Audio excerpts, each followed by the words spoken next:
One Man's Wilderness, An Alaskan Odyssey, by Sam Keith, from the Journals and Photographs of Richard Prenneke. Narrated by Norman Dietz. Book compilation copyright 1999 by Alaska Northwest Books. Text copyright Sam Keith and Richard Prenneke.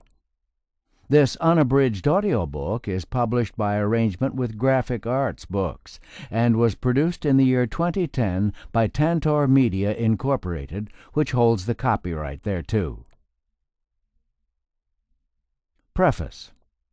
Although Dick Prenneke came originally from Primrose, Iowa, he'll always be to me as truly Alaskan as willow brush and pointed spruce and jagged peaks against the sky. He embodies the spirit of the great land. I met Dick in 1952 when I worked as a civilian on the Kodiak Naval Base. Together we explored the many wild bays of Kodiak and Afognak Islands, where the giant brown bear left his tracks in the black sand, climbed mountains to the clear lakes hidden beyond their green shoulders, gorged ourselves on fat butter clams, steamed over campfires that flickered before shelters of driftwood and saplings of spruce. It was during these times that I observed and admired his wonderful gift of patience, his exceptional ability to improvise, his unbelievable stamina, and his consuming curiosity of all that was around him. Here was a remarkable blending of mechanical aptitude and genuine love of the natural scene, and even though I often saw him crawling over the complex machinery of the 20th century, his coveralls smeared with grease, I always envisioned him in buckskins, striding through the high mountain passes in the days of Lewis and Clark. If a tough job had to be done, Dick was the man to do it.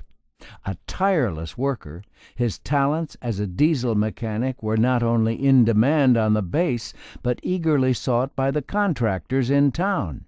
His knowledge, his imagination, and his tenacity were more than stubborn machinery could resist. His quiet efficiency fascinated me. I wondered about the days before he came to Alaska.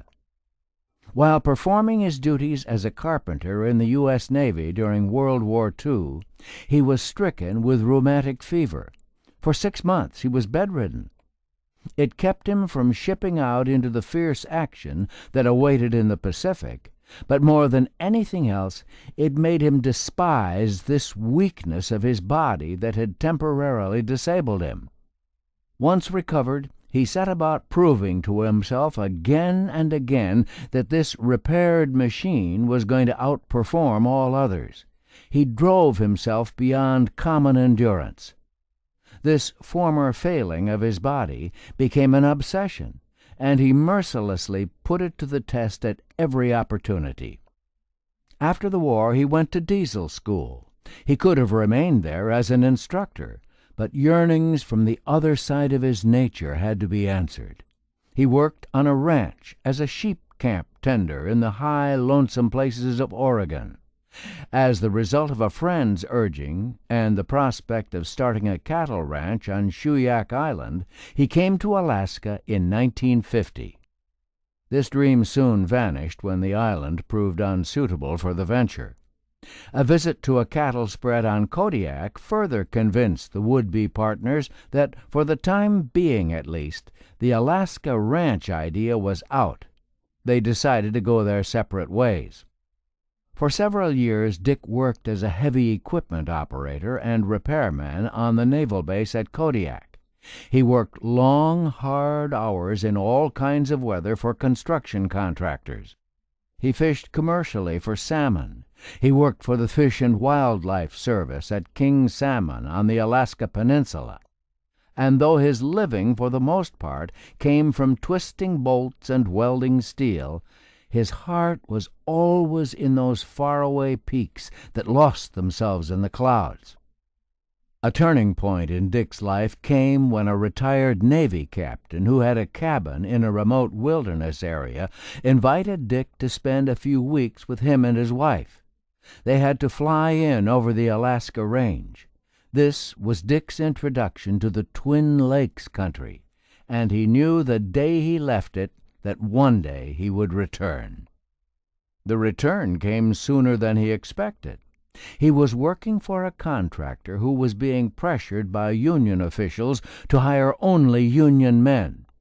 Dick always felt he was his own man. His philosophy was simple: do the job you must do, and don't worry about the hours or the conditions. Here was the excuse Dick needed. He was 50 years old. Why not retire? He could afford the move. "Get yourself off the hook," he told the contractor. "That brush beyond the big hump's been calling for a long time, and maybe I better answer while I'm able." That was in the spring of 1967. He spent the following summer and fall in the Navy captain's cabin at Twin Lakes. Scouting the area thoroughly, he finally selected his site and planned in detail the building of his cabin. In late July he cut his logs from a stand of white spruce, hauled them out of the timber, peeled them, piled them, and left them to weather through the harsh winter. Babe Allsworth, the bush pilot, flew him out just before freeze-up. Dick returned to Iowa to see his folks and do his customary good deeds around the small town. There, in the Flatlander country, he awaited the rush of spring.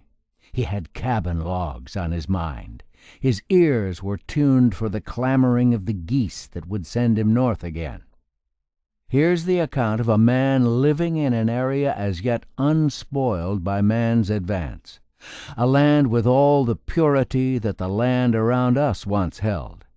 Here's the account of a man living in a place where no roads lead in or out, where the nearest settlement is 40 air miles over a rugged land spined with mountains, mattressed with muskeg, and gashed with river torrents.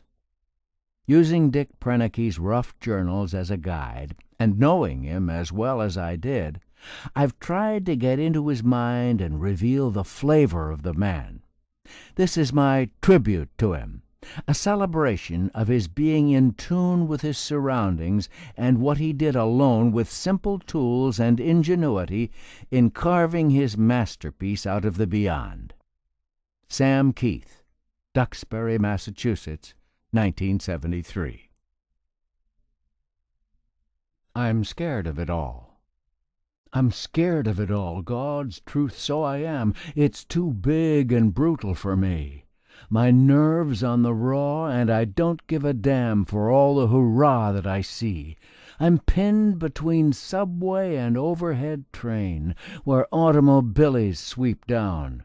Oh, I want to go back to the timber again. I'm scared of the terrible town. I want to go back to my lean, ashen plains, my rivers that flash into foam, my ultimate valleys where solitude reigns, my trail from Fort Churchill to Nome, my forests packed full of mysterious gloom, my ice fields a grind and a glare, the city is deadfalled with danger and doom. I know that I'm safer up there. I watch the wan faces that flash in the street, all kinds and all classes I see, yet never a one in the million I meet has the smile of a comrade to me. Just jaded and panting like dogs in a pack, just tensed and intent on the goal. Oh, God, but I'm lonesome. I wish I was back up there in the land of the pole. I feel it's all wrong, but I can't tell you why. The palace, the hovel next door, the insolent towers that sprawl to the sky, the crush and the rush and the roar. I'm trapped like a fox, and I fear for my pelt. I cower in the crash and the glare. Oh, I want to be back in the avalanche belt, for I know that it's safer up there. I'm scared of it all. Oh, afar I can hear the voice of the solitude's call. We're nothing but brute with a little veneer, and nature is best after all. There's tumult and terror abroad in the street. There's menace and doom in the air. I've got to get back to my 1,000-mile beat, the trail where the cougar and silvertip meet, the snows and the campfire with wolves at my feet. Goodbye, for it's safer up there. From Rhymes of a Rolling Stone by Robert W. Service, quoted by permission of Dodd, Mead and Company from the collected poems of Robert Service. Chapter 1. Going In. I recognized the scrawl. I eased the point of a knife blade into the flap and slit open the envelope. It was the letter at last from Babe Allsworth, the bush pilot. "Come any time. If we can't land on the ice with wheels, we can find some open water for floats." Typical Babe. Not a man to waste his words. This meant the end of my stay with Spike and Hope Carithers at Sawmill Lake on Kodiak. I'd driven my camper north and was doing odd jobs for them while waiting to hear from Babe. Their cabin in the Twin Lakes region had fired me up for the wilderness adventure I was about to go on. They seemed to sense my excitement and restlessness. I could use their cabin until I built one of my own. I could use their tools and was taking in more of my own. I also had the use of their Grumman canoe to travel up and down 12 miles of water as clear as a dewdrop. I left my camper in their care. I waved to them as I heard the engines begin to roar, and then the land moved faster and faster as I hurtled down the Kodiak Strip on the flight to Anchorage. Babe would meet me there. May 17th, 1968. At Merrill Field, while waiting for Babe to drop out of the sky in his 180 Cessna, I squinted at the Chugach Range, white and glistening in the sun, and I thought about the trip back north in the camper. It was always a good feeling to be heading north. In a Nebraska town I'd bought a felt-tipped marker, and on the back of my camper I printed in big letters, "Destination, Back and Beyond." It was really surprising how many cars pulled up behind and stayed close for a minute or two, even though the way was clear for passing. Then, as they passed, a smile, a wave, or a wistful look that said more than words could. Westward to the Oregon ranch country and those high green places where I'd worked in the 1940s. On to Seattle, where a modern freeway led me through the city without a stop. And I thought of the grizzled old lumberjack who bragged that he'd cut timber on First and Pike. Hard to imagine those tall virgin stands of Douglas fir and cedar and hemlock in place of cement, steel, and asphalt. Then the Caribou Highway and beautiful British Columbia. Smack into a blizzard as I crossed Pine Pass on the John Hart Highway to Dawson Creek. And all those other places with their wonderful names, Muncho Lake and Teslin and Whitehorse, Kluane and Tok Junction, Matanuska and the Kenai, the ferry ride across the wild Gulf of Alaska and a red sun sinking into the rich blue of it, Sawmill Lake, and now Anchorage. The weather stayed clear and Babe was on time. Same old Babe, short in body and tall on experience, wiry as a weasel, sharp-featured. Blue eyes that glinted from beneath eyebrows that tufted like feathers, a gray stubble of a mustache, that stocking cap perched atop his head, a real veteran of the bush. Watches the weather, his son-in-law once told me. He knows the signs. If they're not to his liking, he'll just sit by the fire and wait on better ones. That's why he's been around so long. "Smooth through the pass," Babe said. "A few things to pick up in town and we're on our way." We did the errands and returned to load our cargo aboard the 180. Babe got his clearance and off we went, Babe seeming to look over a hood that was too high for him. A banking turn over the outskirts of Anchorage, then we were droning over the mud flats of Cook Inlet on the 170 air-mile trip to Port Allsworth on Lake Clark. I looked down on the muskeg meadows pockmarked with puddles and invaded by stringy ranks of spruce. Now and then I glanced at Babe, whose eyes seemed transfixed on the entrance to Lake Clark Pass, his chin resting in one cupped hand, meditating as usual. I searched the ground below for a moose, but we were too high to see enough detail. Suddenly the mountains hemmed us in on either side, steep wooded shoulders and ribs of rock falling away to the river that flowed to the south below. Here and there a thin waterfall that appeared and disappeared in streamers of mist. We tossed in the air currents. Then we were above the big glacier, dirty with earth and boulders, yet glinting blue from its shadowed crevices. It looked as though we were passing over the blades of huge upturned axes, and then the land began to drop dizzily away beneath us, and we were over the summit. The glacial river below was now flowing in a northerly direction, through a dense forest of spruce, dividing now and then past slender islands of silt, and merging again in its rush to Lake Clark. There it was, a great silvery area in the darkness of the spruce, Lake Clark. We came in low over the water, heading for Tenallion Point and Babe's place at Port Allsworth.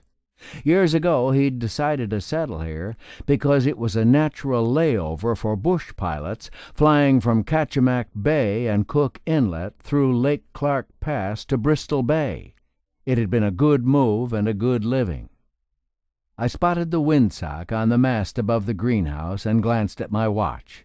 The trip had taken an hour and a half. Down we slanted to touchdown on the stony strip. On the taxi in we hit a soft place, and we wound up hauling our cargo of baby chicks, groceries, and gear in a wheelbarrow over the mud to the big house. I helped Babe the next few days. We patched the roof of his house. We put a new nose cowl on the Taylor craft, attached the floats, and there she was, all poised to take me over the mountains on a 30-minute flight to Journey's End. May 21st. Mare's tails in the sky, a chance of a change in the fine weather, and probably wind that could hold me at Port Allsworth until the storm passed over. I'd been delayed long enough. Even Mary Allsworth's cooking could hold me no longer. Babe sensed my itchiness. He squinted at the mountains and gave his silent approval. We loaded my gear into the tea-craft. Not too many groceries this trip. Babe would come again soon. Seemed like a heavy load to me, and jammed in as we were, I found myself wondering whether the old bird could get off the water. We taxied out, rippling the reflections of the sky and the mountains. The motor shuddered and roared, and I watched the spray plume away from the floats. We lifted easily toward the peaks and home. Below us a wild land heaved with mountains and was gashed deep with valleys. I could see game trails in the snow. Most of the high lakes were frozen over. I was counting on open water where the upper lake dumped into the lower, but the Twins were 2,200 feet higher above sea level than Lake Clark and could still be sealed up tight. We broke out over the lower lake to find most of it white with ice. There was open water where the connecting stream spilled in, enough to land in. The upper lake had a greenish cast, but only traces of open water along the edges. We circled Spike's cabin. Everything looked to be in good shape, so we returned to the open spot of water on the lower lake. I'd have to pack my gear the 3.5 miles along the shore to the cabin. As we sloped in for a landing, a dozen or more diving ducks flurried trails over the water and labored their plump bodies into the air. After unloading, Babe and I sat on the beach. "This is truly God's country," I said, my eyes roving above the spruce tips to the high peaks. Babe said nothing for a few minutes. He was lost in thought. "Compared to heaven," he said finally, "this is a dunghill." He rubbed a forefinger against the stubble of his mustache and pushed the watch cap farther back on his head. "Nothing but a dunghill." I looked at the water, at the stones on the bottom as sharply etched as if seen through a fine camera lens. "This is as close as I hope to get to heaven," I said. "This is here and now, something I'm sure of. How can heaven be any better than this?" Babe's eyebrows seemed to lift like crests. "Man," he spluttered, "man, you don't know what you're talking about. Your philosophy worries me. Why, it says plain in the Bible—" I knew he'd get me around to his favorite subject sooner or later. "One life at a time," I said.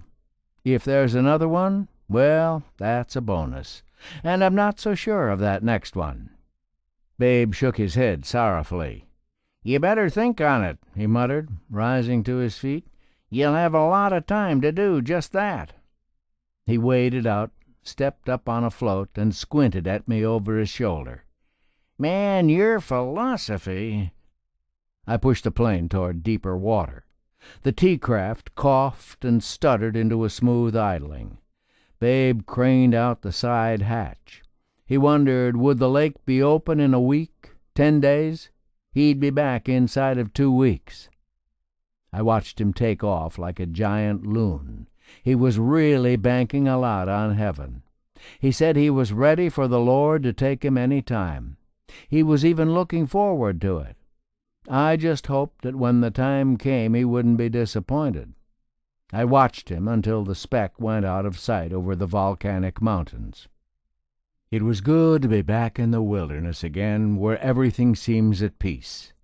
I was alone. It was a great feeling, a stirring feeling. Free once more to plan and do as I pleased. Beyond was all around me. The dream was a dream no longer. I suppose I was here because this was something I had to do. Not just dream about it, but do it. I suppose, too, I was here to test myself. Not that I'd never done it before, but this time it was to be a more thorough and lasting examination. What was I capable of that I didn't know yet? What about my limits? Could I truly enjoy my own company for an entire year? Was I equal to everything this wild land could throw at me? I'd seen its moods in late spring, summer, and early fall, but what about winter? Would I love the isolation then, with its bone-stabbing cold, its brooding, ghostly silence, its forced confinement? At age 51 I intended to find out. My mind was swarming with the how and when of projects. Could I really build the cabin with just hand tools to the standards I'd set in my mind? The furniture, the doors, the windows, what was the best way to produce the needed boards? Would the tin gas cans serve as I hoped they would? Was the fireplace too ambitious a project? The cabin had to be ready before summer's end, but the cache up on its poles, surely that must wait until next spring. There were priorities to establish and deadlines to meet. I'd need the extra daylight the summer would bring. The most exciting part of the whole adventure was putting self-reliance on trial. I didn't intend to break any laws. No meat would be harvested until hunting season. Until then, fish would be a mainstay of my diet, along with berries and wild greens. I'd plant a small garden more out of curiosity than actual need. Babe would supply those extras that provide a little luxury to daily fare. He'd be my one contact with that other world beyond the range. I looked around at the wind-blasted peaks and the swirls of mist moving past them. It was hard to take my eyes away. I'd been up on some of them, and I'd be up there again. There was something different to see each time, and something different from each one. All those streamlets to explore, and all those tracks to follow through the glare of the high basins and over the saddles. Where did they lead? What was beyond? What stories were written in the snow? I watched an eagle turn slowly and fall away, quick sliding across the dark stands of spruce that marched in uneven ranks up the slopes. His piercing cry came back on the wind. I thought of the man at his desk, staring down from a city window at the ant colony streets below. the man toiling beside the thudding and rumbling of machinery, the man commuting to his job the same way at the same time each morning, staring at but not seeing the poles and the wires and the dirty buildings flashing past. Perhaps each man had his moment during the day when his vision came, a vision not unlike the one before me. A strange possessiveness seemed to surge through me. I had no right to call this big country mine, yet I felt it was. I examined my heap of gear on the gravel. There were 150 pounds to be backpacked along the connecting stream and the upper shoreline to Spike's cabin. Many times I'd gone over in my mind what to take. I knew what was available in the cabin, but didn't want to use any more of Spike's gear or supplies than I had to. Things were valuable out here and hard to replace. Spread before me were the essentials. I organized the array into 3 loads.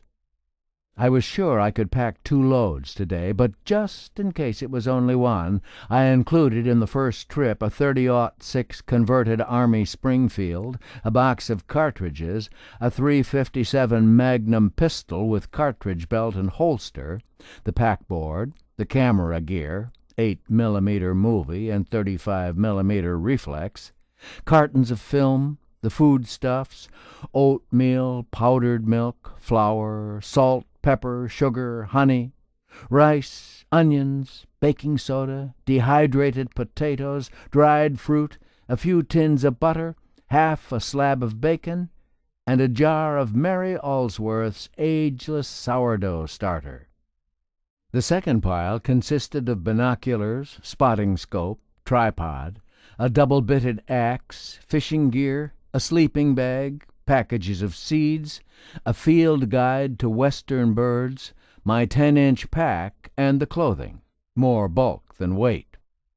The third pile held the hand tools such as wood augers, files, chisels, draw knife, saws, saw set, honing stone, vice grips, screwdrivers, adze, plumb bob and line, string level, square, chalk, chalk line, and carpenter pencils, a galvanized pail containing such things as masking tape, nails, sheet metal screws, hay wire, clothesline, needles and thread, wooden matches, a magnifying glass, and various repair items, a bag of plaster of Paris, and some oakum. Over the last 2 piles I spread the tarp and weighted its edges with boulders. Then I shouldered the first load, buckled on the .357, slung up the rifle, and went off, swishing through the buckbrush with the enthusiasm of a Boy Scout setting out on his first hike. The stream tinkled as it moved past its ice chimes. I saw an Arctic tern dipping its way along the open place where the stream poured from beneath the ice. A wren-type bird kept flushing and flitting daintily ahead of me. His tiny body had a yellowish-green cast to it, but he wouldn't sit still long enough for me to catch a good field mark. A thin film of ice covered yesterday's open water between the edge of the lake ice and the shore. There'd been a dip in the temperature last night. It was tricky going as I picked my way with quick steps over the patches of snow and ice and through stretches of great boulders and loose gravel. The pull of the packboard straps felt comfortable against my woolen shirt, and I could feel the warmth of the spring sun on my face. I wondered if at that moment there was anyone in the world as free and happy. I crossed the single-log bridge over Hope Creek. Another 100 yards, and I broke out of the brush to my pile of cabin logs. At first glance, disappointment. They seemed badly checked, but they were going to have to do. I leaned against them, resting the packboard, and took a little parcel wrapped in wax paper from a pocket. It was a piece of smoked sockeye salmon, a sample from some babe had in the tea-craft. Squaw candy, the natives called it. I bit off a chunk. It was rich with flavor, and while I chewed, my eyes wandered over the peeled logs. That had been a big job last July. Hard work, but I enjoyed it. It was cool in the timber, and there were mornings I could see my breath. I'd harvested the logs from a stand of spruce less than 300 yards from where they were now piled. The trees could have been dropped with a saw, but I chose to use a double-bitted axe. Pulling a canoe paddle through miles of lakes had put me in shape for the work. Learn to use an axe and respect it, and you can't help but love it. Abuse one, and it'll wear your hands raw and open your foot like an overcooked sausage. Each blade was nursed to a perfect edge, and the keenness of its bright arc made my strokes more accurate and more deliberate. No sloppy moves with that deadly beauty. Before I started on a tree, I carefully cleared obstructions that might tangle in the backswing. It was fun planning where each should fall and notching it for direction. Snuck, snuck. The axe made a solid sound as it bit deeply into the white wood. There's a pride in blending each stroke into the slash, a deft twist now and then to pop a heavy piece from the cut, downward swipes followed by one from a flatter angle, a white gash growing larger as chips leap out and fall on the moss of the forest floor. Then the attack on the other side, the tree tipping slowly toward the aisle selected, gaining momentum, hitting with a crash, moving along its fallen length, slicing off limbs close to the trunk. Then the peeling, easier than expected. A spruce pole tapered into a wedge-like blade was worked under the bark until the layer gave way to expose the wet, naked wood. Then the hauling. Green-peeled trunks, some of them 20-footers, had to be moved to the site. I fashioned a log dragger.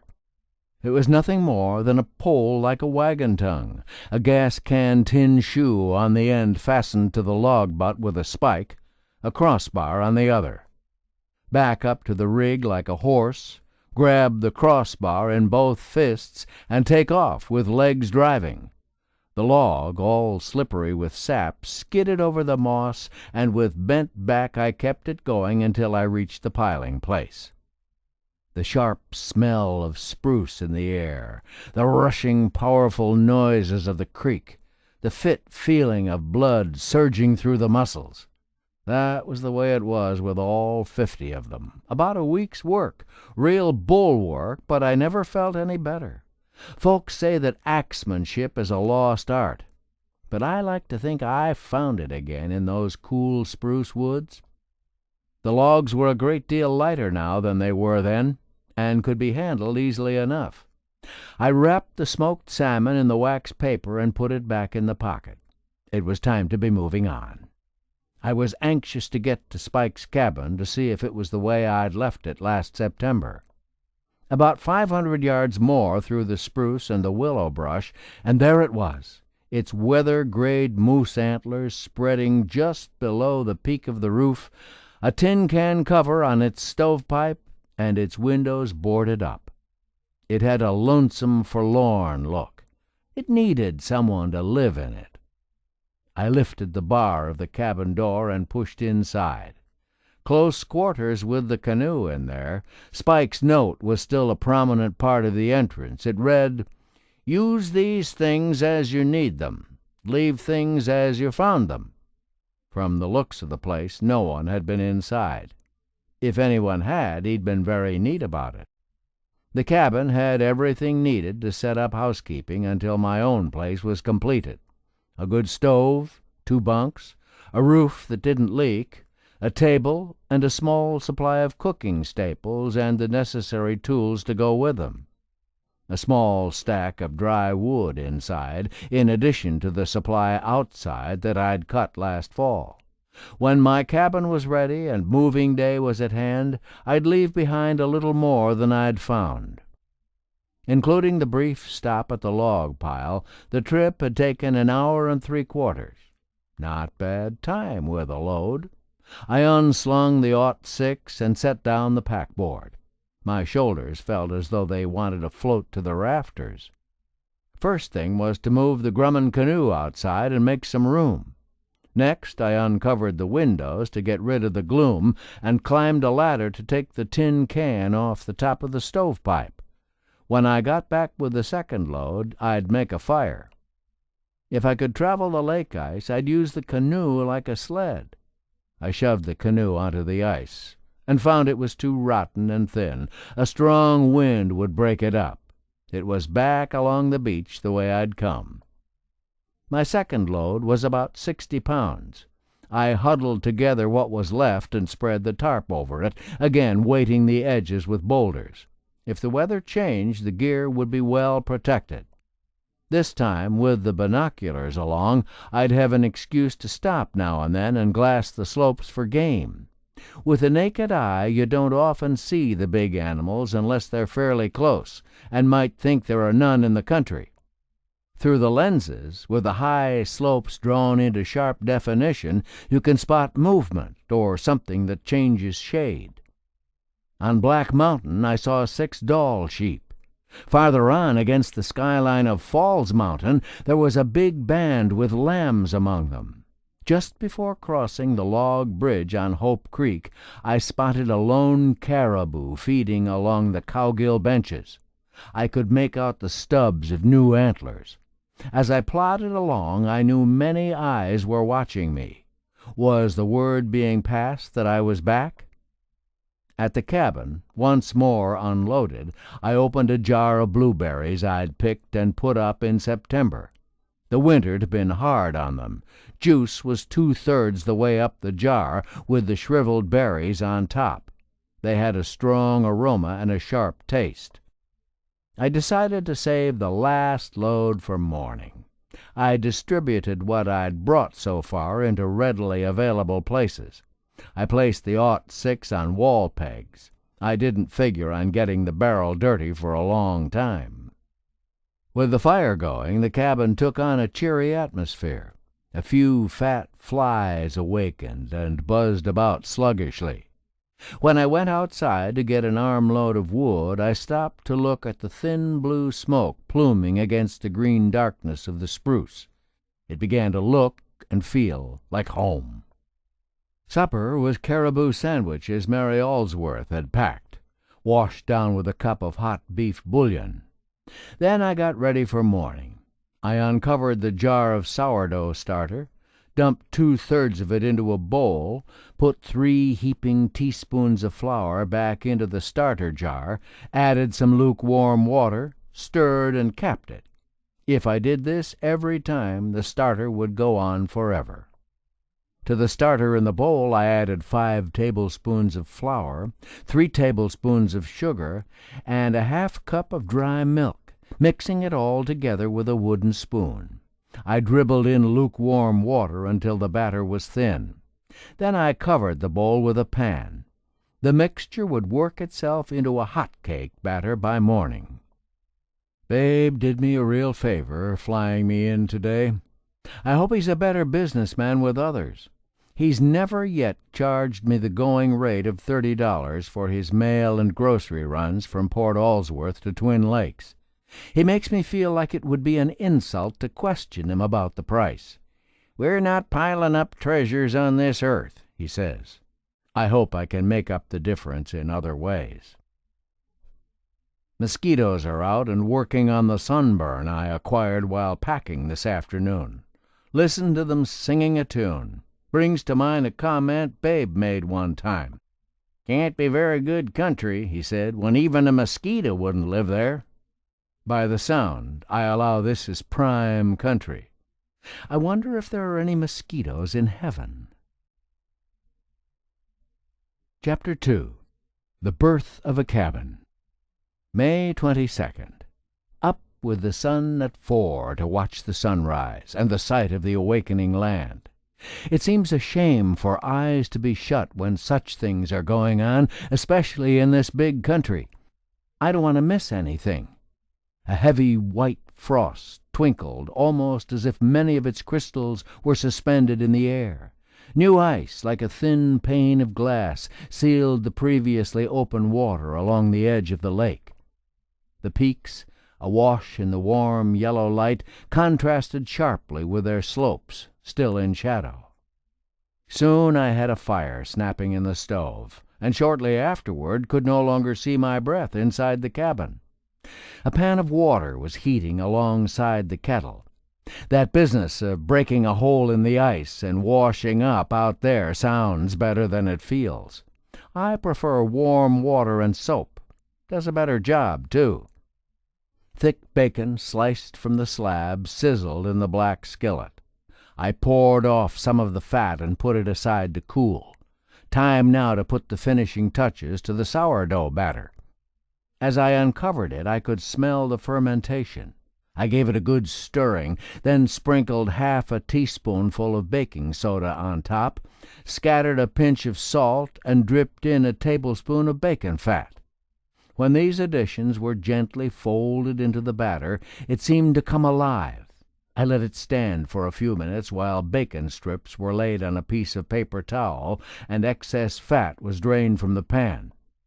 Then I dropped one wooden spoonful of batter hissing onto the skillet. When bubbles appear all over, it's time to flip. Brown, thin, and light. Nothing quite like a stack of sourdough hotcakes cooked over a wood fire in the early morning. I smeared each layer with butter and honey and topped the heap with lean bacon slices. While I ate, I peered out the window at a good-looking caribou bedded down on the upper benches. Now that's a breakfast with atmosphere. Before doing the dishes, I readied the makings of the sourdough biscuits. These would be a must for each day's supper. The recipe's much the same as for hot cakes, but thicker, a dough that's baked. It was a good morning to pack in the rest of the gear. I put some red beans in a pot to soak and took off. Last night's freeze had crusted the snow, and it made the traveling easier. About a mile down the lake shore, a cock ptarmigan clattered out of the willow brush, his neck and head shining a copper color in the sun, his white wings vibrating, then curving into a set as he sailed. His summer plumage was beginning to erase the white of winter. Cr-ruck-a-ruck-er! His ratcheting call must have brought everything on the mountain slopes to attention. The last load was the heaviest. It was almost noon before I got back to the cabin, and none too soon because rain clouds were gathering over the mountains to the south. The rain came slanting down, hard driven by the wind.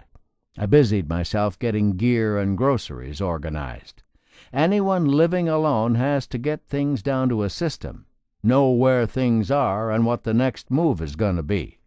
Chores are easier if forethought is given to them, and they're looked upon as little pleasures to perform instead of inconveniences that steal time and try the patience. When the rain stopped its heavy pelting, I went prospecting for a garden site.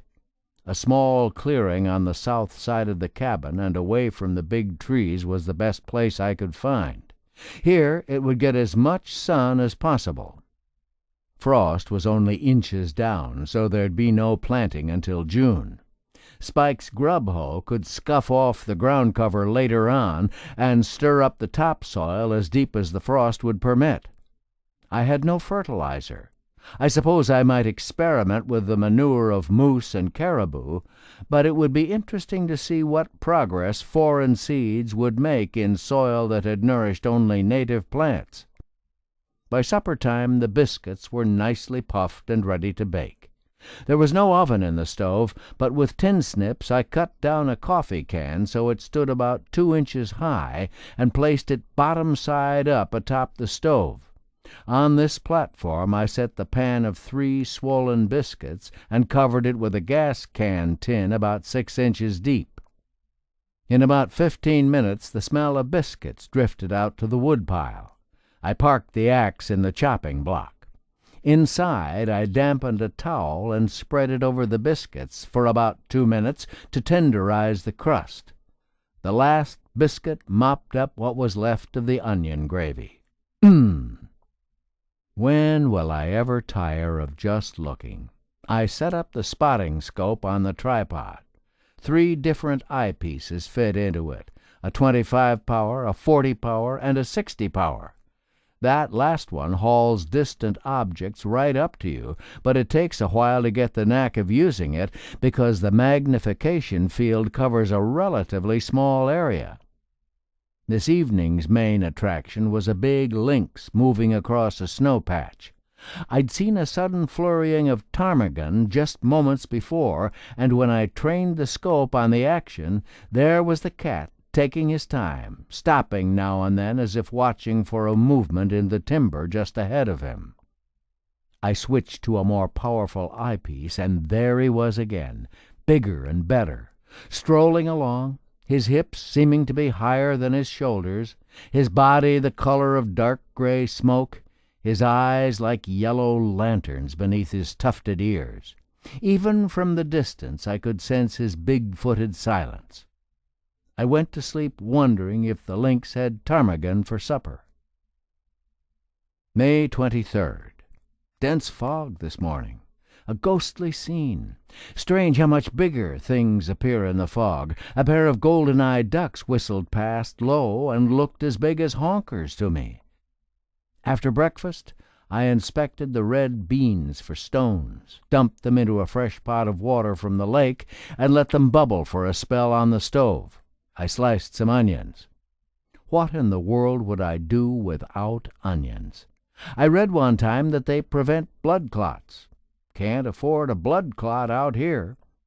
I threw the slices into the beans by the handful, showered in some chili powder and salt, and stirred in a thick stream of honey. I left the pot to simmer over a slow fire. Come supper time, they should be full of flavor. I took a tour back through the spruce timber.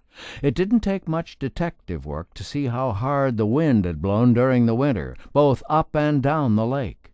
Trees were down in both directions. That was something else to think about. Did the wind blow that much harder in the winter? Hope Creek has cut a big opening into the lake ice. That could be where the ducks were headed this morning. Was it too early to catch a fish? I took the casting rod along to find out. The creek mouth looked promising enough, with its ruffled water swirling into eddies that spun beneath the ice barrier. I worked a metal spoon deep in the current, jerked it toward me, and let it drift back.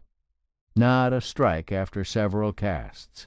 If the fish were out there, they weren't interested. No sign of the ducks, either. When the fog finally cleared the face of the mountain across the ice, I sighted a bunch of 11 doll ewes and lambs. 5 lambs in all, a good sign. A mountain's got to be lonely without sheep on it. The rest of the day I devoted to my tools.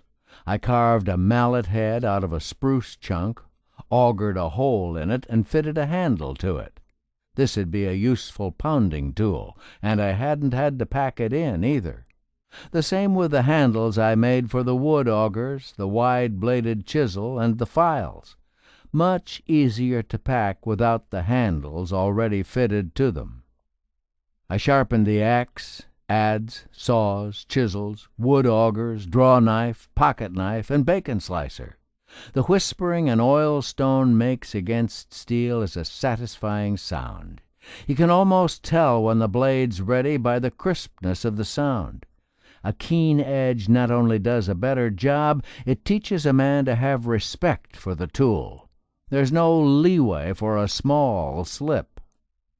While I pampered my assault kit for the building of the cabin, the sky turned loose a heavy shower and thundered Midwestern style. The echoes rumbled and tumbled down the slopes and faded away into mutterings. The shrill cries of the terns proclaimed their confusion. The ice attempted to move today. Fog and thunder have taken their toll. I can see the rough slab edges pushed atop each other along the cracks. The winter freight will be moving down the lake soon, through the connecting stream and down the lower lake to the funnel of the Chillicothe River. After supper I made log notch markers out of my spruce stock. They're nothing more than a pair of dividers with a pencil on one leg, but with them I can make logs fit snugly. This isn't going to be a butchering job. I can afford the time for pride to stay in charge. I sampled the red beans again before turning in for the night. The longer they stay in the pot, the more flavor they have. The wood pile needs attention. I must drop a few spruce snags and buck them up into sections. Dry standing timber makes the best firewood. Ho-hum, I'm anxious to get started on that cabin, but first things first. Tomorrow will have to be a wood-cutting day. May 25th. The mountains are wearing new hats this morning. The rain during the night was snow at the higher levels. I built up the wood supply yesterday and this morning. There's a rhythm to the saw as its teeth eat back and forth in the deepening cut, but I must admit I enjoy the splitting more. To hit the chunk exactly where you want to and cleave it apart cleanly, there's a good sound to it and satisfaction in an efficient motion. Another reward comes from seeing those triangular stove lengths pile up. Then the grand finale. Drive the axe into the block, look around, and contemplate the measure of what you've done. Breakup was not the spectacular sight it was last year. A big wind would have cleared the thin ice out yesterday. As I loaded tools on the packboard this afternoon, the rotted ice began to flow past in quiet exit. At the construction site, several hundred yards down the lake shore, I found my logs were not as badly checked as I'd first thought.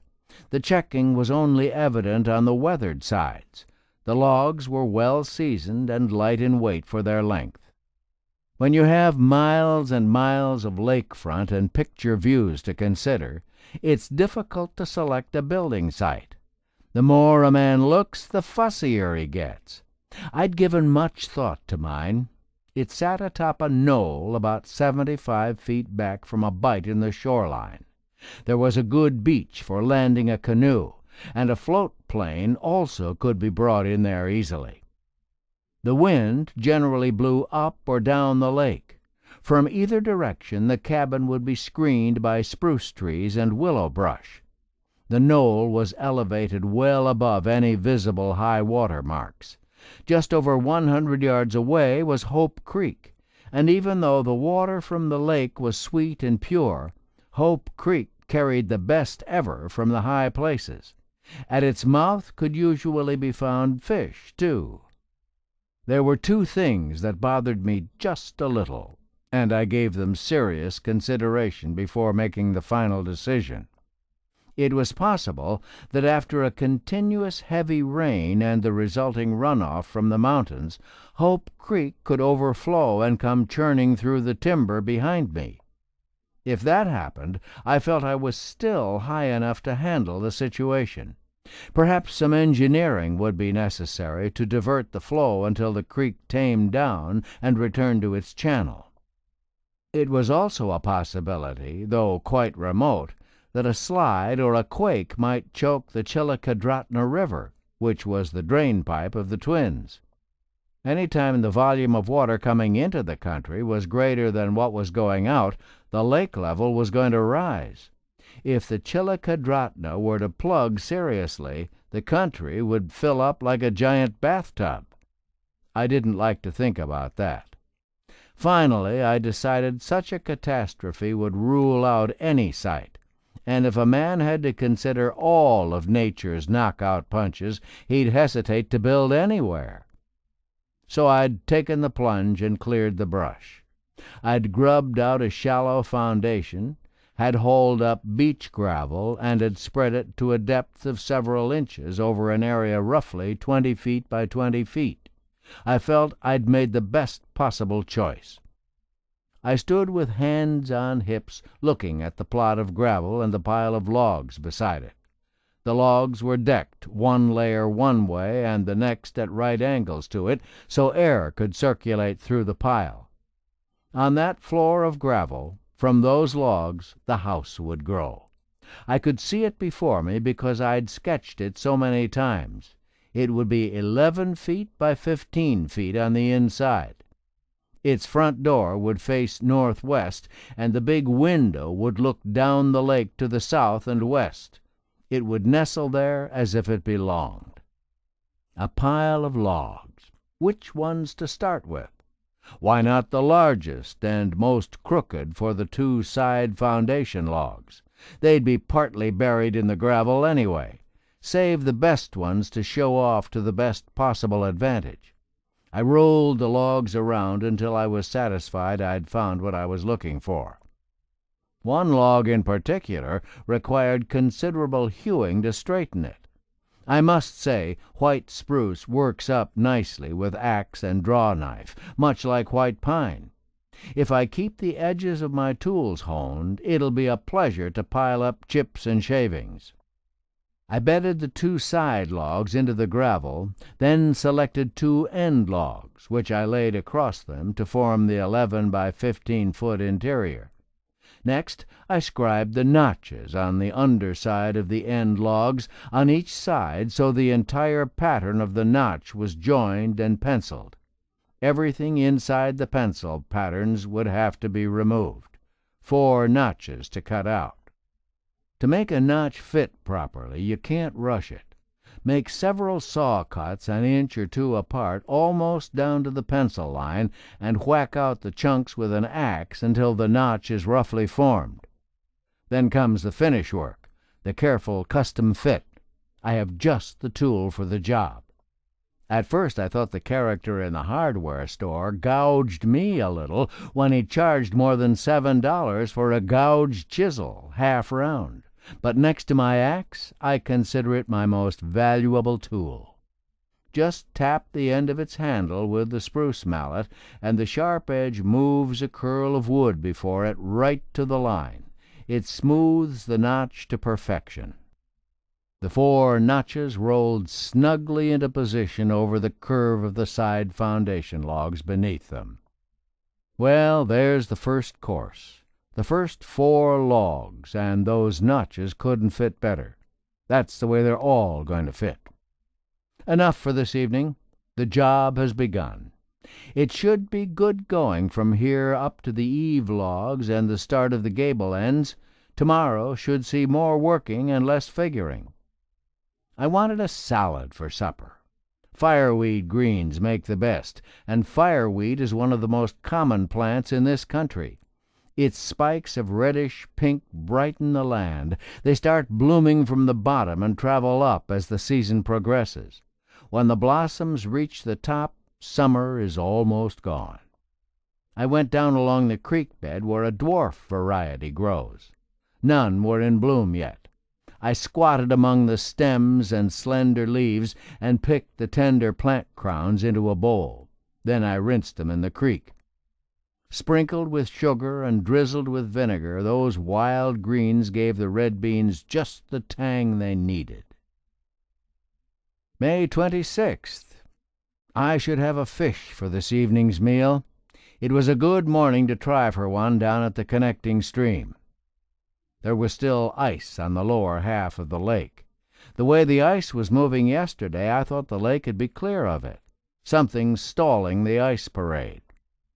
Traveling the lake shore, I nearly upended a time or two on the crusted snow. It was treacherous going. When I came to a good seat on the evergreens beneath a small spruce, I took advantage of it and proceeded to glass the slopes above the spruce timber. First sighting was a cow moose with a yearling trailing her down country. While I watched them, I heard the bawling of caribou calves. It took me a few minutes to locate where all the noise was coming from. In a high basin, I spotted 75 or more cows and calves. Across the lake, 10 doll rams were in different positions of relaxation, and farther down I counted 11 lambs and 19 ewes. Satisfied that there was plenty of game in the country, I trudged down the stream and followed along its bank through the hummocks of low brush until I came to where it poured invitingly into the lower lake. I waded out a few steps. My boots didn't leak, but almost immediately the chill seeped through the woolens inside them. I cast a few times, letting the small metal lure ride out with the current, then retrieving it jerkily with twitches of the rod tip. Several more casts. Nothing. Then it happened. with the suddenness of a broken shoelace. As the lure came flashing toward me over the gravel, a pale shadow, almost invisible against the bottom, streaked in pursuit. Jaws gaped wide, and the bright glint of the lure winked out as they closed over it. The line hissed, the rod tip whooped. The fish swerved out of the shallows, rolling a bulge of water before him as he bolted for the drop-off.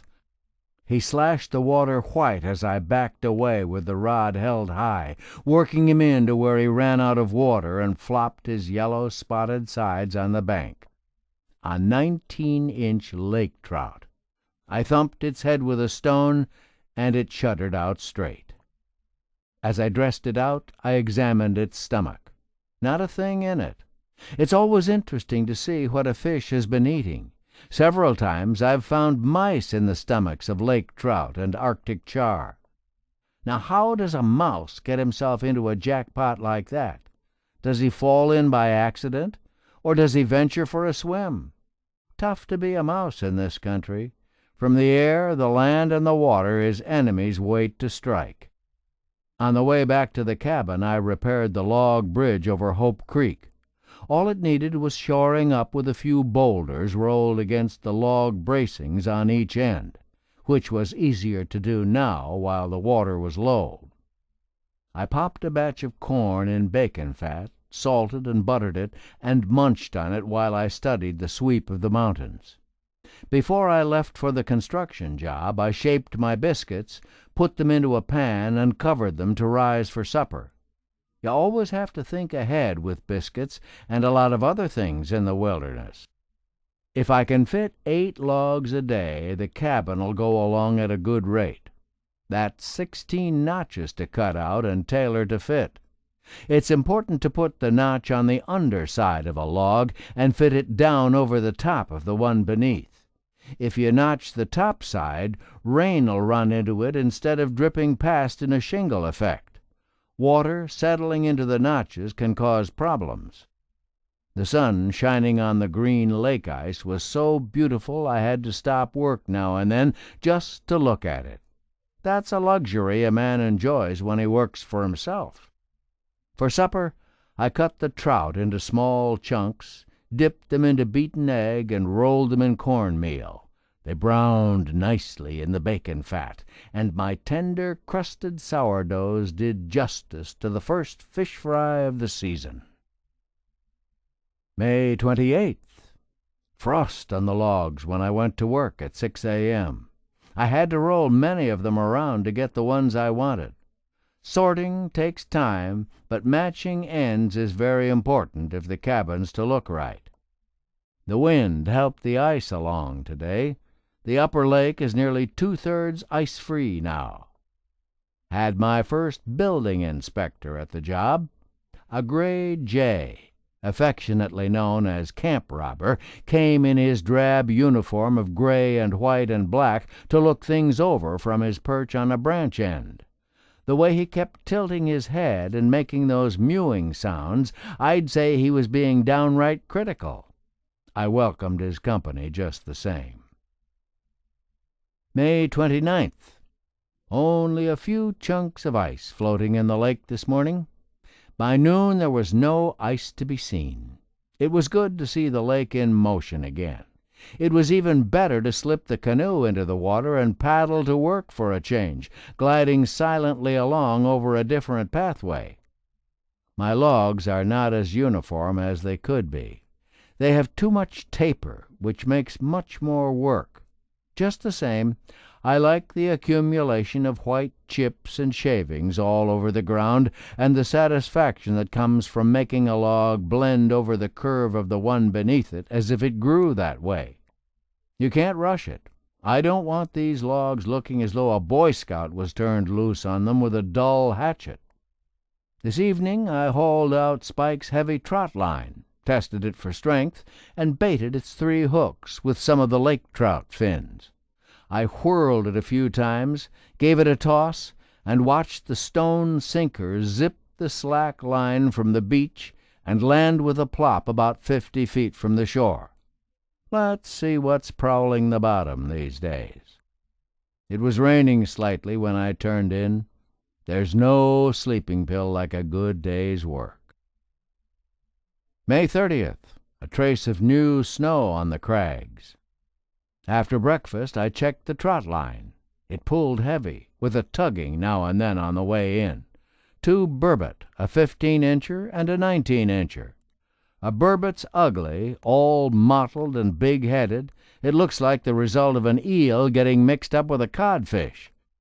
It tastes a whole lot better than it looks. I skinned and cleaned the 2 before going to work and left the entrails on the beach for the sanitation department. The cabin's growing. 28 logs are in place. 44 should do it, except for gable ends and the roof logs. It really looks a mess to see the butts extending way beyond the corners, but I'll trim them off later on. Rain halted operations for a spell. When I started in again, I made a blunder.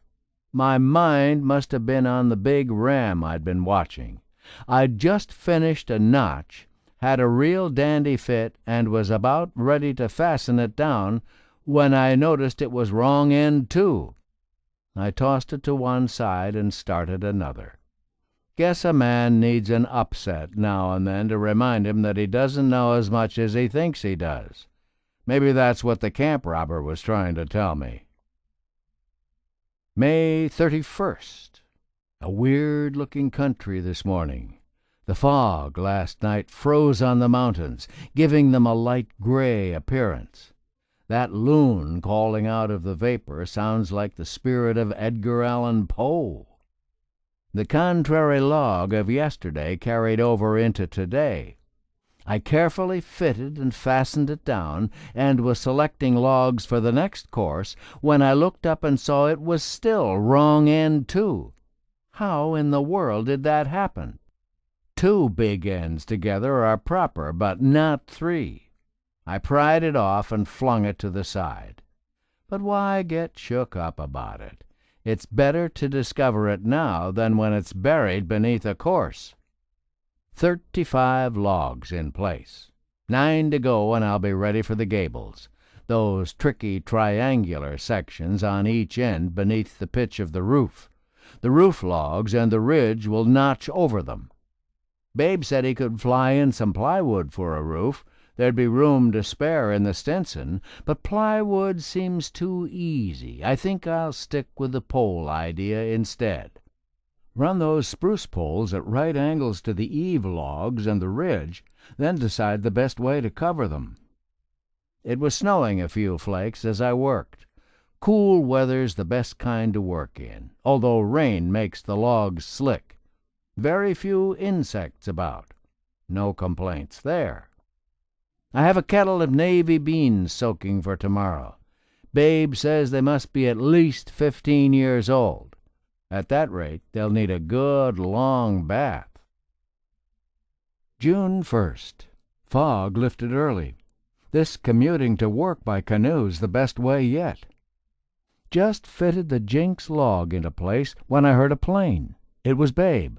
I watched the T-craft glide in for a perfect landing on the calm lake. I've heard bush pilots say it's much easier to land where there's a ripple because calm water distorts depth perception. I shoved off in the canoe and rounded the point to meet him at Spike's Beach. Plenty of groceries this time.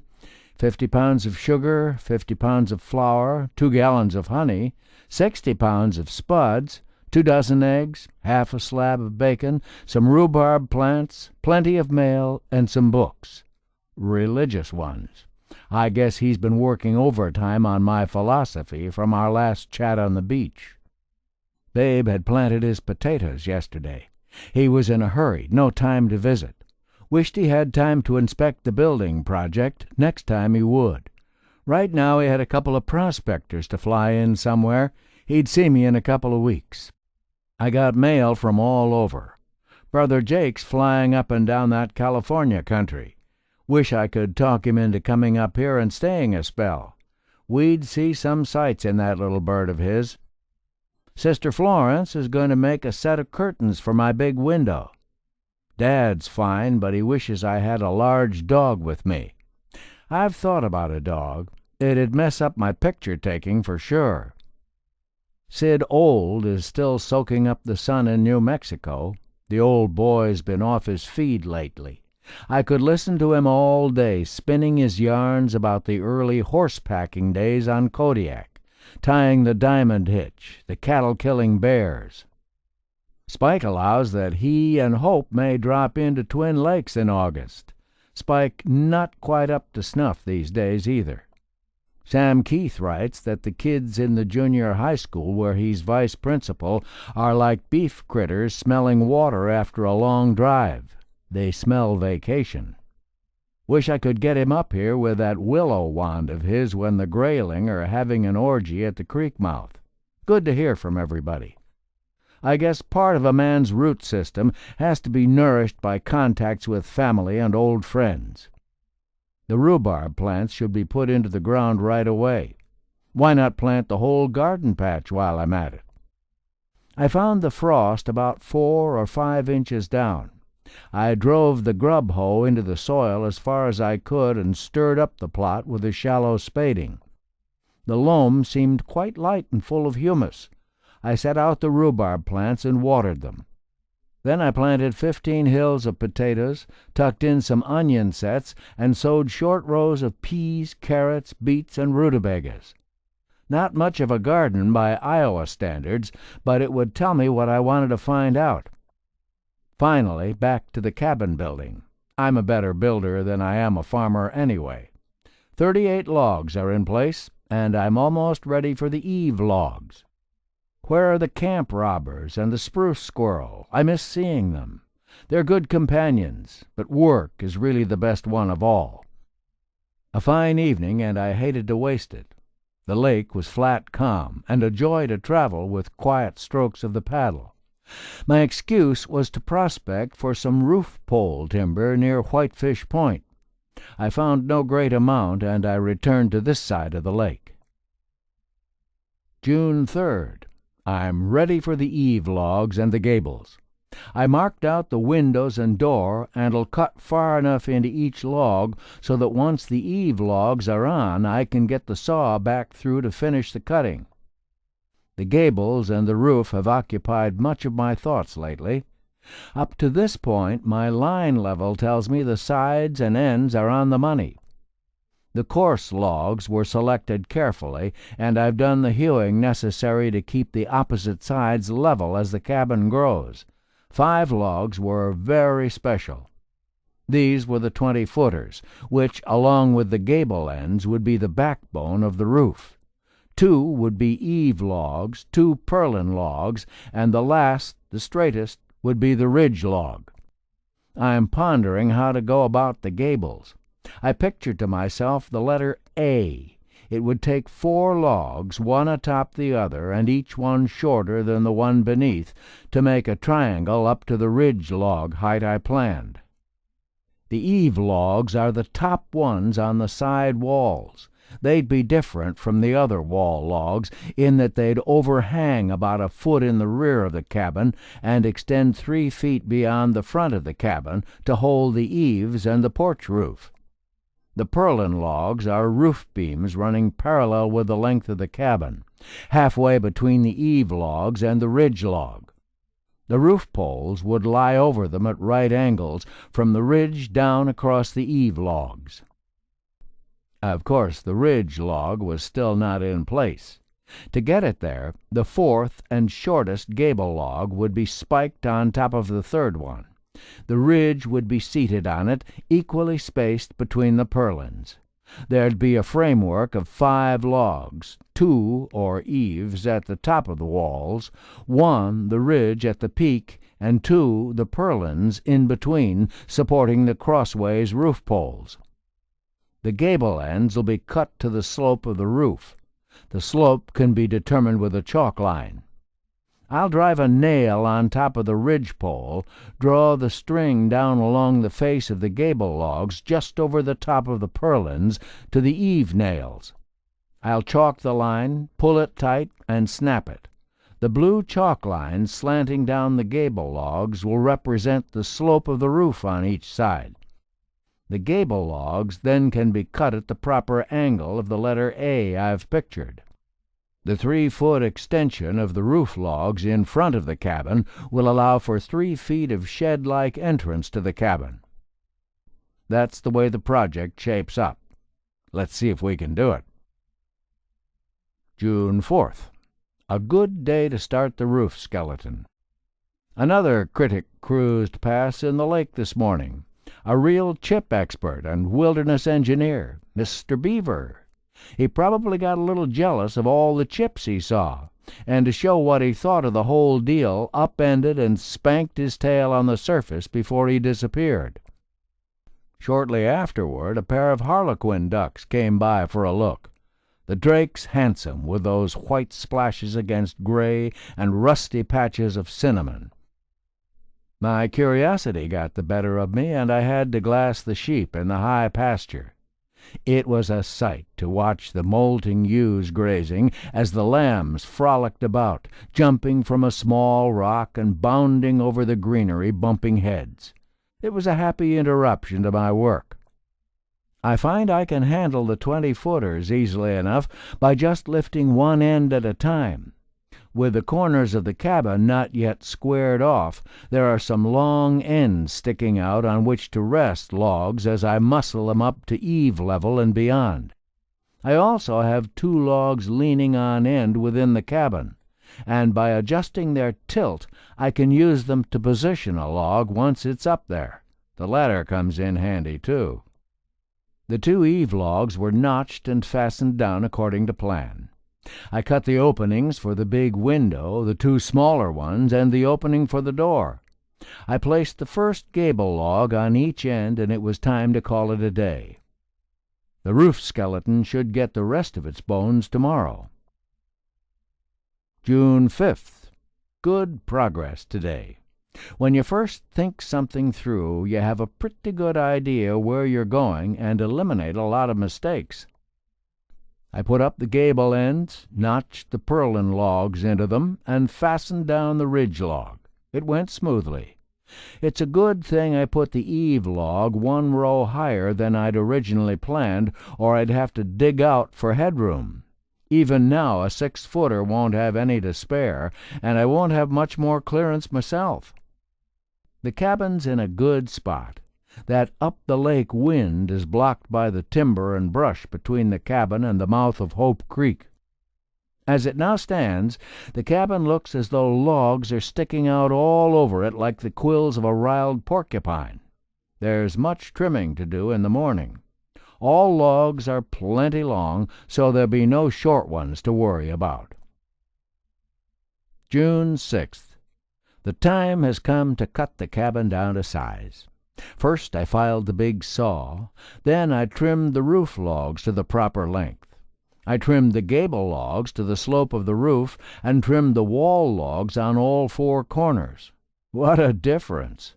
Log ends are all over the ground and the cabin's looking like a once shaggy kid after a crew cut. Now I have to start thinking about my window and door frames and the roof poles. I must find a stand of skinny timber for those. That means some prospecting in the standing lumber yards. My cabin logs have magically changed form in the 10 days since I cut the first notch. There are only 4 full-length logs left, and only 1 of those is halfway decent. Before it's over, there'll be a use for all of them. June 7th. I do believe the growing season is at hand.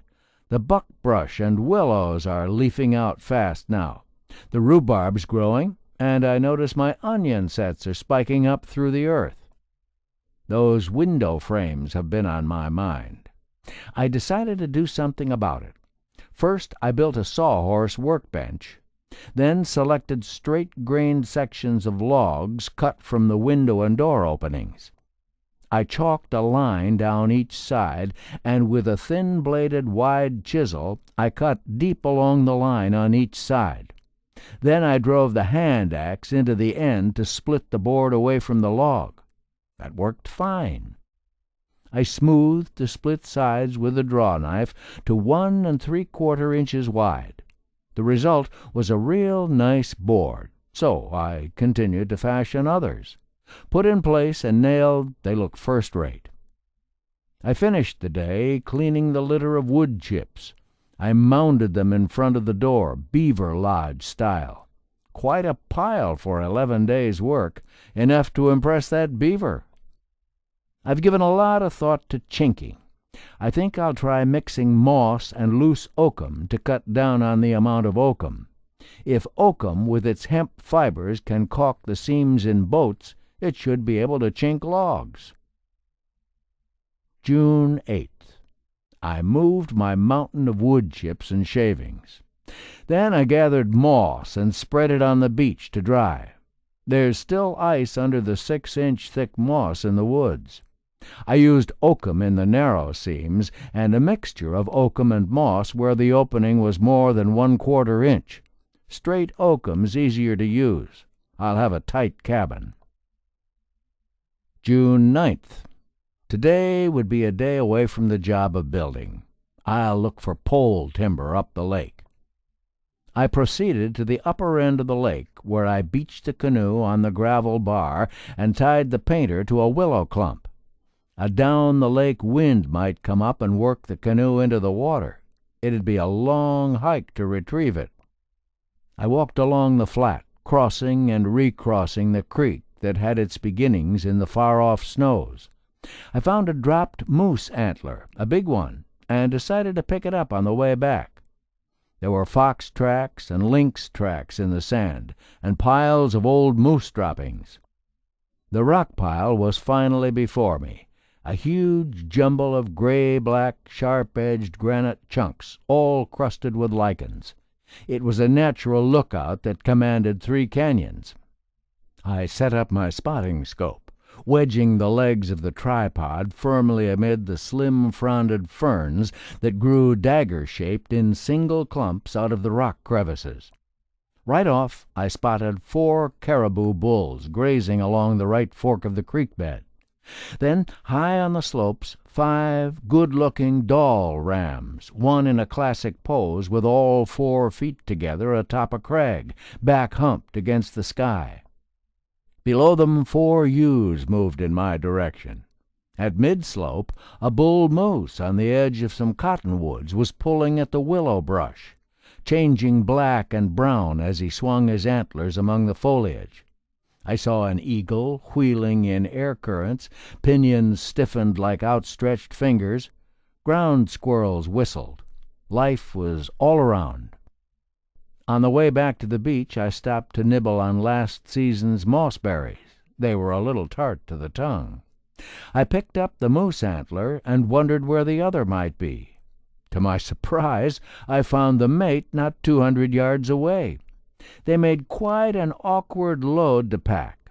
It must be a relief to an old bull when the load falls off. Just as I reached the canoe, it had to happen, an up-the-lake wind.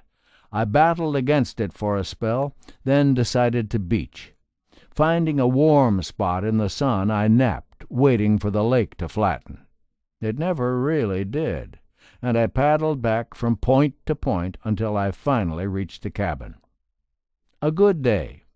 I forgot only one thing, something for lunch. June 10th, bright and clear. I hear the spruce squirrel, but he stays out of sight. He likes to shuck his spruce cones in private. The blueberry bushes are nearly leafed out and loaded with bloom. I finished chinking the cabin. Then I put a log under the bottom log in front to plug an opening there. I did the same in back and chinked them both. Now I'm ready for the roof poles, which I'll start cutting tomorrow. The little sandpipers flying back and forth along the edge of the beach have a characteristic flight. A few quivering strokes of their wings, a brief sail, some more wing vibrations, and then wings rigid again as they glide to a landing and vanish. They blend in so well they're invisible against the gravel until they move. June 11th. I paddled up the lake to the foot of Crag Mountain. This was pole-cutting day. Good good poles were not as plentiful as I figured, and I worked steadily to get 48 cut and packed to the beach by noon. The mosquitoes were out in force.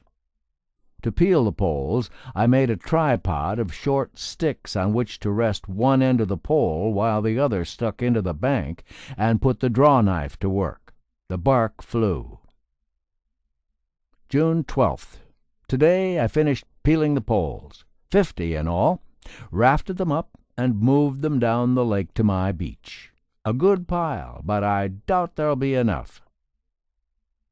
June 13th. Rain. Wrote a batch of letters. Not a job to do on a good day. It cleared in the late afternoon, so I gathered 16 more poles and peeled 7. June 14th. Not a cloud in the sky. A cool morning, but no frost. My garden's all up except the potatoes, and they should be showing soon. The green onions are more than 3 inches tall. I peeled the remainder of my roof poles and trimmed the knots close. Now to put them on. But how close? I decided on 5 inches, center to center, as they lay at right angles to the ridge log. One side is nearly roofed and the other about half. With only 10 left, I must hunt more poles. About 30 if my calculations are right. June 15th. I tried for a fish this morning at the mouth of Hope Creek. No luck. I did see the flash of a light-colored belly behind the lure. They're there. I went pole prospecting below the creek mouth in the fine rain and cut 15, enough for one trip back up the lake. I tied the small ends side by side, ran the canoe into the butt ends far enough to tie them to the bow thwart. It left me enough room to paddle from just forward of the stern, which worked real well, slow but effective transportation. In the afternoon I finished the front end of the cabin roof and took count. I'd need 17 more poles. After scouting in the timber behind the cabin, I found 7. A beautiful evening with a light breeze down the lake. A loon rode low in the water and trailed a wake of silver as it took flight. June 16th. Where are my spuds? Maybe I planted them too deep. Today I secured the roof poles over the gables and chinked them. A cabin roof takes time. 100 poles to gather, transport, and peel, trim the knots, and notch them to fit over the purlin logs. I see where 1 more pole is needed.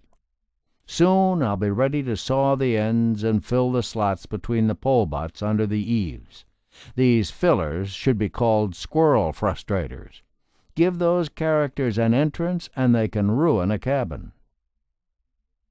June 17th. Up to greet the new day at 3:45 a.m.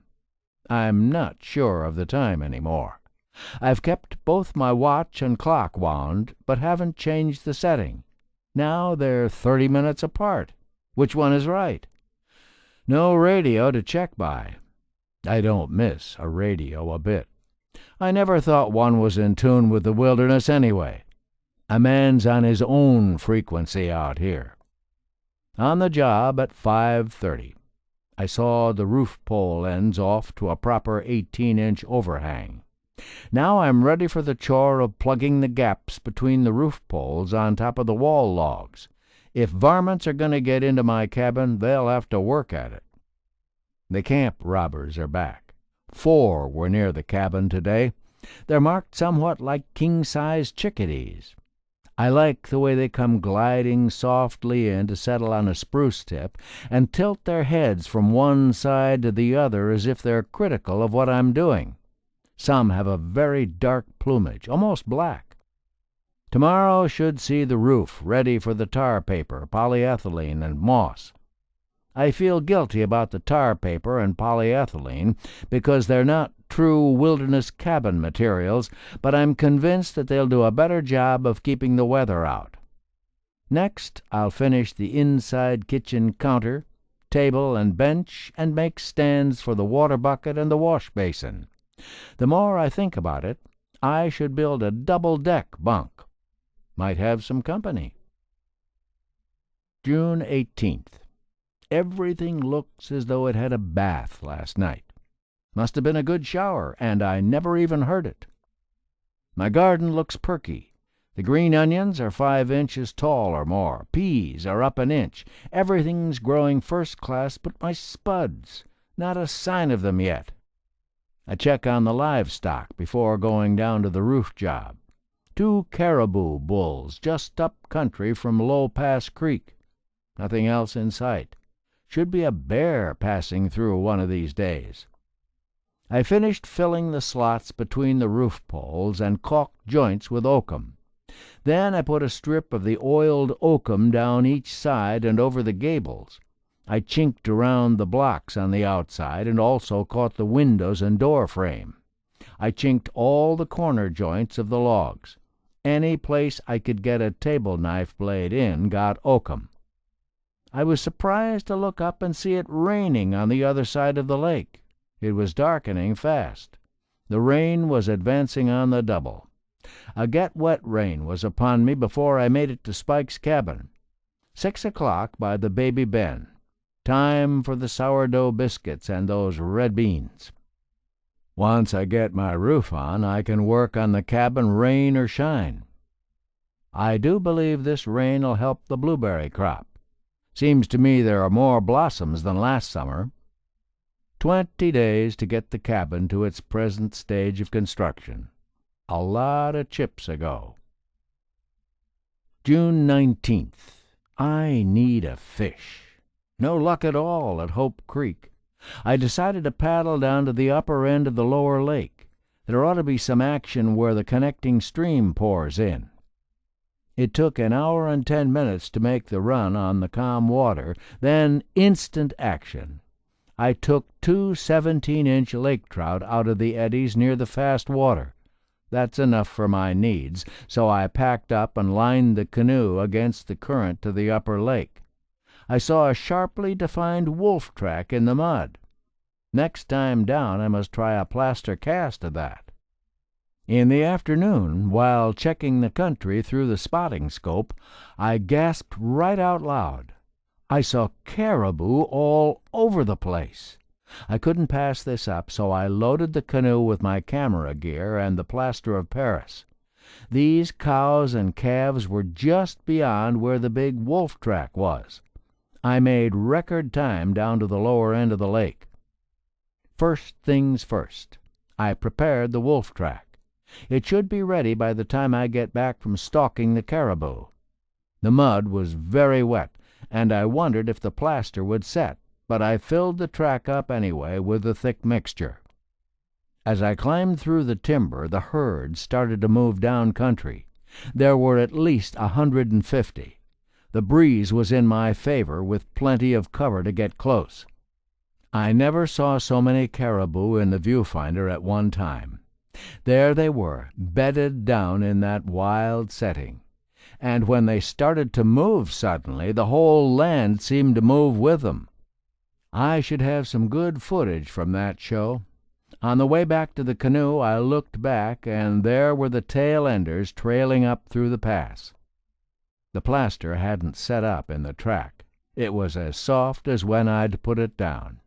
I cut a piece of cardboard from a box I had in the canoe for a base. I cut around the track and the plaster, pushed my fingers under from opposite sides, lifted up, and set the whole blob like a cake onto the cardboard. A breezy tailwind helped me paddle home. More good luck. The trot line pulled heavy. A 20-inch burbot. I am back in the fish business. June 20th. A fog barrier hid the peaks. There's more chinking to do around the filler blocks and the roof poles, around the purlin logs where they go through the gables, and at the corner joints on the inside as well as the outside. Next was a job I'd been thinking about. A tabletop, a countertop, some window ledges, and some shelves. I could split the logs straight enough, but there were many slivers, and it was a real chore to get them halfway smooth. I made 2, then decided to try ripping one with the rip saw. That was the answer. I could go down the middle of a log 5 inches in diameter and 42 inches long in 15 minutes. Couldn't complain about that. I think I've sawed nearly everything that I need. Now to trim the edges and start building. A few rain showers forced me to get the 16-foot by 10-foot tarp of polyethylene, and I covered the overhang in front of the cabin with it. A dry place to work, and my tools'll keep as well. What about that? One of my spuds has appeared. June 21st. A big surprise this morning. A white frost, and a good one. The leaves of the rhubarb were white. I wondered how my garden 'ud fare with this sneak attack. When the sun started bearing down, I'd know. I was sitting in my doorway filing the teeth of the ripsaw. When I looked up for a moment, I noticed a movement on the gravel path leading up from the lake. At first glance, I thought it was the squirrel, but the movements were even more furtive, and the animal was too skinny to be a squirrel. Sure enough, it was a weasel. He stopped within 6 feet of me. His eyes held the glint of black beads as they peered at me out of a triangular-shaped head. His ears were rounded. He was wearing his summer coat of pale brown with white undertrimmings. His tail was black from the tip right on up to the middle of it. My hand moved to brush at a gnat crawling on my eyelid. In a flash the weasel was off, scampering over the hummocks of moss. The squirrel chattered from the very top of a spruce. There he was against the sky, sitting on his haunches, tail curved over his back, nibbling on a spruce cone that he held in his forepaws. The scales were raining down on the boughs below him. "Quiet up there," I warned. "You better watch out. That bloodthirsty guy'll have you for breakfast." A day to make lumber. Hew off the round side of my slabs and trim the edges. I ripped out 2 planks for my door, and will need 2 more. Soon I'll be ready to put things together. The frost seems not to have hurt the garden one bit, but something else almost did. Fresh moose tracks that just missed. I hope the frost didn't bother the blueberries. June 22nd. Got up before the sun and watched it light the peaks of the shadowed mountains. The sound of a plane. In came Babe, landing downwind. I saw his boy Glenn climb out on the pilot's side. That little fellow in the 8th grade next year was flying the old T-craft. They'd brought lots of groceries, rhubarb and oranges and grapefruit and bananas and mail, some spikes and 2 good handsaws, also a cake from Mary Allsworth. Babe was satisfied the cabin was coming along fine. We sat on the beach for a spell. He'd be using the old Stinson to ferry gas for a prospecting outfit. Did I want anything big flown in? Could I use a 50-gallon barrel or 2? Good to store stuff in, so the varmints can't get at it. I allowed they might come in handy. I watched them go out of sight over the volcanic mountains. I got some really sad news in my mail. Senator Robert Kennedy was assassinated. I must admit, Mary Allsworth bakes a better cake than I do. June 23rd. Sunday. A day to take up the slack. Saws to sharpen, that's an easy job. Then a hunt for a log to make some 2-inch planks for my cabin door. I found one in my wood supply.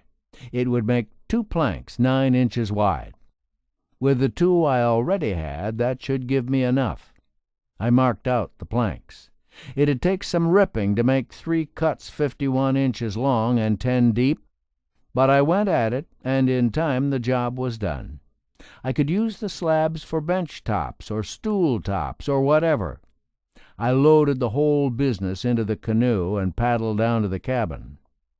Fog wisps around the peaks, and a sprinkle dimples the calm lake this evening. June 24th.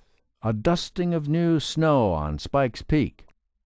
A few more boards to hew out, and then I'll start on the inside.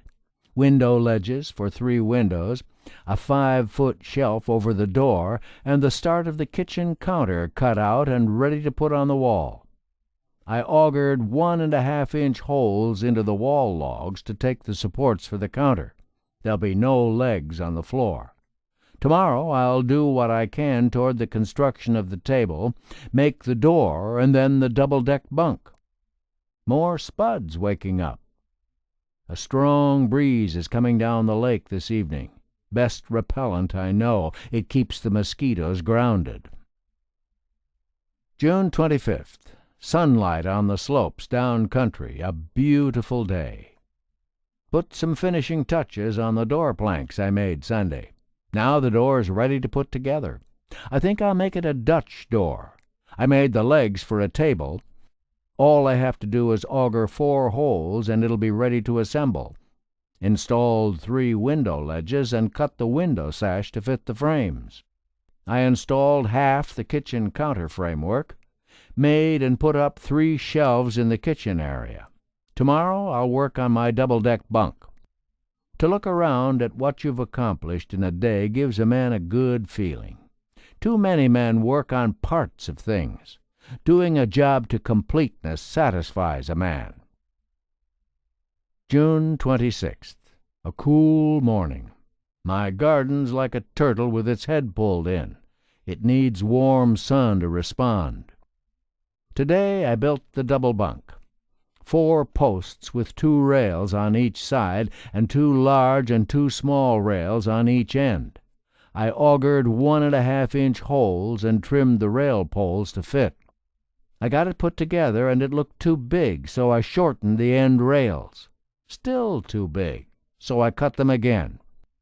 I have it down now to 27 inches wide inside the side rails, and it looks much better. Now when I get some glue, I'll knock it apart and glue it back together. Tomorrow I'll set the legs for my table and build a stool and bench. Thundering down country. The lake's going down, and the waterfall across the lake isn't running its usual amount. Twin Lakes needs a good rain. June 27th. A good rain it was. My garden looks rejuvenated. Today'll be a pole hunting day. I need about 30 to make the slats for my bunks. Small, but of good length, which is a tough combination. I'll have to investigate the Twin Lakes lumber yard pretty thoroughly. I paddled down country and struck it rich. I found a spruce thicket such as I've never seen in this country. Saplings an inch or a bit over at the butt and 10 feet tall. Just what I needed. I had them cut in no time, loaded them into the canoe, and paddled across the puddle-still lake to home. While I was peeling the poles, the wind came up strong from an unusual quarter, directly across from Allen Mountain. It brought rain, and it furrowed the lake as rough as a cob. This lake can really change its personality in a hurry. Like a woman, all smiles 1 minute and dancing a temper tantrum the next. I was happy to find I had enough bunk poles and even some extras that I could use for stool and bench logs. The wind died as abruptly as it came. Now the lake's grinning with reflections again, a picture evening. June 28th. Bright as a crystal this morning, and not a cloud to be seen. A furniture building day. First a kitchen chair, and then a bench 3 feet long. The echoing of the axe, the whacking noises of the driven chisel, the crisp bite of the sharp auger into wood, the gathering pile of chips and shavings, and both articles ready to glue before noon. I weeded my garden at lunchtime and watered it. The peas are looking healthy, and the green onions are almost ready to use. I'm near the end of the building job on the cabin until Babe comes.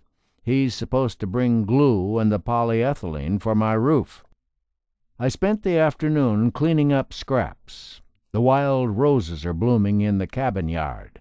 The ground dogwood and the little moss flowers are out. And people spend money for lawn mowers and waste time walking behind them. I finally got around to sharpening my tools, as I do every evening. Time to call it a day. A gentle breeze was moving up the lake as I trudged the beach to Spike's cabin and supper. June 29th. The growing season is definitely at hand. The blueberry blossoms are starting to fall, and soon I'll have to check on the young berries. Today's thought was to put hinges on my windows. I need a three-legged stool and a book rack type of shelf to store books, camera gear, and clothes. This last project would take some doing, as it would require 3 shelves 3 feet long, ranging from 15 to 12 inches in width. Lots of ripping to turn out that much lumber. The job was done with a good-feeling right arm to prove it. The rustic rack has a lonesome look. It needs filling. That'll come soon enough.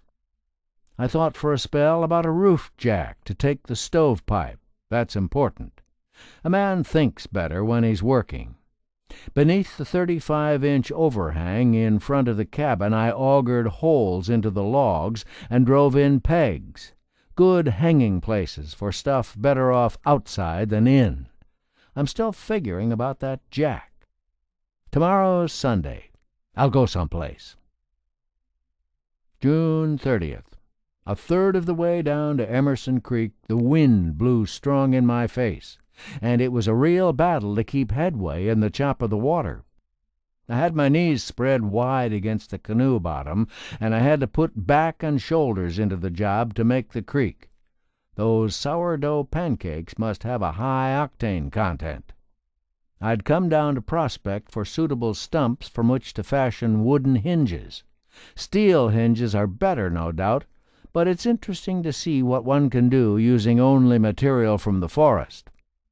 While foraging among the uprooted trees, I noticed wolf tracks mixed in with the caribou tracks, and I thought of my plaster cast. I'd have to check that out. I couldn't find the hinge stock I wanted. The trees were too big. I'd have to try another department of the lumber yard another time. What I did find, though, on the trek back along the creek bed to the canoe was a squarish, pale orange rock. I have a feeling it'll be the center rock in the arch of the fireplace. I noticed the boss hunter's plane came in today.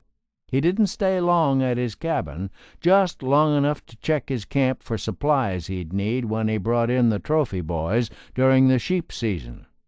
I wonder if the big rams feel that first stir of uneasiness. Do they know the difference between his plane and Babe's? The wind I fought before now helped me home. Wind and fire. Help you 1 minute and kill you the next. All depends on the time and place. July 1st. This morning I fashioned a box for the plaster cast of the wolf track. I sawed off the end of a cabin log and made a 2 1/4 inch slice for the box and a 1 3/4 inch slice for the lid. I hollowed them out with the wood auger and chisel, and now have a neat box. I'll mix some plaster, pour it in, then bed my cast in it and let it set. That roof jack for the stovepipe I've been thinking about. Select the proper location and nail a cross tie to support the 2 roof poles. Reinforce the base of the roof jack to make it wider and stiffer. The pipe will be installed so it'll stay there without wires. A few sheet metal screws should do it. Time to put the tar paper over the roof poles and fasten it down. Not a forest material, but I'd better use it. Later, the tar paper project is off. Heavy rain, a good soaking, one to replenish the forest sponge. A problem: how to clean the million tiny chips and grains of sawdust out of the gravel on the cabin floor. An idea: pack all the gravel back out and toss it into the lake. The chips and dust stayed on the surface and drifted away. I shoveled the gravel back on the beach, let it drain, and packed it back again. Clean wall-to-wall gravel once more. July 2nd. The lake is like a sheet of glass. My roof poles are too wet for the tar paper. This gives me a chance to go prospecting again for some hinge timber. I figure I need the butt end of 8 small trees to make 4 sets of hinges. A peaceful trip down the lake, gliding through the reflections of the mountains. After scouting around, I located 10 seasoned spruce stump sections, took a few extra in case I had a bad one or made a wrong cut. A few unusual-looking rocks found their way into the canoe also. I had a good load. This was a chance to see the difference in traveling time between a loaded canoe and an empty one. 1 hour to the minute to my cabin site from the lower end. I doubt if I've ever beaten that time running empty. Just as I beached the canoe, I saw ruffled water not far behind. The breeze brought rain. I was anxious to try making hinges. I saw a cabin once with some, but they were very crude. I worked the wood to shape with axe and draw knife. Now to saw the fork in the butt end. 45 minutes, and I had half my hinge made. Not bad.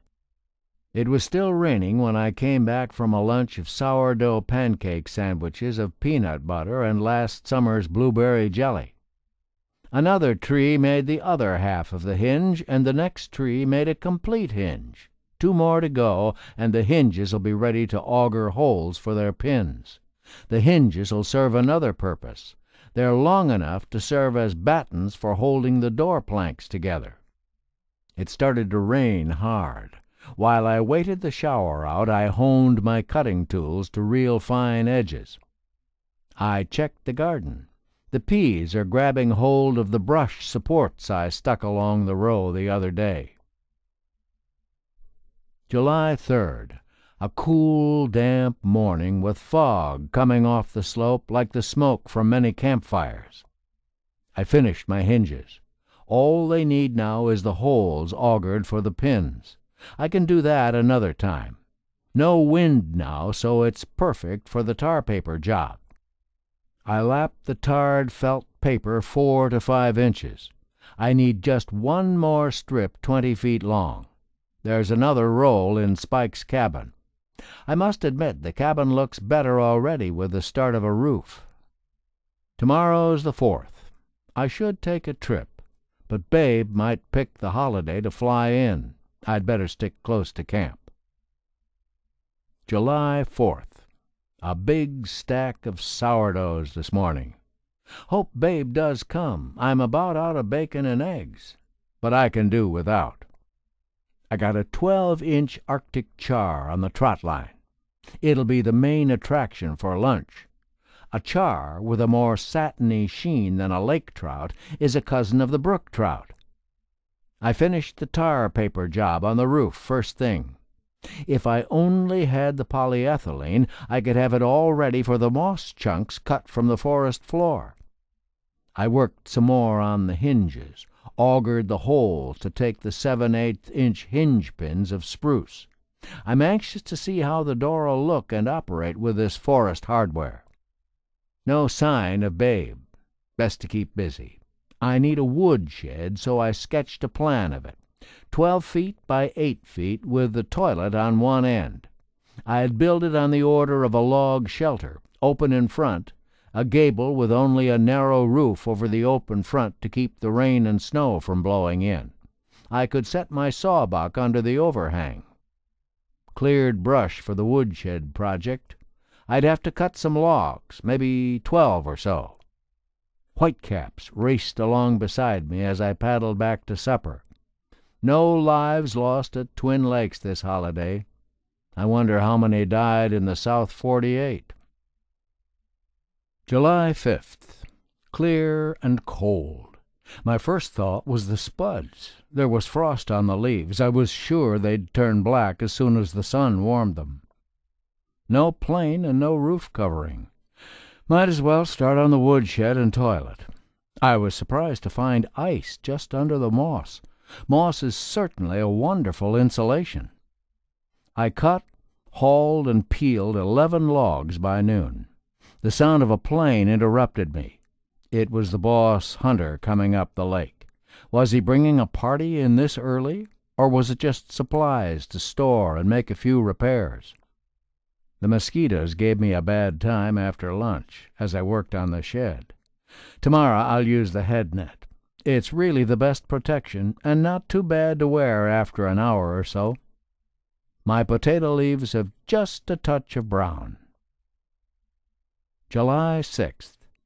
Where are the grayling at the mouth of Hope Creek? Not a strike this morning. Back to the woodshed project. Hewing and notching logs most of the day. I'm now 6 logs high. I wore the head net and had less trouble with the insects, except for one getting inside now and then and wanting out, and bouncing around in front of my eyes until I had to mash it.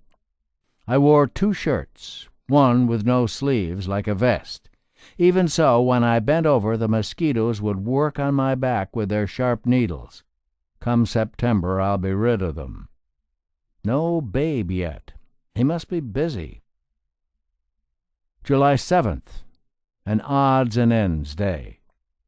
I put out a good-sized laundry to flutter and snap in a warm wind, did some mending, wrote letters, and tossed them into the pile ready to go out on Babe's Express. Then a visit to the Twin Lakes barber shop. That little Penn's Easy Trim is the best investment I've made for a long time. I went to my empty gas can supply and spent the afternoon tin bending. I turned out a dishpan, a washpan, eating pans, and a shelf to put above my bunk for toilet articles. I started to read a book that Babe had brought last time. Strange how the Bible has predicted so many things that have come to pass. And now the end is near, it says. I hope I have time to finish my cabin. July 8th. Awoke at 3. I could hear rain on the sod roof, and the sky faucets really have to be wide open to do that. Blue sky by 5 o'clock. The weather changes like a man's fortunes.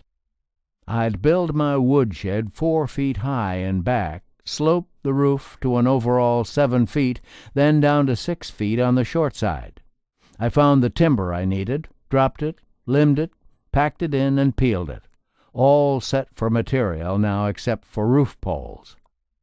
Caught a grayling and a lake trout in the fast water rushing into the lake from Hope Creek. I didn't give 'em much time to carry on. The belly dictates how sporting a man is going to be. July 9th.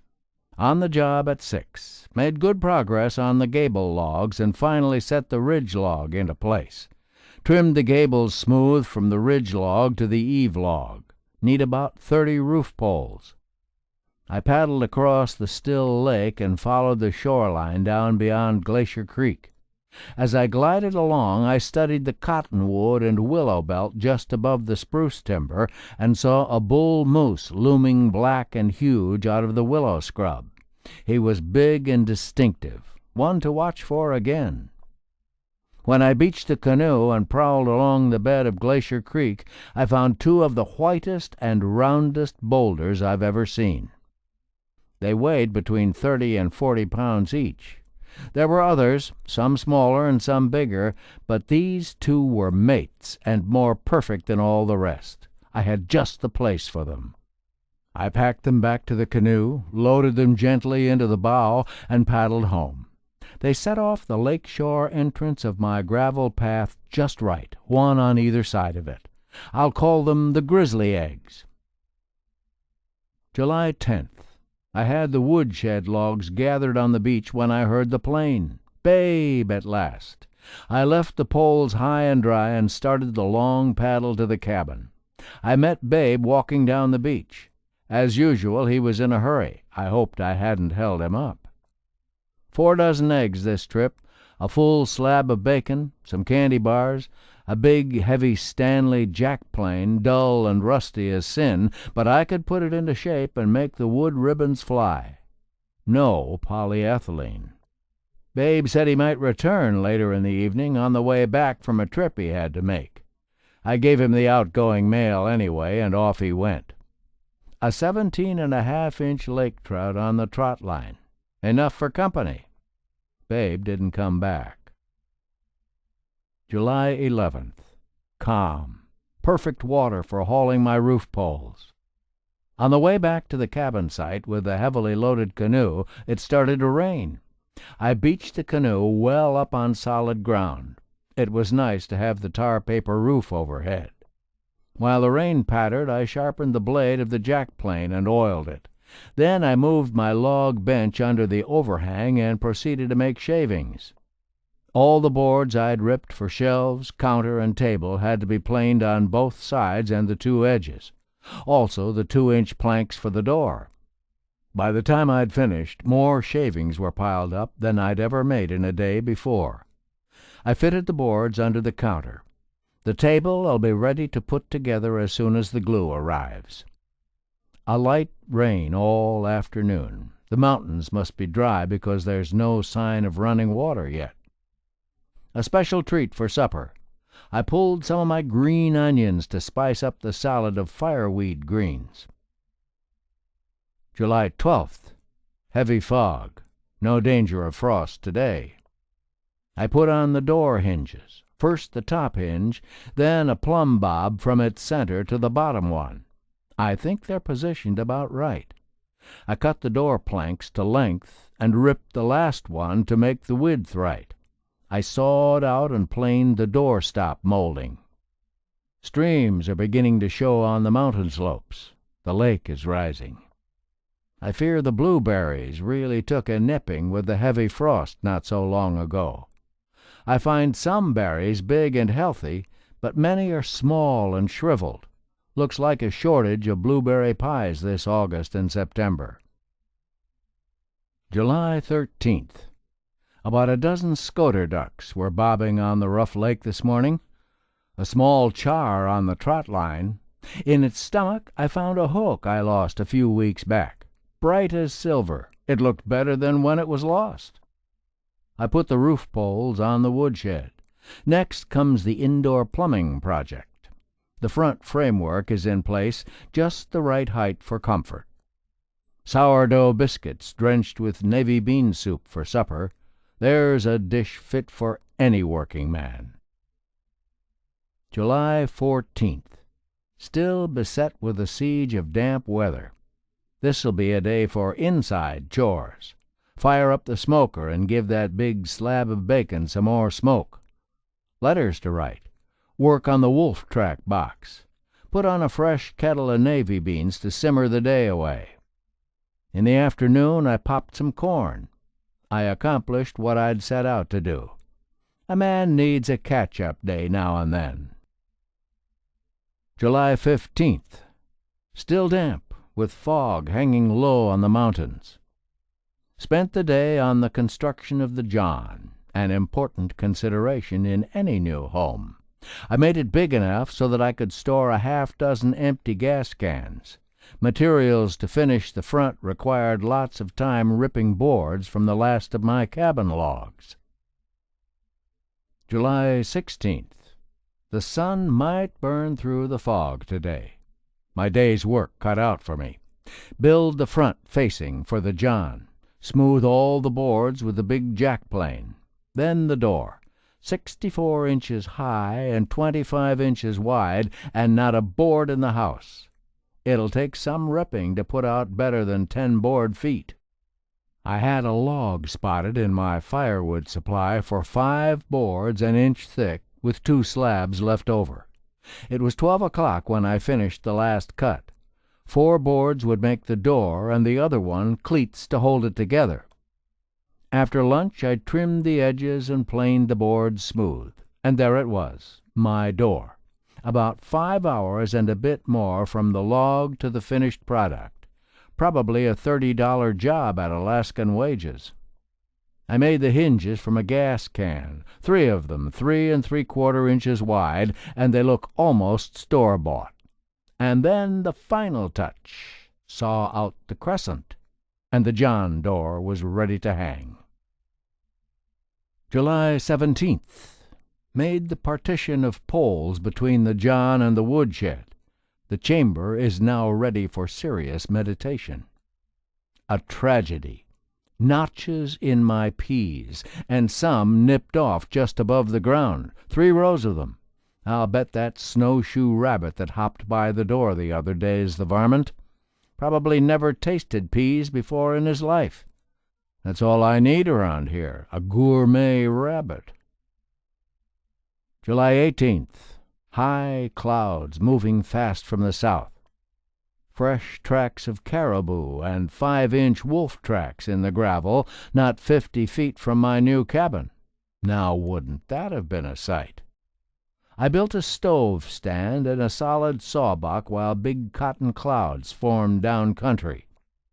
The droning of a plane. Babe! In he came to make the first landing at my beach. I helped him back the tail end of the floats to rest on a spruce pole laid along the gravel. Then we tied her fast with a line. The glue from Brother Jake. That spelled progress. Plenty of mail. Still no polyethylene. Well, I'll just wait it out. Maybe next time it'll come. Babe spotted my peas. His eyes twinkled. "I like rabbit better than peas anyway," he said. "Don't you?" He helped me finish the company dessert, a can of fruit cocktail. Then he was off for Lake Clark. I spent the rest of the day reading mail and gluing boards and poles. I do believe the cabin is close to livable. That rabbit really likes peas. He has a rough time of it in the winter. What with lynxes and fox ready to waylay 'em, I really don't need the peas. Let 'em have 'em. July 19th. Today started in a very ordinary way, yet it was to be an extraordinary one. I canoed down to the cabin. It was a good feeling to slide into my beach. I mounted the brackets for the kitchen counter and was just putting the finishing touches on a chair when I heard an unfamiliar sound. I listened and heard it again. Then I really came to life. The sound could be only one thing: wolves howling. They were on the hump. A low, deep howl again, and then one higher in pitch. The chair would have to wait. I took off up the trail toward my cabin log grove. I should be able to see 'em from there. Surely enough, I saw 2 wolves in an easy lope coming down the trail off the hump and through the scattering of small spruce. Suddenly they vanished. I froze and waited. There they were again, going back up the trail, now walking, now breaking into a slow trot. Why didn't I bring my scope? I decided to go back and get it. I flew through heavy brush and timber and had the scope all mounted before they were halfway up the hump. It was a sight. The big one light with dark streaks on his back and sides, dark around his muzzle, the other a fourth smaller and light in shade. They traveled with tails down, long, lanky, and loose, with the fur bouncing on their backs. Then there were 3. Another big one appeared. They stopped to smell a squirrel burrow, and as they did, their tails lifted slowly. I watched them climb up and over the top. After nearly 50 days of labor, it never really entered my mind that I could take a day off. As it turned out, I would today. Back at the cabin, I picked up the saw I'd flung to one side in my wild dash to get a look at the wolves, intending to get back to work. I took one last peek through the scope, though, and there, no more than 100 yards from where the wolves had climbed, was a cow caribou. She was standing with her head down, fighting insects. This seemed very strange. I loaded my camera gear and started up the trail to the hump. Just before reaching the top, I saw a reddish object in the low brush ahead. The wolves had made a kill. There were the remains of a young cow. The 3 wolves had nearly devoured her. All that was left was the backbone part of the rib cage, part of one front shoulder, and most of the neck. The lower part of the head to the top of the eyes was eaten away. The lower jaw bones were stripped clean. Back straps and ribs all clean too. The skin was badly torn and pulled down over the front leg, as you'd peel back a rubber glove. They had downed her 50 yards up the hill and scattered paunch, skin, and lungs along the trail to where she now lay.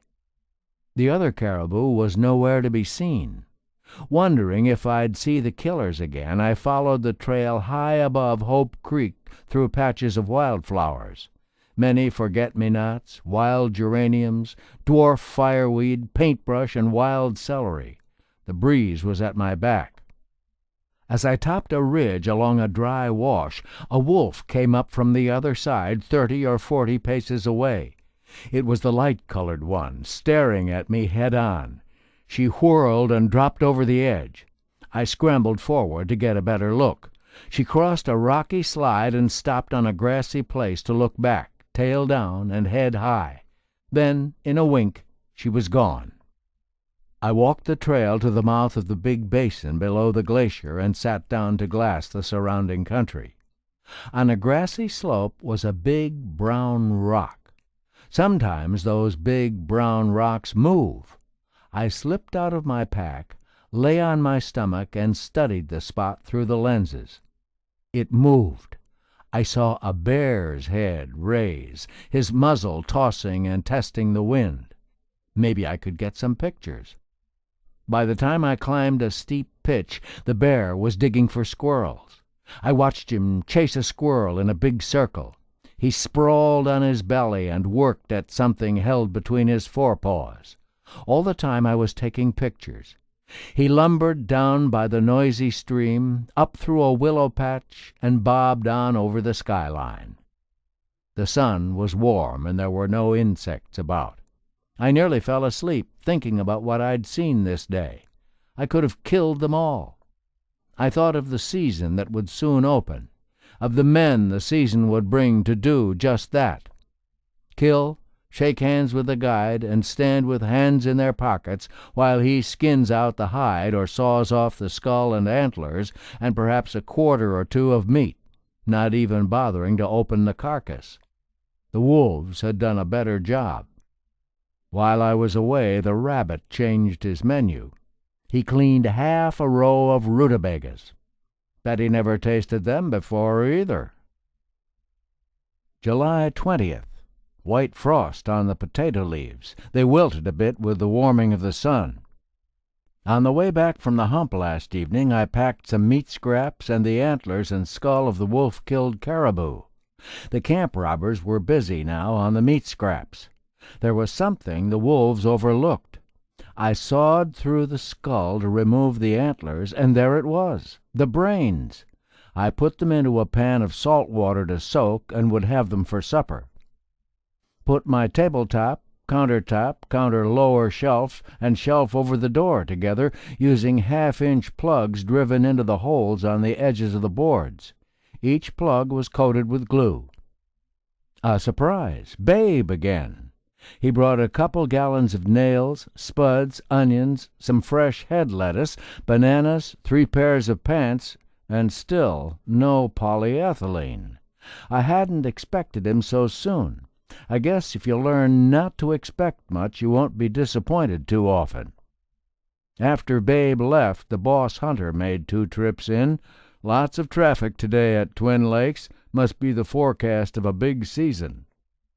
This evening, the table and shelves are very solid, mighty good glue. Supper of caribou brains, fried with cornmeal, eggs, onions, salt, and pepper in bacon grease. And sourdough biscuits, too. That's eating high off the caribou.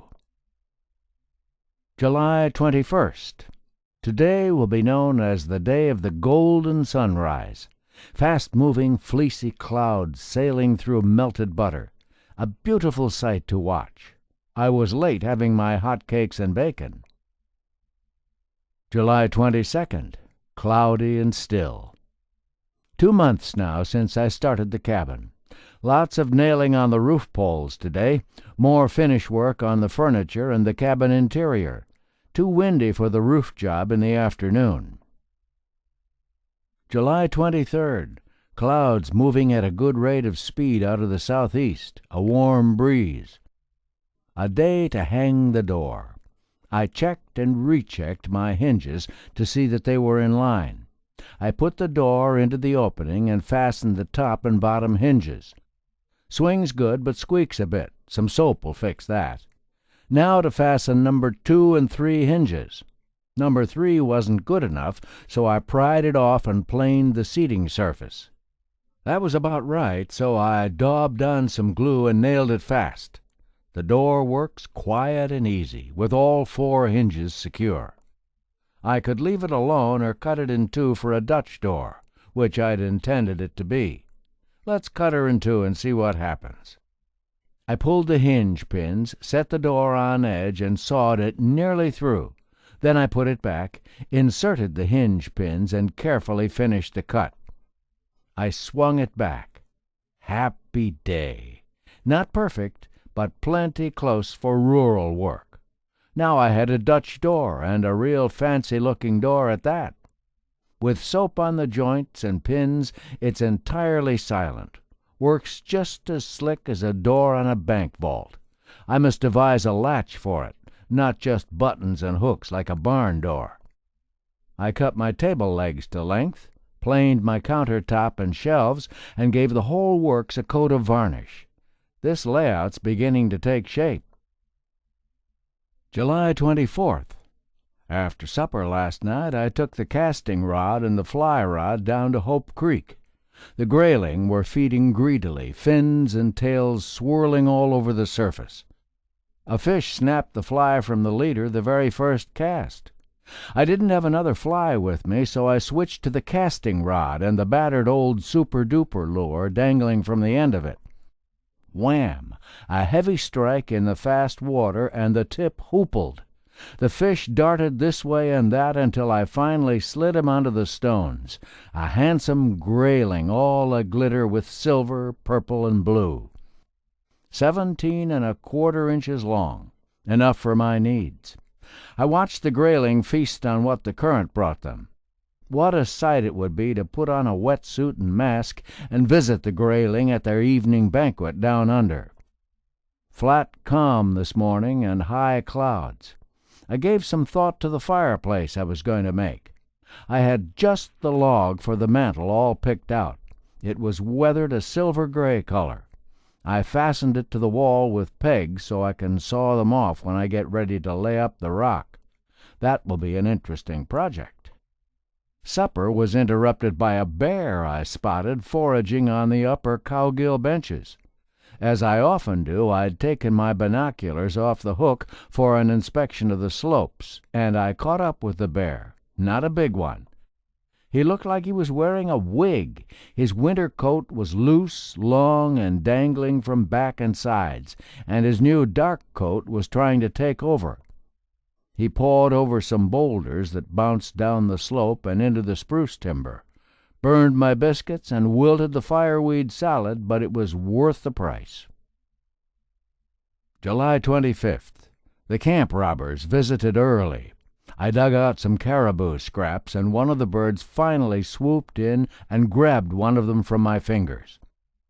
I need more storage space in my cabin, something other than cans and boxes, like a closet bureau with doors on the front closing toward each other. I spent the day ripping boards out of logs. I made 6 hinges out of gas can tin, then time ran out on me. I'll finish it in the morning. I'm nearly moved in now. Thought I would catch my supper at the creek mouth before heading back to Spike's cabin. A strike right off, but it got away and must have told every fish in the pool about its narrow escape because I never got another touch. A warm evening, and my sourdoughs puffed up like balloons, light and heavenly. July 26th. A good morning to paddle across the lake to my straight pole patch. When will this pole business end? I need some for my closet bureau, and some to hold the moss down on the woodshed roof.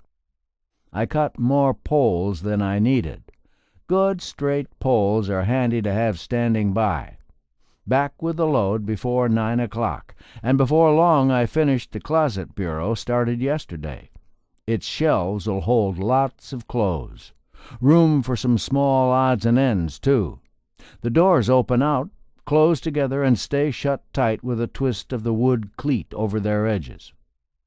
Now I need a window. With 1/2-inch by 1/2-inch mullions, I divided the window frame into 9 pane sections. Storm window plastic was then anchored fast with masking tape on the outside of the muttons. Handy wrap was similarly taped on the inside, and the air was trapped between the layers. Presto, a poor man's thermopane. July 27th. How clear it is through my big window. All of a sudden the cabin has more character. I climbed the hump and filled a can with blueberries. They're at their best with raindrops on them, but I enjoyed them sugared for dessert this evening. Just before I broke out of the timber, I startled a mother spruce grouse with about 6 youngsters the size of quail. Such a hurtling in all directions! She stayed on the ground, however, pussyfooting on the carpet of moss and making low clucking sounds without opening her bill at all. Her throat feathers swelled as the low sounds came out. I spotted a little one balancing on a bough. As I approached, it squatted nervously, stretched its neck down below the level of its body, wobbled its head, teetered, crouched lower, and stretched higher as if to say, "Hey, Ma, what do I do now?" I backed away to avoid further confusion of the family. July 28th. My camp robber friend appeared at breakfast and stole a snip of the bacon right out of my plate as I sat in the doorway. I must say I really like my window. I took a charcoal stick and sketched the fireplace chimney on the logs, then cut a big piece of cardboard to the pitch of the roof and set it up on top. I was pleased with how a chimney would look, and the moss on the roof will improve the whole effect even more. Inside, I tacked more cardboard under the log mantel and drew a fireplace on it. I nailed the molding in tighter on my window and plugged the cracks in the door with oakum. Then I chinked the toilet end of the woodshed and packed in some gravel from the beach to cover the floor. Tomorrow I'll make a latch for my Dutch door. July 29th. The wind rattled through the trees last night, and the lake was noisy. Clouds coming from the southeast this morning, a mile a minute. Ready to construct my super door latch. I'd use a wooden disc with a lug on one side to engage in the door casing, and a shaft squared to take the handles. Now I needed a lock. Any old house dog of a bear could push the handle down and open the door.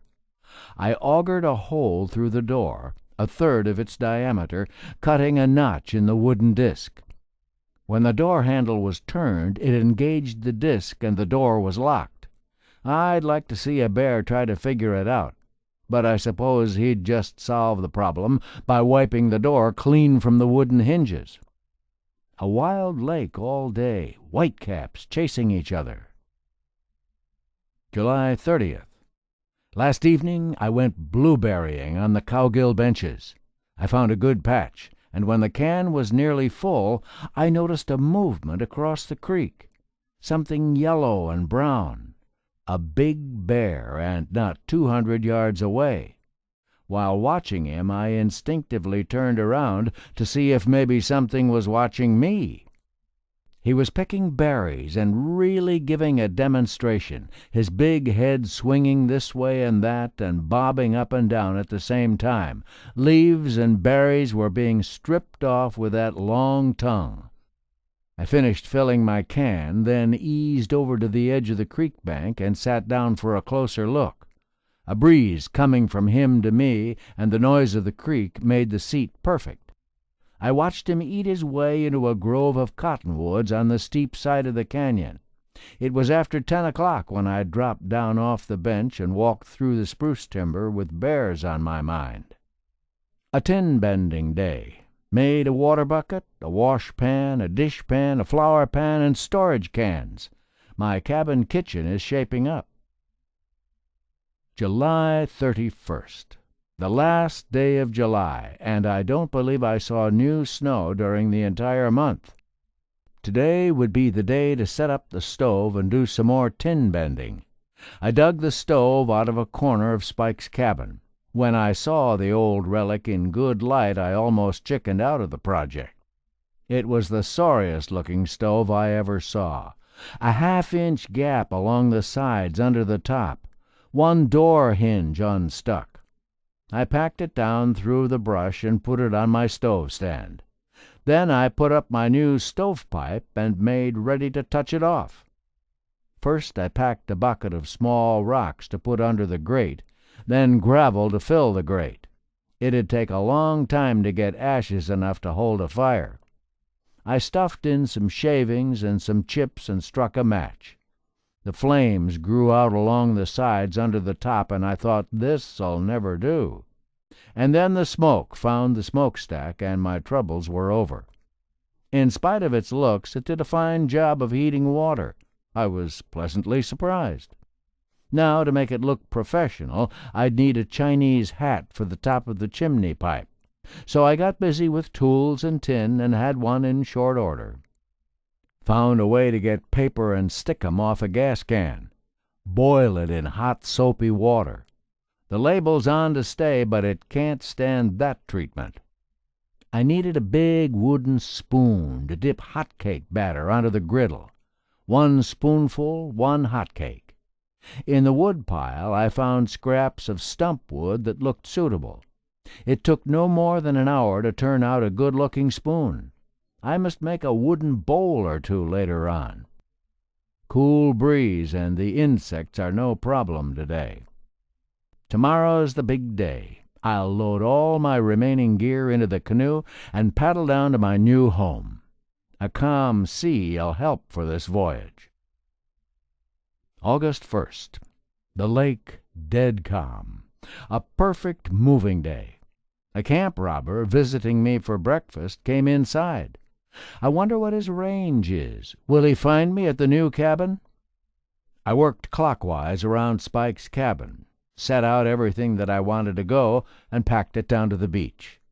Then I cleaned up the cabin that had been home, scrubbed the counter, the shelf, and the woodwork of the stove stand. I glanced at Spike's sign and was satisfied I'd complied. Everything in order and better than I found it. I loaded the canoe and paddled down to my new quarters. Everything found its place, and there was lots of room for everything. Not a cluttered look at all. Some items to make, such as a knife holder to fasten on the wall. Suddenly it happened. The worst accident of my cabin-building career. The piece of wood I was working turned, and I raked my thumb with the newly sharpened ripsaw. Blood ran all over the place.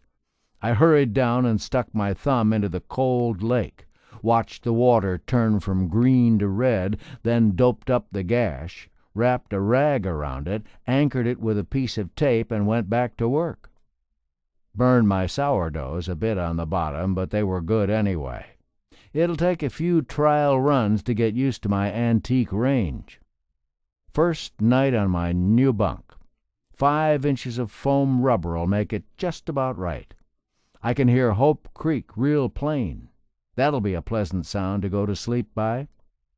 The lake water's good, but now I pack it from Hope Creek, and I think there's none better that I've ever tasted.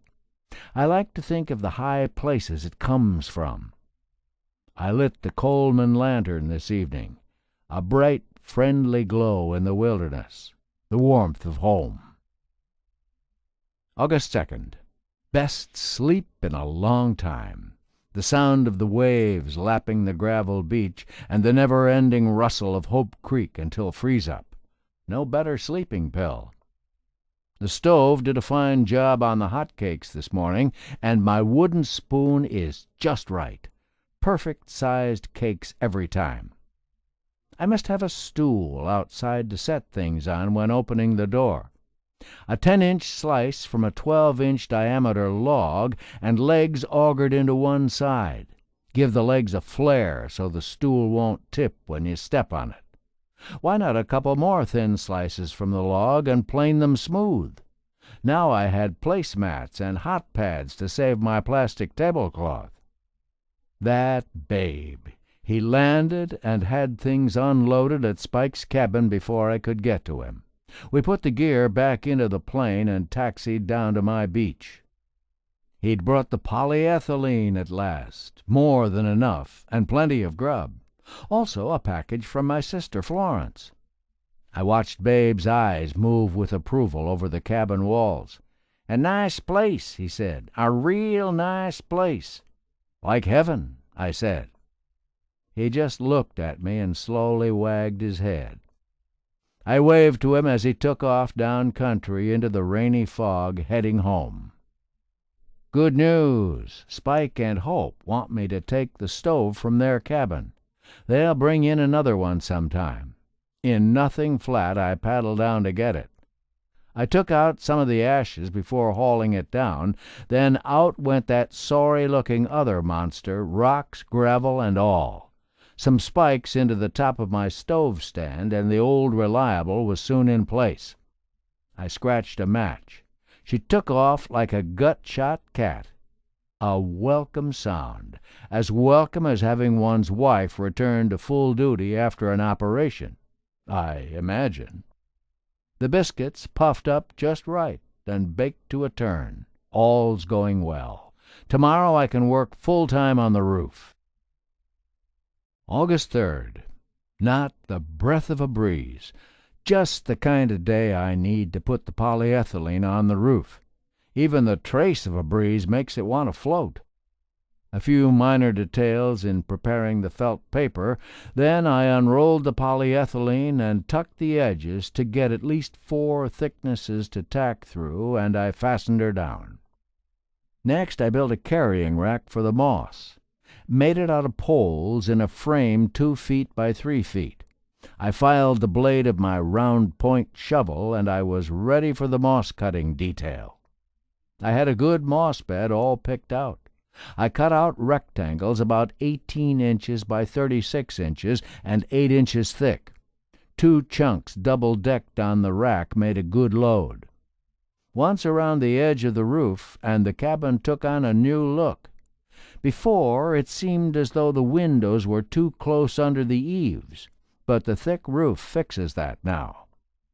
By late afternoon, I finished the lake side of the roof.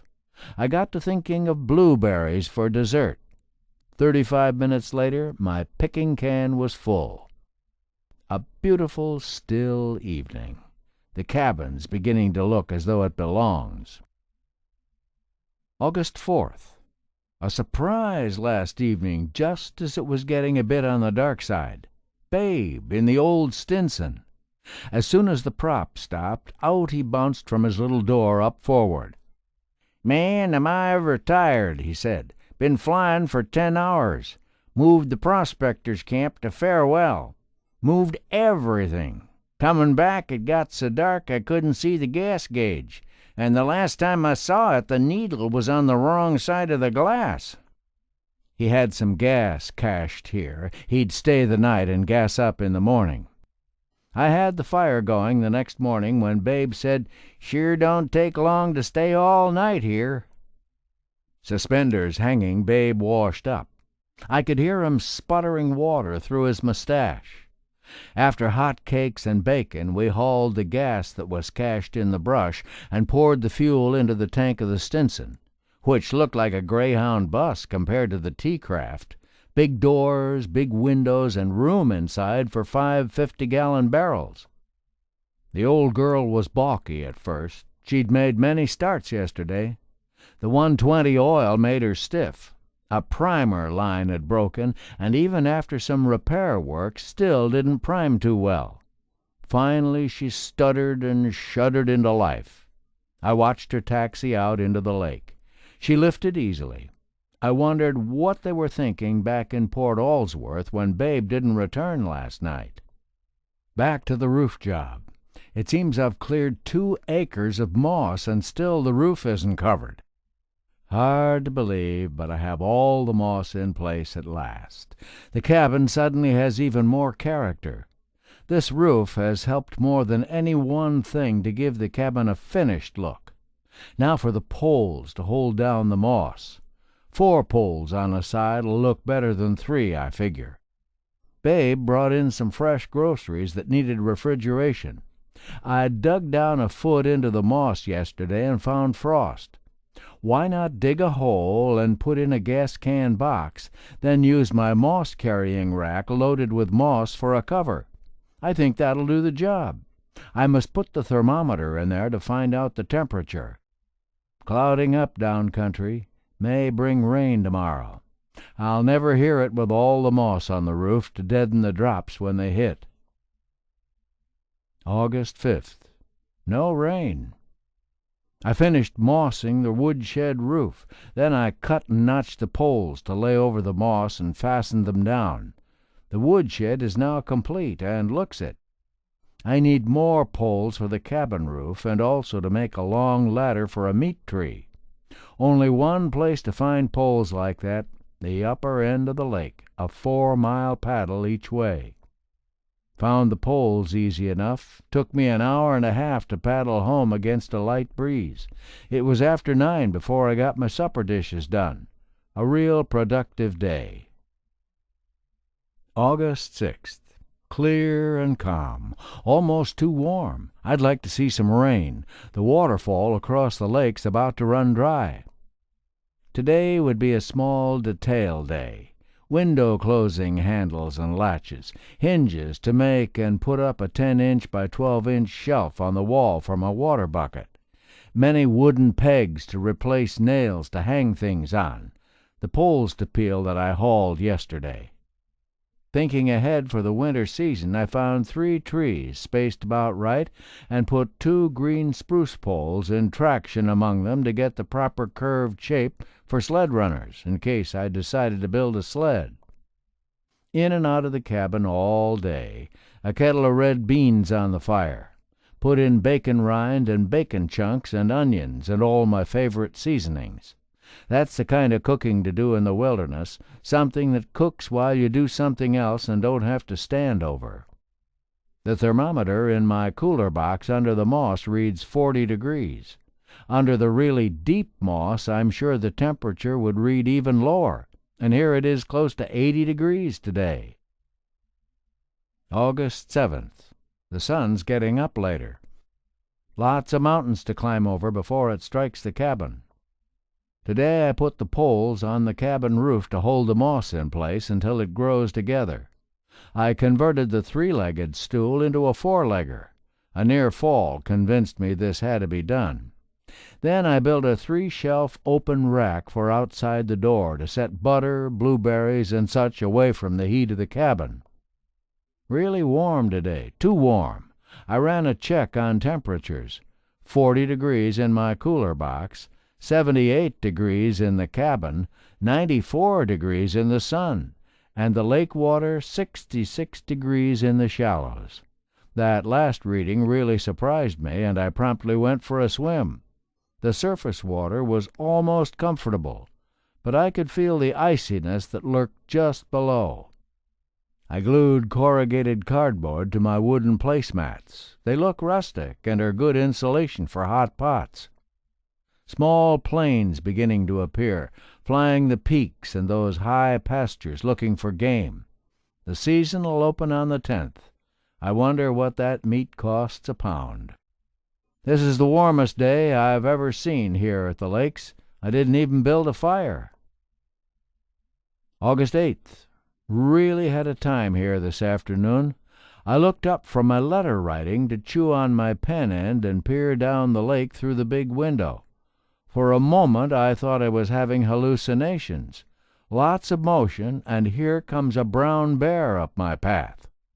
He was nosing the gravel as he shuffled toward me, getting bigger all the time. He looked somewhat small for a brown, but he would have been big for a black. Abruptly he stopped and flipped his muzzle at the wind currents. I waited for him to wince as the man scent struck him and bolt with a crashing into the brush. No such reaction at all. He just ambled unconcerned past my big window in the direction of the rear of the cabin. No more had he gone out of sight than I heard sounds that brought me right up out of the chair. That character was trying to climb up the corner of the cabin and onto my new roof. This would never do. I slid the .357 Magnum from its holster on the wall and stepped out the door. No bear could I see on the roof, so I yelled and touched off a round that exploded like a thunderclap. It didn't have the expected result. Around the corner came the bear in four-paw drive. I scrambled for the door, pulled it shut, and gripped a fist down hard on the handle. The bear came slamming against the planks. I felt his weight bulging the upper door and heard the rake of his claws. What kind of bear was this? The noises he was making didn't sound friendly at all. In fact, they sounded downright psychopathic. His guttural complaints trailed off, and I knew he was moving away. Through the small window I watched him poke toward the woodshed.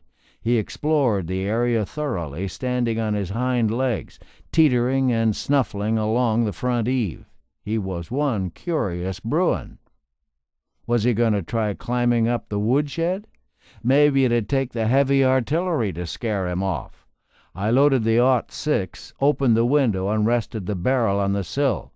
Then I turned loose a rebel yell. He must have been a reincarnation of Jeb Stuart. He spun with unbelievable quickness and came on like the cavalry. I drove a slug into the path in front of him, making the gravel fly. He put on the brakes, whirled in retreat, then stopped, rising to his full height as if trying to peer beyond the cabin logs and solve the strangeness there. Noiselessly he dropped on all fours with an almost fluid movement and was gone. Less than 5 minutes later, here he came from another direction, this time toward the front of the cabin, stalking, silently, ominously. I didn't like it at all. There was an orneriness about him I could feel. I couldn't have pets like this running around the place. The best thing to do would be to shoot him, skin him out, and write a letter to Fish and Game. He must have picked up warning vibrations. Off he went in a sudden huff, slinging his forepaws in pigeon-toed strides until the willows closed behind him. I checked the latch on my door and went back to my letter writing. This evening I went on bear patrol. No sign of him, just passing through, I hope. I think he's headed out of the country. I guess I made myself a pretty good door at that. One thing I can't understand, though. If that character wanted in, how come he passed up the big window? Let's have some rain. Every day I've been watering what's left of my garden. I need an outside bench. Some slabs from my board ripping operations are available. Well, what do you know about that? I got carried away. That bench just grew and grew into a small table, and a rather handsome one at that. The top's 15 inches by 32 inches. It stands 28 inches off the ground. Now for a general clean-up of the area. I moved all my scrap to the woodshed or under the trees nearby. Some I'd be able to use, so I kept them separate. I found one 4-inch diameter log end that wasn't split, so I augured a 1.5-inch hole in one end, 3 inches deep, and planed it smooth. Then I cut the piece down to a 3 3/4-inch length, a dandy holder for pens and pencils. I cut the brush under my clothesline and raked up 2 buckets of wood chips. Now the cabin looks landscaped. A good day, like all days at Twin Lakes. August 9th. No sign of that psycho in the fur coat. He's far away, I hope. Heavy gray clouds might bring some rain. The lake's rising slightly. Must be the warm weather's been acting on the snowfields in the high mountains. No sign of game at all. Strange I don't see a caribou on the slopes now and then. While cultivating the garden, I rolled out a potato the size of a walnut. The green onions look respectable. The crops to grow at Twin Lakes are rhubarb, potatoes, lettuce, green onions, and radishes. I've decided that no more chips and sawdust will be made in front of the cabin. I scraped up the entire area slick and clean and dressed it properly with a new coat of beach gravel. Fishing at the mouth of Hope Creek's been poor. Where have the fish gone? The wind is strong this evening, and the lake is churning as if it wants to turn itself loose. August 10th. Gray clouds racing across the sky. This must be a real blow on the Gulf of Alaska. Today, among other things, I'd build a butcher's block for outside the door, a 10-inch length of 11-inch diameter log with 3 legs. I finished it in short order. Then from the same log I sliced off 2 5/8-inch slabs cut on a diagonal and planed them to bring out the grain and the growth rings. They'll make proper decorations for the wall or the fireplace mantel. I coated them with clear shellac. I shellacked my plaster wolf track, too. The rest of the morning I spent supplying wood for the stove.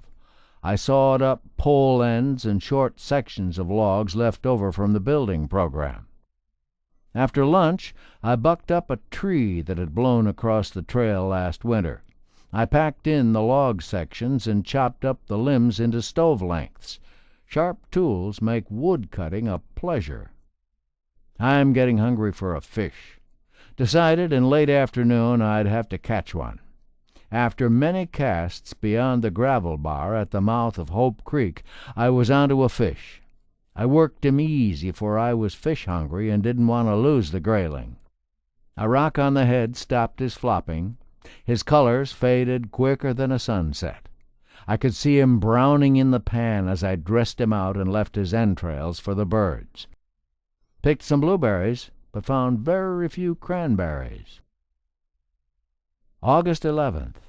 A big caribou bull on the Cowgill bench, very dark, with his cape starting to whiten and the velvet graying on his antlers. The insects were giving him fits.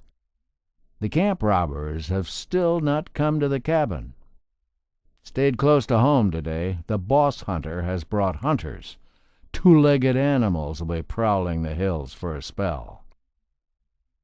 August 12th. The spruce boughs are glistening with raindrops. The land had a bath last night. Calm after the big blow of yesterday, I decided to take a trip down to the lower end of the lake. I could use a fish or two. An easy paddle down. An Arctic tern sliced above, hovering to look me over, his breast picking up a pale blue cast from the water. Rags of fog are strewn about the high peaks. I pulled the canoe up high on the gravel of the lower end. Fish were breaking. One that looked 2 feet long rolled on the surface. If I could only sink a hook into that one, but no luck after many casts. To make matters worse, the breeze was coming up strong, and down the lake at that. One last try. I let the lure sink way down and twitched it toward me. Wham! A heavy fish, but not much fight. More color than I've ever seen in a lake trout. Bright yellow fins and belly, big lemon spots against gray-green sides. This one should break my record of 19 inches. I had my fish, but now I was in trouble. Whitecaps all over the place, and that 7th wave a big one. I could leave the canoe tied to the brush and high on the beach and then walk the 3 miles back, or give it a try. I shoved the canoe out into the wind, crouched low with knees spread against the bottom. It was a battle. I finally made it to a bight in the shoreline near Low Pass Creek, and it was a relief to get behind the steep beach out of the wind. I slid the canoe into the shallows, tied her fast, and gorged myself in a blueberry patch. Still blowing. I tied one end of my long line to the bow and the other end about 2/3 of the way back toward the stern. Holding the line in the middle, I kept adjusting until the bow of the canoe was farther from shore than the stern, and started walking the beach. It worked real well for a time, until it got broadside to the wind and was blown ashore. Then I got in to paddle to the next favorable section of towing beach. I was getting home, but it was a slow process. I got slowed down even more when I hit a section of no beach and big boulders. I took to the open water and battled my way. As I passed the boss hunter's cabin, I saw something hanging on the meat pole with birds flying around it. The fresh meat looked like a front quarter. No other sign of life around the cabin. By the time I made my beach, I'd had a workout. My trout measured 19 inches on the nose. It was a female loaded with eggs. I fried them in bacon grease with lots of cornmeal, a dose of Tabasco sauce, some poultry seasoning, salt, and pepper. When the eggs got hot, they commenced to pop like popcorn and flew every which way when I lifted the lid covering the pan. They were different. August 13th. It could rain today without too much trouble. I made a paper towel rack out of some spruce stock. 2 end pieces supported a dowel that could be easily removed. Next, I made a curtain rod out of a skinny piece of driftwood and hung the burlap curtains Sister Florence had sent. Clean up my beach. That was a job that needed doing. I wanted to make it a beach that a pilot would enjoy coming into. I piled the driftwood in one pile, the rocks and boulders in another, and waded out to pick the large stones from the bottom to pile them also. When I finished, I was sure I had the best plane landing place in both lakes. A heavy fish splashed just out from the cabin. Have the sockeyes arrived? I must watch for them. A little later I looked up from applying a coat of varathane on my furniture to see a scarlet fish with a green head sliced through a wave. It was the end of a long journey for them. They'll spawn and die. Their escape from the can is a very brief reprieve. This evening I sat on my driftwood pile admiring my cabin. Pale blue wood smoke rose up through the dark boughs of the spruce, and beyond, looming huge and majestic, the jagged peak of Crag Mountain. The cabin was complete now, except for the fireplace, and maybe later on a cache up on poles. It was a good feeling just sitting and reflecting, a proud inner feeling of something I'd created with my own hands. I don't think I've ever accomplished anything as satisfying in my entire life. Chapter 3. Camp Meet. August 27th. A frosty morning. I picked up 2 rams in the spotting scope. They were feeding on a grassy bench high above Glacier Creek, at the base of a rock slide. Suddenly 5 more rams appeared, big curved horns against the blue sky. It wasn't long before I heard an outboard motor, and there, droning toward Glacier Creek in a small boat, were 2 hunters. Other eyes had been watching those rams, too. This would bear watching. I could use some sheep meat, and if those boys made a kill up that high, they'd surely leave most of the meat on the mountain. I watched them beach, shoulder their packboards, sling their rifles, and head up the Stony Creek bed. They were off on a search-and-destroy mission.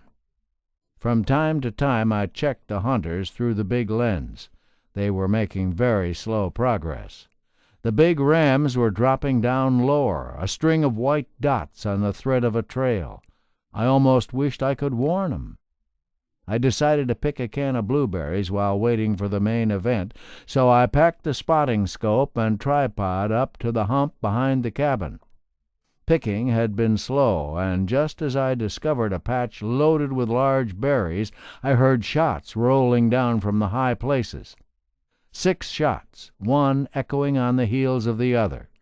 They must have been shooting at extreme range, hoping for a hit.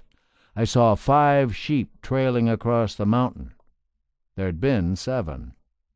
I picked up the hunters on the rock slide. I saw 1 ram tumbling down the steep incline. The men started another on its way over and over, legs flailing in the air. When the rams stopped, the hunters worked down to where the white blobs lay and started them rolling again. What a way to treat a set of horns and cape, not to mention the meat.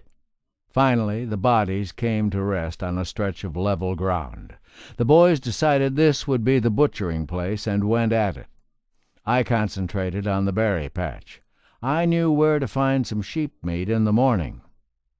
Back at the cabin in late afternoon I glanced into the spotting scope at intervals to see how the hunters were doing. They were coming down with heavy loads, stopping to rest often. They'll remember that trip up and down the mountain for a long time. About 7 o'clock the outboard started up, and two very tired men were only the width of the lake away from calling it a day. August 28th. Clear and frosty at 4:30 a.m. At 5:45 I embarked on Operation Sheepmeat. Flour sacks, meat saw, and packboard were loaded into the canoe. On the trip across, the sun didn't strike me until I turned the canoe bottom up on the gravel beach. At 6:40 I took off up the creek. I followed game trails and beat the brush toward the steep cottonwood-covered slope. The cottonwoods were nearly all of one size and straight as telephone poles. High ferns, high-bush cranberries, and fireweed, but none of it blooming now. The blue sky showed through the branches. A part of living has got to be climbing through a grove of cottonwoods when the leaves are shivering in gold. The wind blew cold from the glacier, and patches of fog poured down as I neared the end of the climb. I found the two rams lying about 20 yards apart. More meat had been taken than I figured, but neither of the carcasses had been opened. I dressed them both out and couldn't find anything wrong with the meat. The cold mountain air had kept it chilled. I made up a load of 2 front quarters, the tenderloins, the ribs, neck, and some pieces of sheepskin. I sawed off 2 of the feet, just to have, and tucked them into the load. Then I sat down with my back to it, worked my arms into the straps, and shrugged the heavy pack to my shoulders. I rose to my feet and, with my walking stick, picked my way toward home. Whitecaps were on the lake when I reached the canoe. Why is it that the wind always blows up the lake when I must cross it going down? They were big swells, too. I remember my commercial fishing days. Before a blow, the big swells came. I was halfway across the lake before the breeze picked up, and by the time I reached my beach, the wind was blasting. Had I been another 15 minutes later, I'd have been hunting for a hole. I sorted the meat and hung it high from the branch of a tree. I fleshed out the 2 pieces of hide and soaked the blood from the white hair. Then I prepared the ribs for supper. They were flavorful, but I was sure of one thing.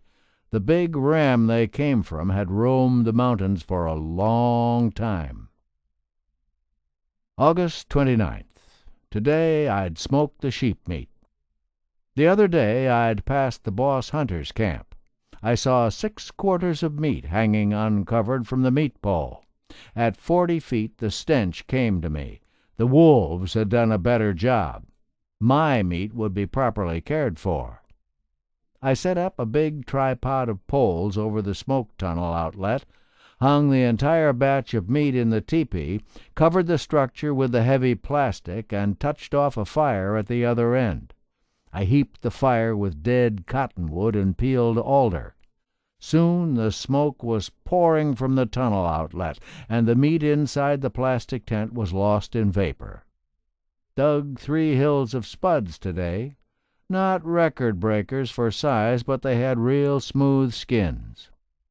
I must add an accessory to the John. That rascal of a spruce squirrel just went berserk with a small roll of toilet paper.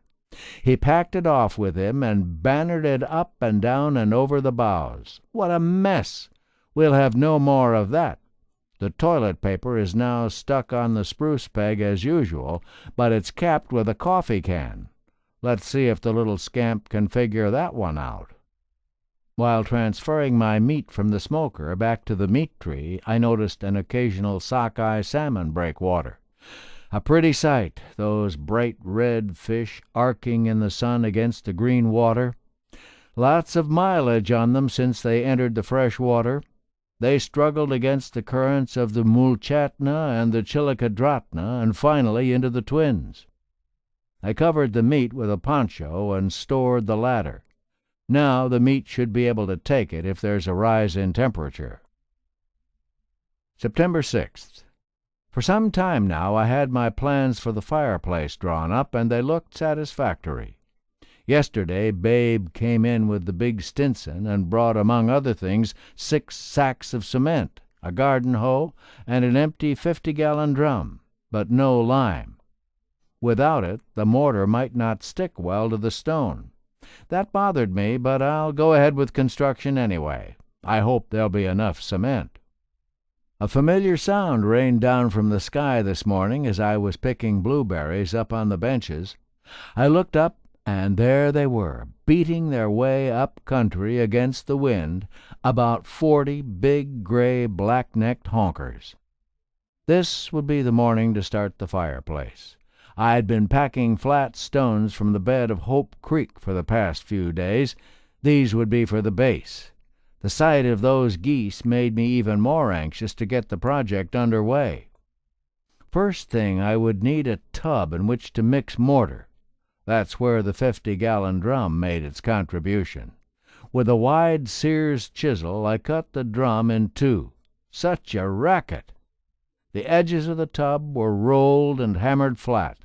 The garden hoe completed the kit. Next, a good gas can carrier to pack the rocks and mortar in. I cut a gas can lengthwise, a generous 6 inches deep, then fashioned a cradle of light poles with rugged handles. I set the gas can tub into this and nailed it fast. Result? A sturdy rig. After checking my plan several times, I marked the logs for cutting. I almost hated the thought of cutting into those cabin logs that I'd fitted with such care, but it had to be done. I transferred my rock pile from the beach up to the back of the cabin. The colorful rocks laid out side by side so I could see them individually, the rest in 2 piles, one on each side of the fireplace location. I dug out for a base, allowing for lots of rocks in a solid footing to eliminate danger of it tipping in time or settling.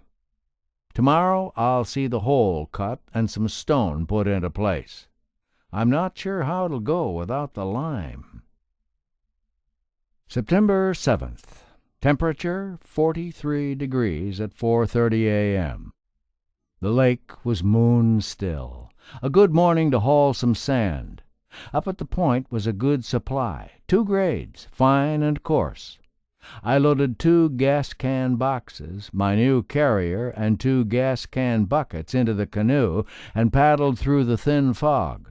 I could see tracks of caribou at the water's edge. 4 loads of sand. That was enough for a start. I won't cut that hole in the back of the cabin too high until I find out how this rock laying is going to go. I took out 2 sections from the 2 bottom logs. That gave me plenty of room to lay the base. Took out some rock and dirt on the outside, and I was ready for mortar. 3 shovels of fine sand, 2 of coarse, and 1 heaping shovelful of cement. Just about the right amount for a good mix. I dumped all the rock I could get into the 6-inch deep, 4-foot by 5-foot area. I used flat rocks on that part of the base, extending them inside the cabin. When the base was finished, I'd used less than a sack of cement. The yellow colors on the slopes of Falls Mountain are really budding up now. Those are mostly cottonwoods. They seem to prefer the sun-warmed slopes. September 8th. A white frost and a light crust on the sand of the beach. A trace of new snow on the peaks. I hauled 3 loads of sand while the lake was still. I'm not overly happy with my cement. I have to screen it and then break up the hard lumps. I hesitated to take out more logs. Let's see how the outside rocks stack up first. I spent the day on the outside. Finished the sack of cement I opened yesterday, and not quite half of the second one today. The chimney's a good 12 inches high and 9 inches thick. I cleaned up the joints around the rocks. So far, so good. Will it stand the test of time? There was lots of flying activity at the boss hunter's cabin and at the rough landing strip at the head of the lake. The yellow colors across the lake are even brighter this afternoon, and with a dead calm lake the reflections are a delight to see. Ram stew sopped up with sourdough biscuits is mighty good eating. September 9th. The fine weather continues. I appreciate it. I took the plunge today. I cut the other 5 logs out of the back of the cabin and let the sun shine in. I sawed the opening the full 48 inches wide and then made 2 splines, one for each side of the opening, and drove a 20-penny nail through the spline and into each log end. The splines will be embedded in the mortar. 9-inch jambs, an opening 30 inches across, 26 inches high, and 24 inches deep. A picture-perfect day to work. Big, puffy white clouds and a blue sky, the slopes golden in the sun. This evening my fireplace stands 14 inches above the base all the way around.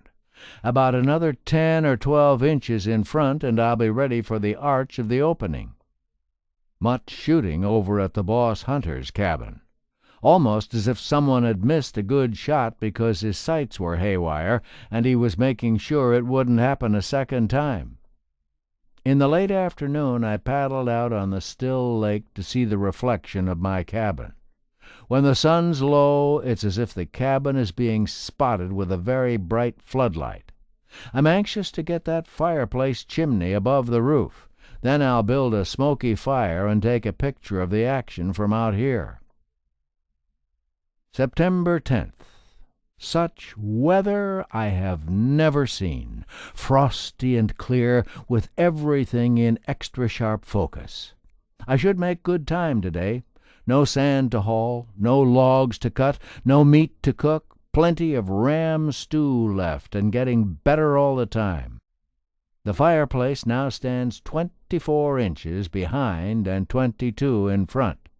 I must build the arch over the opening, and then on up to fill the opening. 19 inches to go, and the hole in the back of the cabin will be plugged. At present I have a snug fitting arrangement of corrugated cardboard that I wedge into the opening to shut out the cold air at night. I've used 2 sacks of cement, and a third is gone from sack number 3. If 5 sacks get me started up the chimney, I'll be happy. September 11th. Temperature 29 degrees and warming. Lake water at 44 degrees. Today's the day to build the arch. I'd given a lot of thought as to how it can be done wilderness style. I took one of the bigger log sections I'd cut from the opening and bucked off a 30-inch length, the width of the fireplace opening. I marked one side grid fashion, lines 1/2 inch between lengthwise and lines 2 inches apart up and down. Then I drove 2 nails, one in the center of the top line, the other 8 inches away and toward the end on the second line. Next I hooked the one-man cross-cut saw blade at the handle under the outboard nail, and over the center nail I pulled the end of the saw down until it touched the bottom line. I traced a pencil line along the curve formed by the saw blade against the log. I moved the outboard nail to the other side of the center nail and repeated the procedure.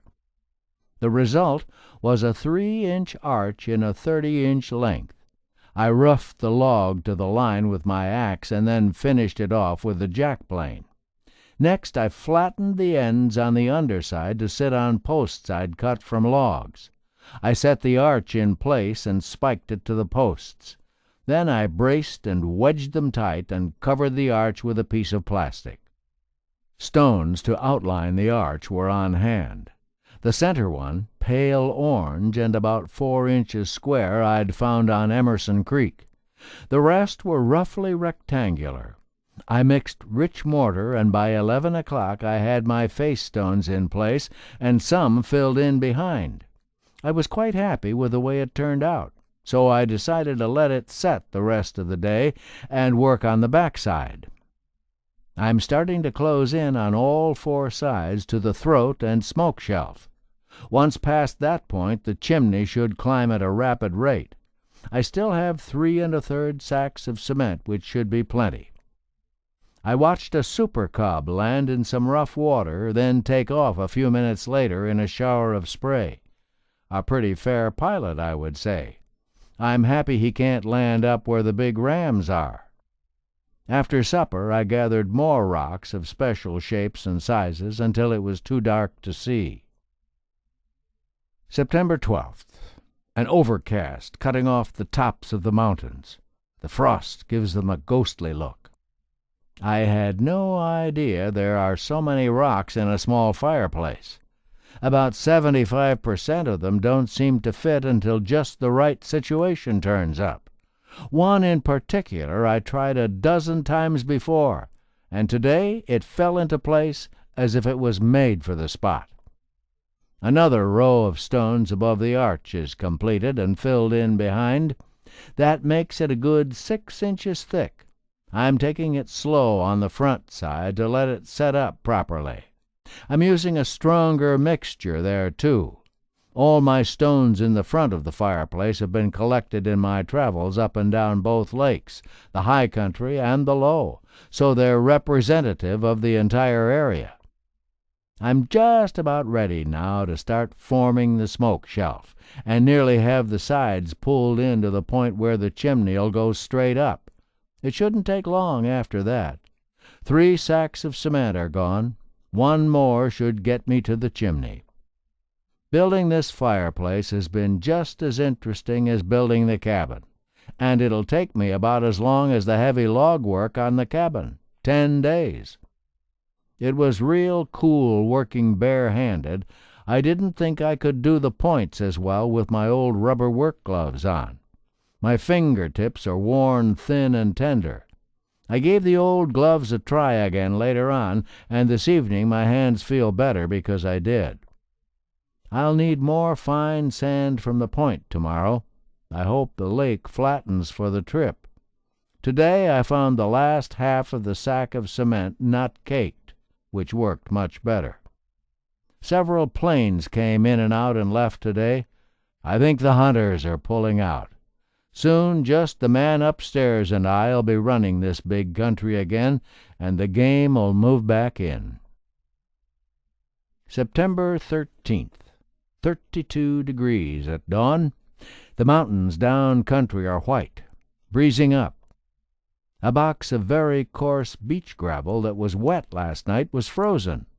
When I went to mix my second batch of mortar, I noticed a few stray gobs of concrete in the tub were frozen. I finished another course of rocks over the arch. Then I pulled the hearth in gradually to chimney size.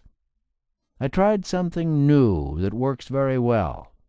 I packed in some coarse beach gravel, and when filling in between the inner and outer wall, I troweled in some mortar, dumped in as much gravel as it would stand, and puddled it in with a stick to settle it. I'm now down to the required 18 inches for width and starting the smoke shelf. The front side is coming up to pass the smoke shelf. Now 5 inches between the 2 sides. 1 more course of stones inside'll plug the opening. I'd thought of a stone mantel, but as yet I haven't seen any suitable stone. I may insert some 3 1/2 inch pegs through the top course of stones, and then rip a heavy slab from a good log. Then I'll plane the top of it and varithane it as well as the face of the entire fireplace. Tomorrow, weather permitting, I'll be starting up with the chimney. Rough seas today, no chance to get sand. September 14th, 28 degrees, clear and frosty. The beach gravel next to the water was frozen hard as a rock. My stones were covered with frost. The lake was calm, so I hauled a load of fine sand from the point. When the sun came out from behind Crag Mountain, it warmed the fireplace location. Clouds are moving in like troops rushing to the front. I was just starting the straight sides of the chimney when it started to snow. flakes as big as goose feathers, but it quickly turned to rain.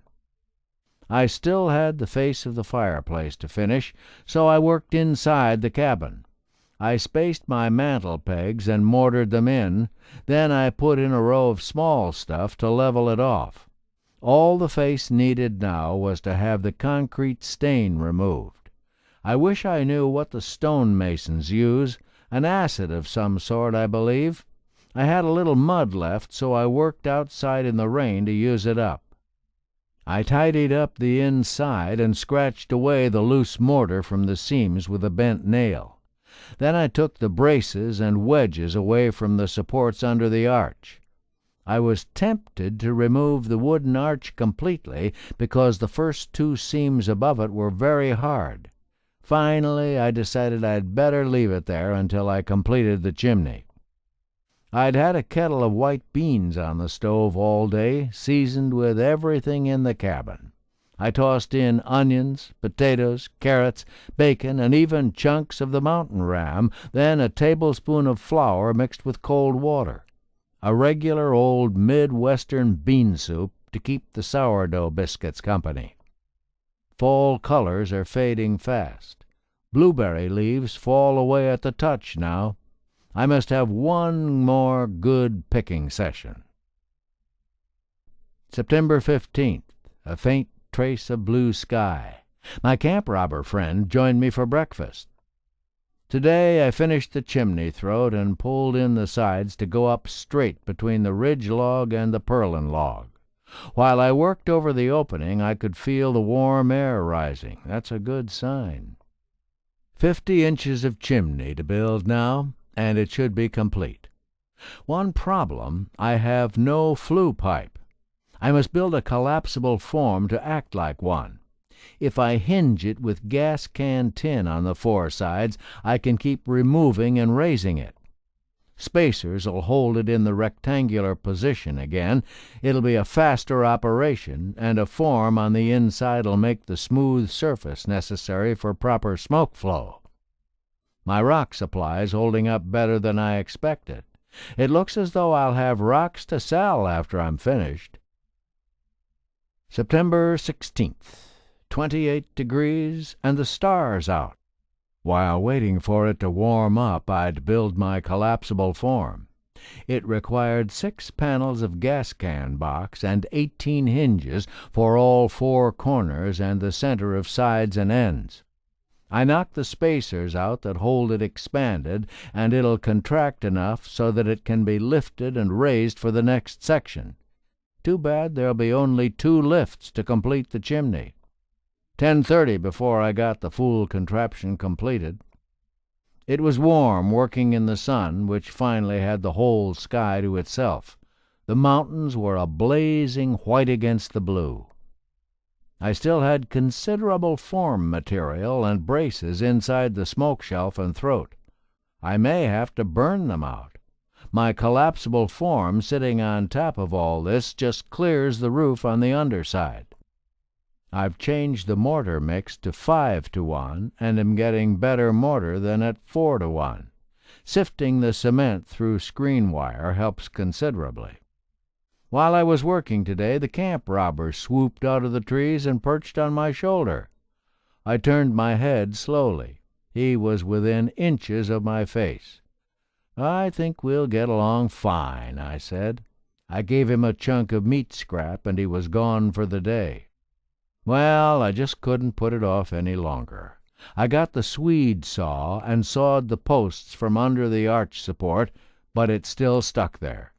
I tapped it with the hammer until it broke loose. I'd covered the wooden support with a piece of plastic, and the arch was smooth as glass on the underside. Last fall, from offshore in the canoe, I visualized a cabin on this spot. I could see in detail just how it would look. The fireplace has turned out the same, just as I pictured it. If I can only get rid of that cement stain. Last evening I tried a little vinegar, and it did more good than all my scrubbing with water. September 17th. A frosty morning at 23 degrees. 35 degrees in my cooler box. Lake water at 42 degrees. Much vapor in the vicinity of the connecting stream. Looks like a high-rise hot spring. Today I was ready for a chimney, with no flares, curves, or whatever. While it was still frosty, I cut the notch in the rear overhang of the roof to let the chimney through. Slicing through the moss, I found it still 8 inches thick and still loose. I was able to remove the form from the region of the smoke shelf. If a smooth inside to a chimney is important, I have it. Seeing the glassy effect the treatment had done on the arch, I'll do likewise with the collapsible form and cover it with plastic. One more course of stones will put me to the purlin log. About 30 inches to go, depending on how it looks from the lake.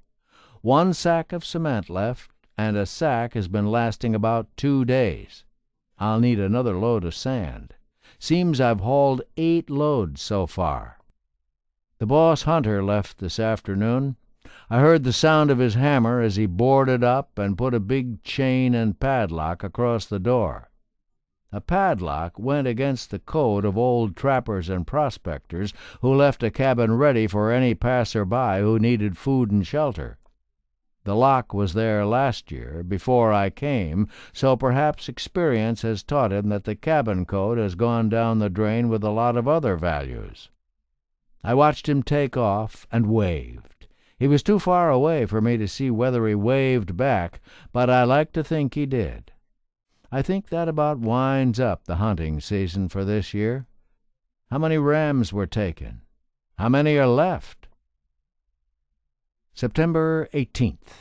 Foggy and calm. 22 degrees. There's a ram stew simmering on the stove with everything in it but the kitchen sponge. I hauled my last load of sand down from the point and started on the last sack of cement. I hope it'll do the remaining 28 inches of chimney. Can't just run down to the corner store out here. This evening I'm just coming out on top of the roof, with about 14 inches to go. I had to slow down my hot pace to cut flashings out of gas can tin. By tomorrow evening I'd better be done, since the cement sack'll be empty. My collapsible form couldn't have worked better. I'm glad I took the time to make it. With it sitting on top of the chimney for the next course, I wondered how the chimney would draw. So I put a piece of scrap tar paper into the firebox and touched it off. The smoke poured up the chimney in fine shape, even though the spacers were in the form. When I'm finished, I'll experiment with the throat to see how much I can close it off and still not smoke up the cabin. Peppery ram stew for supper, just the way I like it, and plenty of it. September 19th, 20 degrees and clear. Today I'd go as far as I could. The cement would give out by evening. The chimney was taking more mortar than I figured, and more time, too. Work was slowing down because of climbing up and down for special-shaped rocks. About 10:30 I heard a plane. It was Babe. He had a brush rat with him. They'd been passing by and just dropped in to check on my progress. He didn't have anything, but he mentioned I had a package. He spread his arms apart to show me how big it was. There was other mail, too. He'd be in with it before freeze-up. Most of the lakes down country were already frozen over. Their inspection tour over, off they went, probably to pick up a caribou somewhere. I have enough cement for one more course of stone. I would have finished, but a man must be polite when company calls. I took my eggs out of the cooler box and brought them inside. The temperature read 32 degrees under the moss. Then I went out to the creek flat on a hunt for special stones for my chimney cap. The fall colors are gone now. Dark brown and grays have replaced the yellows. Well, the pressure's off. The fireplace is built, and what little there is yet to do can be done regardless of the weather. I'll allow a few days for curing, then build a warming fire in the first fireplace at Twin Lakes. September 20th. If I was going to stay the winter, I'd need more meat. Today was the last day of the sheep season, and I liked sheep meat better than caribou. The sight of 4 good rams in a bunch convinced me. I put the butchering outfit, camera gear, and musket into the canoe and paddled across the calm lake in the shadow of Crag Mountain. The big rock face of the mountain would hide my approach from the sheep. I decided to leave the camera gear in the canoe. This was serious business today. Up through the spruce and into the high country that I loved, careful not to expose my movements to the sheep. They must know now what a stalking figure on 2 legs means. I stopped to examine a lone spruce deformed by the wind, a few tufts of branches left near its top. There were fresh tooth marks in the bark, and long brown hair hanging from every sliver. The claw marks were higher than I could reach. This was the bear's social register, and the one who'd signed it recently was big. I climbed to a rocky outcrop and eased my head just barely over the rim. There were the rams, out of range, lying down and soaking up the sun on a ridge line. I watched until they rose, stretched, took long looks down the mountain, and then trailed off out of sight. I climbed fast. I didn't want them to be out of range next time. As I peered over the rim where they'd been bedded, I saw them again. Closer now, but still out of range. My kind of range, at least. They were on another ridge and climbing slowly. In between was a rocky point and a little saddle. I left my packboard and jacket behind and climbed, keeping the rocks between the sheep and myself. I was breathing hard from the fast scramble and wondered whether I'd be able to hit anything when I reached the rocks. I peeked over the top of a granite boulder. About 200 yards away, the rams were moving behind a grassy knoll. They'd appear on the other side of it. The first legal curl ram to step into the clear would be my target. I wriggled to some dry grass and waited there on my belly, the safety off the .06, my heart thumping against the earth. Suddenly there he was, a big ram stepping out, a full curl at least. I held the tip of the front sight blade just below the top of his shoulder, took a deep breath, and as I slowly let it out, squeezed the trigger. The shot crashed loud in the high stillness. I heard the whunk of the bullet hitting. The ram did a flip, and down he came, sliding and rolling in the new snow. I could see a red spot growing larger on his front shoulder. Down past me he rolled and kept right on going. Maybe he'd make it to the timber. I watched him until he stopped. Then I went back for my packboard and pulled on my jacket. My hands were trembling. Up above me 3 rams posed against the sky for a thrilling moment and dropped out of sight. My sheep was stone dead. If the bullet hadn't done the job, the fall had. He was a big one, with a little better than a full curl and both tips intact. Plenty of meat and a beautiful snowy pelt. I'd opened and closed the season in one day with one shot. I took him by one heavy horn and dragged him on down the mountain to a level place beneath some spruce trees. As I dressed the big ram out, the camp robbers came gliding in. They perched on the limbs, watching me with inquisitive tilts of their heads as I peeled off the hide.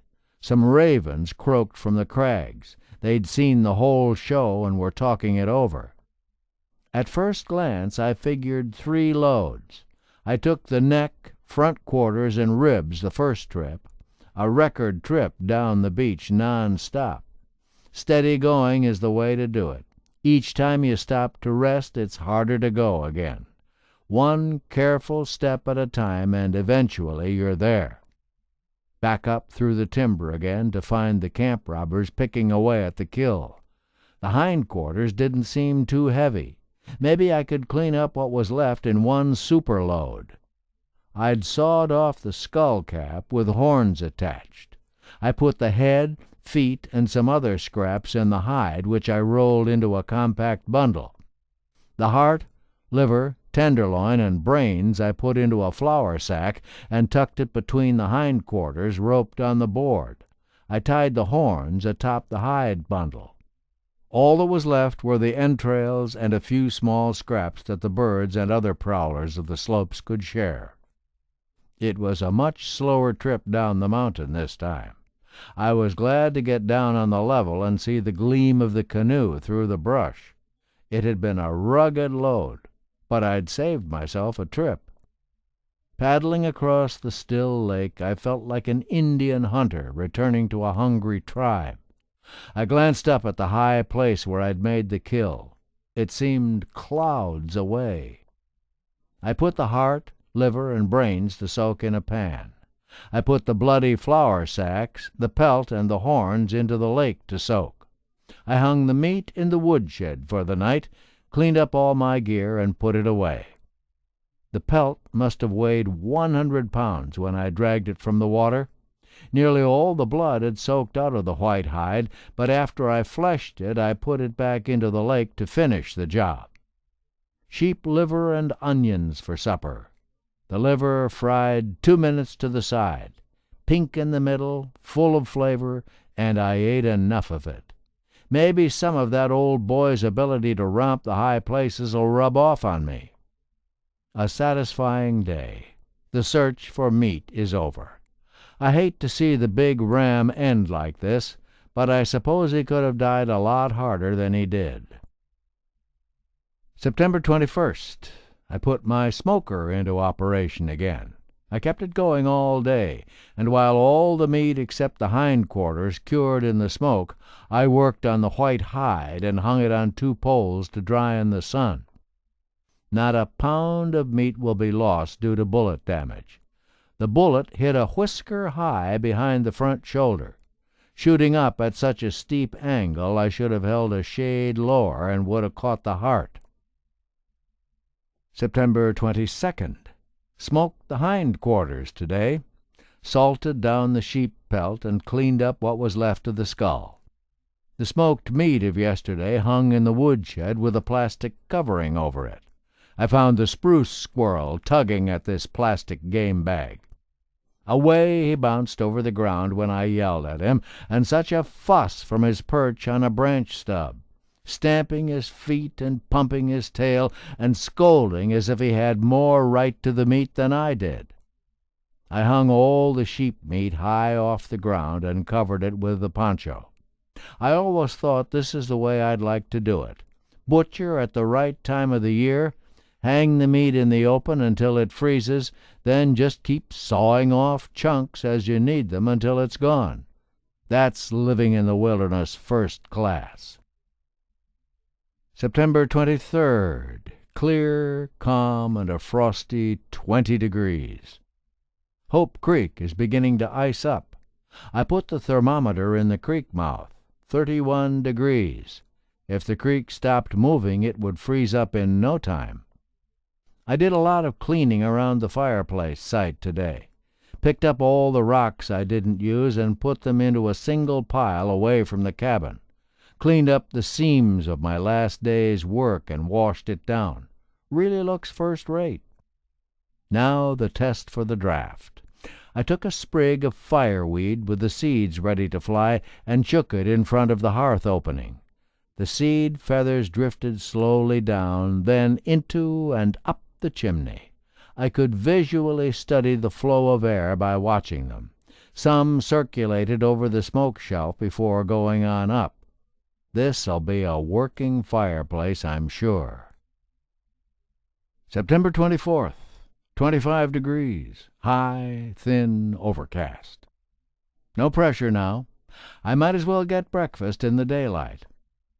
I've decided that rather than put another course of stones on my chimney, I'll extend the height 6 inches by making a liner from a gas can tin. 1 gas can would do it. I'd push it down inside the chimney and insert a few cross ties to make it more rigid. I was cutting through a seam, which is tough going for a small snips. I was pushing and bearing down hard when it happened. The snips suddenly broke through. My right thumb was sliced open on the backside. I could move it so I'd missed the tendons, but it was a deep cut all the same. I tied it together with a couple of Band-Aids and wrapped a rag around it. Then I went back to my project. Lucky I didn't have on my good leather gloves, which were on the bench beside me. I'd probably have cut the right one open, and it wouldn't grow back together as I hope my thumb will do. Soon the addition to the chimney was complete. No harm in building a small fire under the green chimney, I figured, so I got some shavings and started one. It was satisfying to see the smoke go up and increase in speed as it passed through the throat. Then it started to smoke inside the cabin a bit. I discovered that with the cabin shut tight, air was going up the chimney faster than it was coming in. Opening the window or the top half of the door a whisker corrected the trouble. I'm not sure how long I should let the mortar cure before building a normal fire, but I'd better wait several days. About noon I spotted a canoe with 2 hunters paddling up the far side of the lake through the reflections. In the middle of the canoe was a huge caribou rack, and they were riding low in the water. They must have been thankful for the still water. I heard a plane leave the lower end. Surely that's the last of the hunters. Tomorrow I'll go on a scavenger hunt. September 25th. 35 degrees and overcast. Strange to be free of frost this morning. Doctored my injured thumb. Washed it thoroughly with soap and warm water and changed the dressing. The slash looks clean. Can't afford any complications. No house calls out here. I paddled down to the lower end to the remains of the tent camps there. I brought my round-point shovel along. Why men come into this big, clean country and leave it littered the way they do, I'll never know. They claim to love the great outdoors, but they don't have respect for it. Beer cans, bottles, and cartons were scattered all over the place. Look at the sharp edges of the mountains in the crisp, clean air. Listen to the creek pouring water you can drink over the stones. Then look around and see all this junk. It's enough to turn a man's stomach. I cleaned up several areas, digging many holes and burying those ugly reminders of thoughtlessness. There were a few rewards, however. I found a big styrofoam chest with a box of wooden matches inside and some dry soup mix, and collected several empty gas cans. Always a use for them. And finally a bonus. A small roll of haywire. 7 miles later, on the upper end of the lake, I found the same disregard for the purity of the wilderness. I did my best to erase the ugly scars the visitors had left in their wake. Must have traveled close to 20 miles today, but it was something I felt I must do. It was payment for the useful items I'd found. September 26th. Overcast and 38 degrees. Lake water 40 degrees, down 2 degrees from a week ago. Today I'd cut wood to build up my supply. This business of taking wood out of the savings bank and putting none back has been bothering me no end. I filed the one-man crosscut and sharpened the axe to a razor edge with my stone. Then I dropped a few spruce snags. All day long sharp tools ate into the wood, and by evening the woodshed had the look of plenty. In its vicinity, beneath the spruce trees, and leaning against their trunks, were many logs standing on end, awaiting the saw when the snow deepened. Plenty of meat hanging from the meat tree, plenty of wood, my cabin tight and warm. I looked forward to freeze up. Chapter 4. Freeze Up. November 28th, Thanksgiving Day. Clear, calm, and a -4 degrees. The stars are still out at 8 o'clock this morning. The lake is white with frost, and in front of the cabin frozen to a depth of 1 inch during the night. I could hear the ice groaning on the lower lake, which is shallower and had started to ice over as early as November 2nd. I hiked along the beach beyond the point to check the upper end of the lake. There was ice along the shore, but a big lead of open water beyond Glacier Creek, and a cloud bank of fog was rising where Beaver Creek empties into the upper end. A special meal today. Fresh suet for the chickadees, and a few generous handfuls of meat dust on the stump for the camp robbers and the spruce squirrel. I sawed off loin chops for the main course. The rest of the menu was mashed potatoes and brown gravy, a salad of chopped cabbage, carrots, and onions, sourdough biscuits and honey, sourdough shortcake with fresh blueberries for dessert, and all this washed down with a cup of hot chocolate topped with my last marshmallow. I still had room, so I opened a 2-pound tin of cookies that I've been saving since early September. As a result of all this, I felt more uncomfortable than I have for a long time.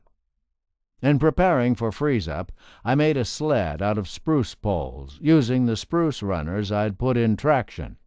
The frame was held together with pegs and short pole bracings. I planed the runners smooth and painted them with a film of wood glue. With its deck poles, handles, and crossbar, it'd be a vehicle in which I could push a good-sized load. Too bad I didn't have a pet caribou to pull it. I mended my snowshoes with the $1-a-string babiche I'd brought with me. Soaked in warm water for a spell, it became very pliable, and I was able to replace the weakened strings. A fresh coat of shellac, and the webs looked ready for miles of trail. I made a snow shovel out of a 15-gallon oil drum Babe had left me. With a wide chisel I cut out the ends, then split the cylinder down the middle. At 22 inches around the arc I split it again. I took some of the curve out of the lower half to give it the proper contact with the ground. For a handle I used twin spruce poles, spaced about 6 inches apart, with 2 crossbars for grips. From the ends of the drum I made a pair of ice creepers for slick ice, and another pair with cleats for climbing in the crusted snow. I accomplished a rough surface on the creepers by driving the point of a spike through the metal in many places. The cleats were 3/4-inch strips of oil drum folded at the center and then flattened out a 1/2 inch from each end. They were fastened to a metal sole by small sheet metal screws. I made an ice chisel out of the wide chisel by fastening it on the end of an 8-foot peeled spruce pole. The pole was augered at the end and split so the chisel handle would lay into it from the side. Then I wrapped it with hay wire to make it snug. Babe had brought me a real glass window that I thought would be a bit of a luxury, but it kept steaming and frosting up, and I replaced it with homemade thermopane. This I was able to do by fastening a sheet of thick mylar plastic, which I got from Sears, and which was the mystery package Babe had told me about back in September, with masking tape on each side of the mullions. This left an air space between the 2 sheets, and the small holes I'd bored through the mullions made it really one air space instead of many trapped within the panes. In the corner of the lower right-hand pane I made a small wooden frame between the mylar sheets, forming a tiny pane within a pane. Here again a few small holes were bored through the frame to make the air space into one. Into this framed compartment I placed a bag of silica gel, which absorbed all the moisture between the mylar layers and kept the window clear. This small pane also had a flap of mylar over it. I made some improvements in my fireplace, and even installed a fancy damper which Brother Jake had sent to me. Many fires had blazed merrily away on the hearth with no smoke at all. I picked many high-bush cranberries and had made several bottles of syrup for my hot cakes. This gave the maple syrup a rest now and then. Last week I completed my logging operation on the far side of Hope Creek. I was thinking ahead to the cache project in the spring. Just yesterday I took my last tour with the canoe. When I beached it, ice was already forming on the metal skin. Now it's stored in Spike's cabin for the winter once more. Stars and a pale half-moon are rising at 4:30 in the afternoon. The strong wind continues. A fire flickered in the fireplace almost all day. It's good company with its warmth and its wheezing. I like the cast of my big wolf track in its special place atop the log slab mantel. November 29th. A thin overcast and a -2 degrees. The wind died during the night. Chipped through 3 inches of ice to fill my water bucket a few hundred yards offshore. Yesterday morning I checked the water temperature under the ice. 30 degrees. No wonder the ice thickens at a rapid rate. Ice as far as I could see up country. In a short time I'll have a safe highway for miles in each direction. Freeze-ups arrived. November 30th. Dead calm and 0 degrees. Frost crystals are building up on the ice. It's like walking on a thick pile rug. The tufts of frost are packed tightly together and over an inch high. The lake ice has increased 1 inch in 24 hours. The temperature dropped to -3 degrees at noon. I decided to take a trip to the lower end. It's a pleasure to travel the ice. It took 1 hour to the gravel bank of the connecting stream, not quite as fast as paddling. I saw big wolf tracks in the drifted snow. They broke through the packed snow where I stayed on top. I saw many more wolf tracks, then a magpie farther down. A bad sign. Blood on the snow. Moose calf tracks, and then, about 100 yards farther on, the calf dead on the bank. Blood was frozen on his hind leg above the hock joint. Evidently, one of the wolves had hamstrung him while the rest of the pack had held his attention. Had they done it just for sport? Or had they been teaching their young how to go about it?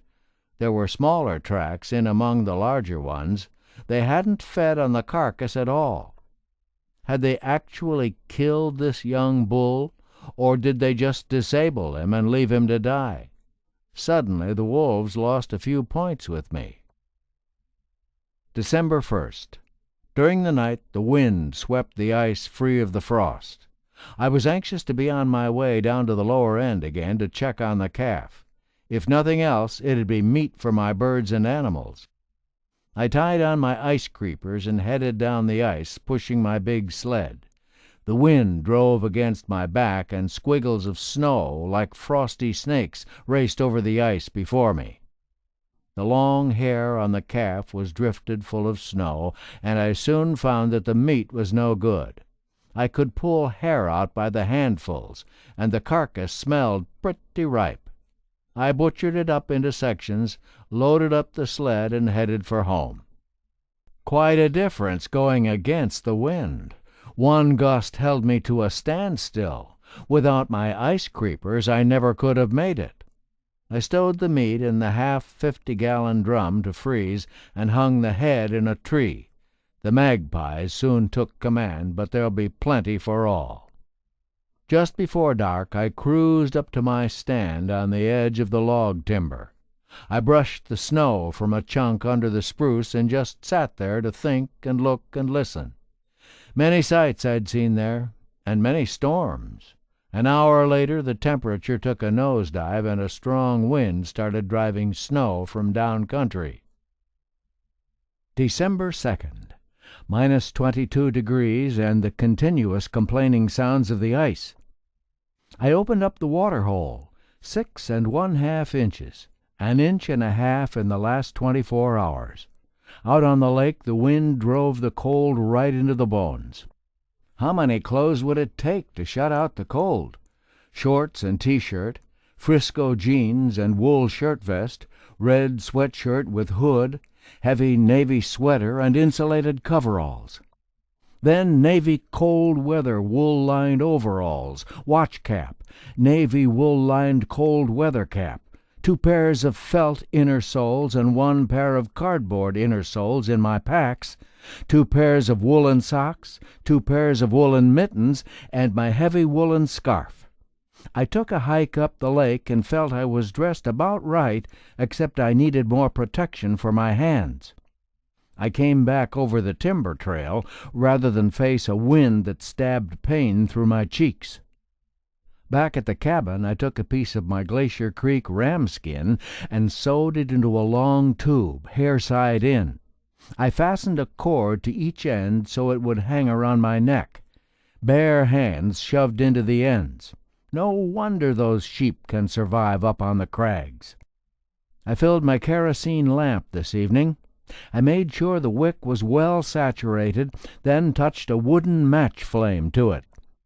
It gives off a soft yellow light and is as quiet as the wilderness, a welcome change from the hissing of the Coleman lantern, even though the Coleman throws a whiter, brighter glow. The old kerosene lamp seems to fit into the scheme of things out here, the cabin, the wilderness, and the cold. I noticed a few air leaks in the cabin. There's frost on the outside of the logs. I plugged up these places with oakum, and I also tacked on more oakum for the door to close against. December 3rd. My work on the cabin last evening paid off. It held the heat better last night. The ice is now 8½ inches thick at the water hole, an increase of 2 inches from yesterday. It's not too bad working in the woodshed at -22 degrees. I chopped off a chunk of moose hind quarter. The meat shattered like ice. Even when they're not feeding, the magpies huddle around the moose head. A chickadee, fluffed to twice his normal size, sat motionless among the spruce needles. There was a ring of frost around his jet-bright eye. December 4th. Not a breath. -32 degrees.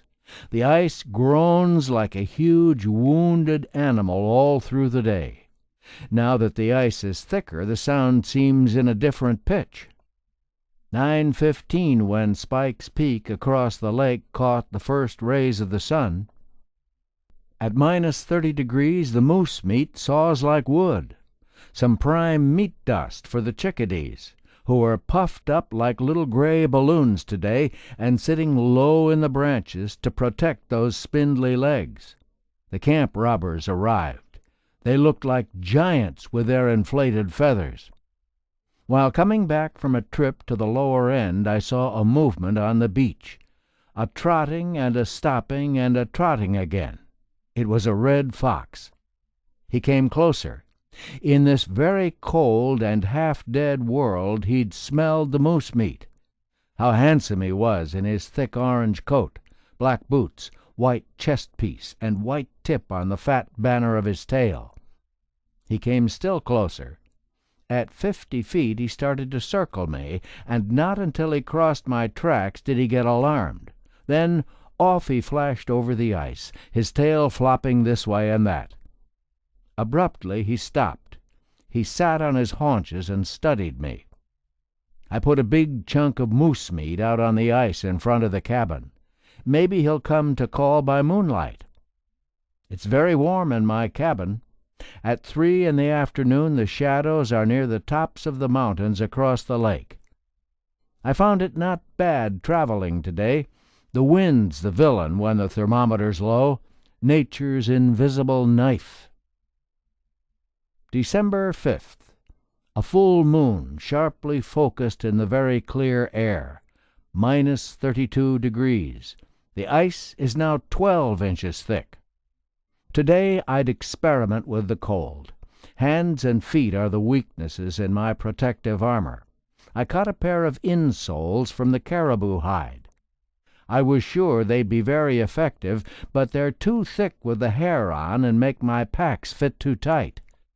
a thermal insole, a cardboard insole, a thick felt insole, 2 pairs of woolen socks, one of heavy worsted wool and the other of medium weight, with woolen boot socks seems to be a good combination.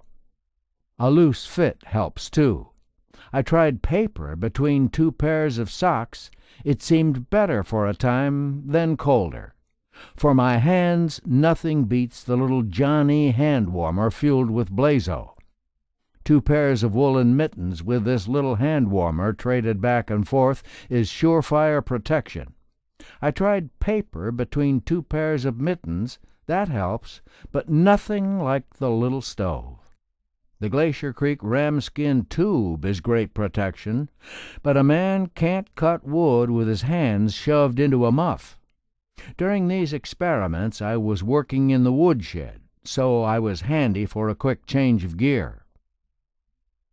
December 26th. A yellow pumpkin moon and minus 35 degrees. Good that it's calm. Even a light breeze'll make 35 below penetrate right into your vitals. By working fast in the woodshed, I find I can stay on the comfortable side. I had another experiment to perform. Protection for my face has been another problem, especially in a wind. A woolen scarf's good for a short while, then it ices up and becomes uncomfortable. I needed something that would stand away from my face and still allow me to see. A paper bag might do it. I hadn't thrown the empty cement sacks away. I shook one out and turned it inside out. Then I cut it in front so it came down to my chest.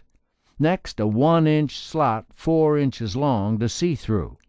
It looked ridiculous, but looks don't count when you're traveling over the ice at 35 degrees below zero.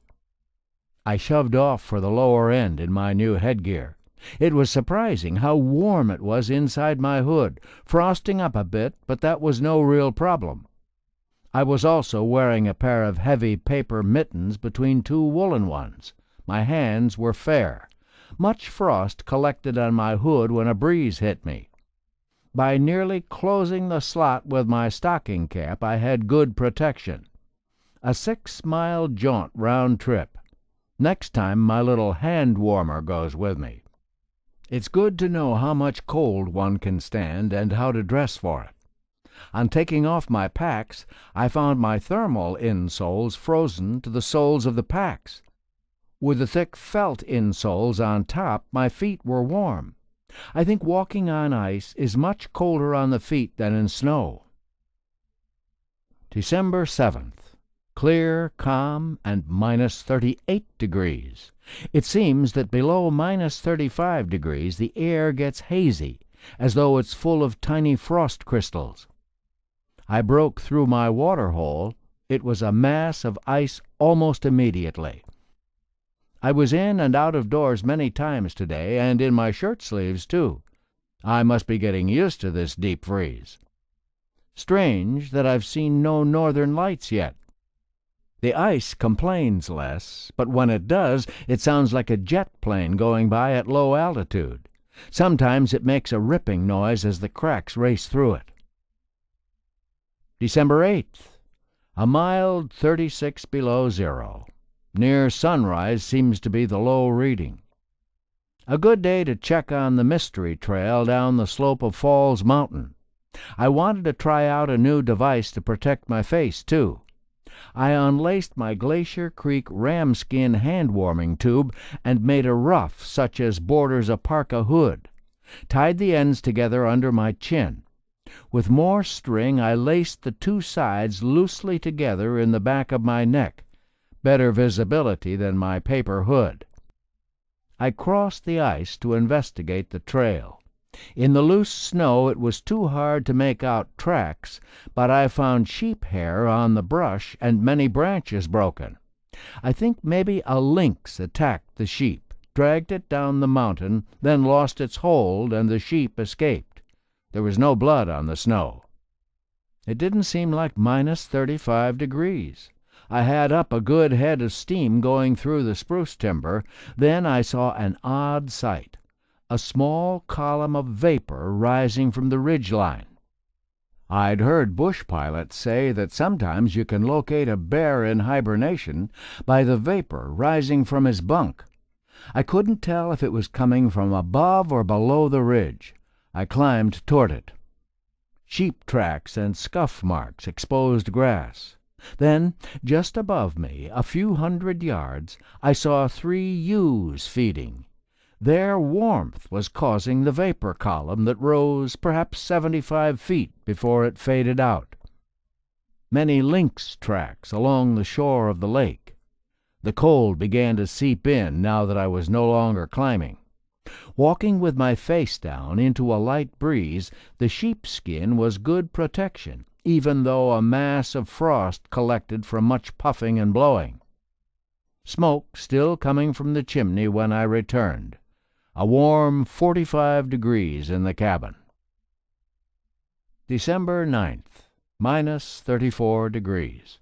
The ice is quieter now, but once in a while it lets loose with a bellow and sounds like thunder from below. December 12th, plus 20 degrees. Can spring be far away? The ice is now 20 inches thick. December 13th, plus 18 degrees. T-shirt weather. I examined the different patterns of cracks in the ice.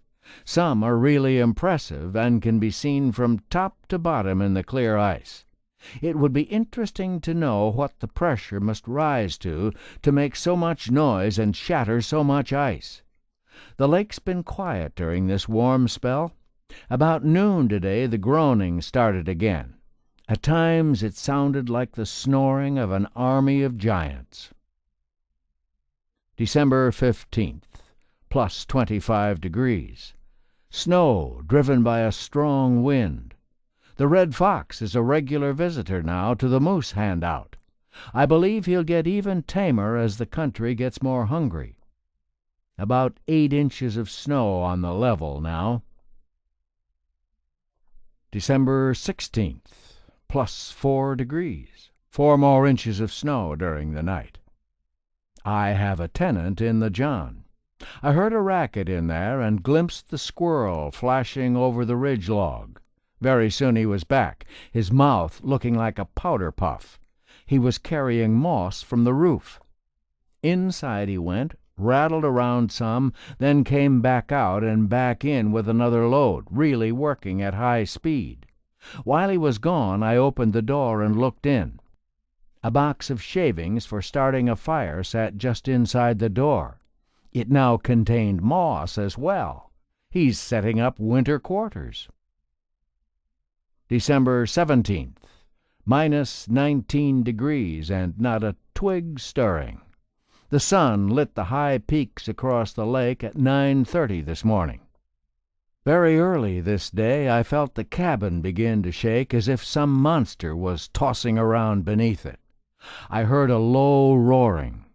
The lake ice had been noisy, but this sudden earth tremor quieted it for several hours. Along toward daylight I felt another jolting. A look around after sunup convinced me all the mountains were still in their proper places. That spruce squirrel is working like he has a deadline to meet. A big wad of moss in the shavings box now, and a small round hole right in the middle of it. Wood to saw and split every day. Got to keep up my payments at the Firewood Trust if I want to stay warm this winter. No real problem at all.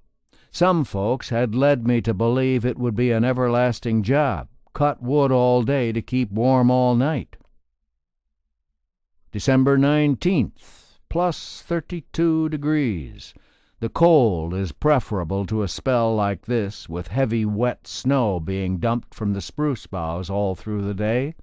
There's now 23 inches of ice. A bad day for traveling. A good day for little jobs and a chance to catch up on my reading.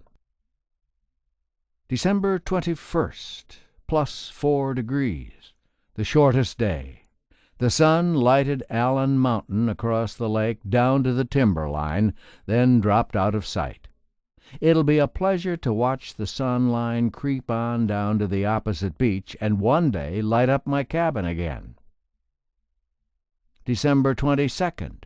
Wolves on the ice. I first saw them as little specks close together. Then the leader broke away and the others dropped back to each side to form a wide triangle. They stopped often to turn and look at the stillness surrounding them. Now they came on in a trot. Through the spotting scope I could make out the narrow heads, the erect ears, the long muzzles. I'd like to see those green eyes up close. I moved. They froze like statues 100 yards away. Suddenly, one bolted nervously and loped down the ice. The others followed. Too bad I'd been in the open when I first saw them. I think I would have gotten a closer look. December 24th. Clear, calm, and +4 degrees. I do believe winter at Twin Lakes is better than summer. Sheep were walking the skyline of the big pasture on Falls Mountain. I crossed a wolverine track that was headed for Low Pass Creek. I must be on the lookout for that character. December 25th. A very white Christmas.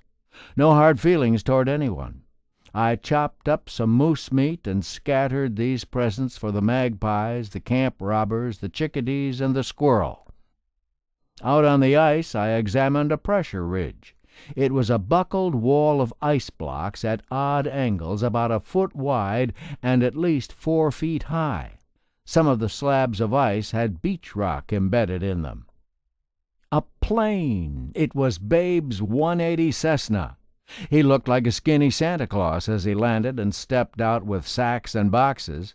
He asked how long the lake'd been frozen over. Lake Clark had closed up only 3 days ago. Lots of mail and grub. Nearly a sack of packages and letters, 6 4-pound packages of rice, 2 large boxes of cornmeal, 4 dozen eggs, plenty of spuds, carrots, lettuce, apples, and celery, 50 pounds of flour and 2 slabs of bacon, cheese, candy bars, and cocoa.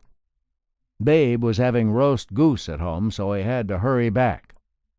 I opened the packages and read letters until I had to light the lantern to keep on reading. A Christmas I'll never forget. The most no-nonsense Christmas I've ever had.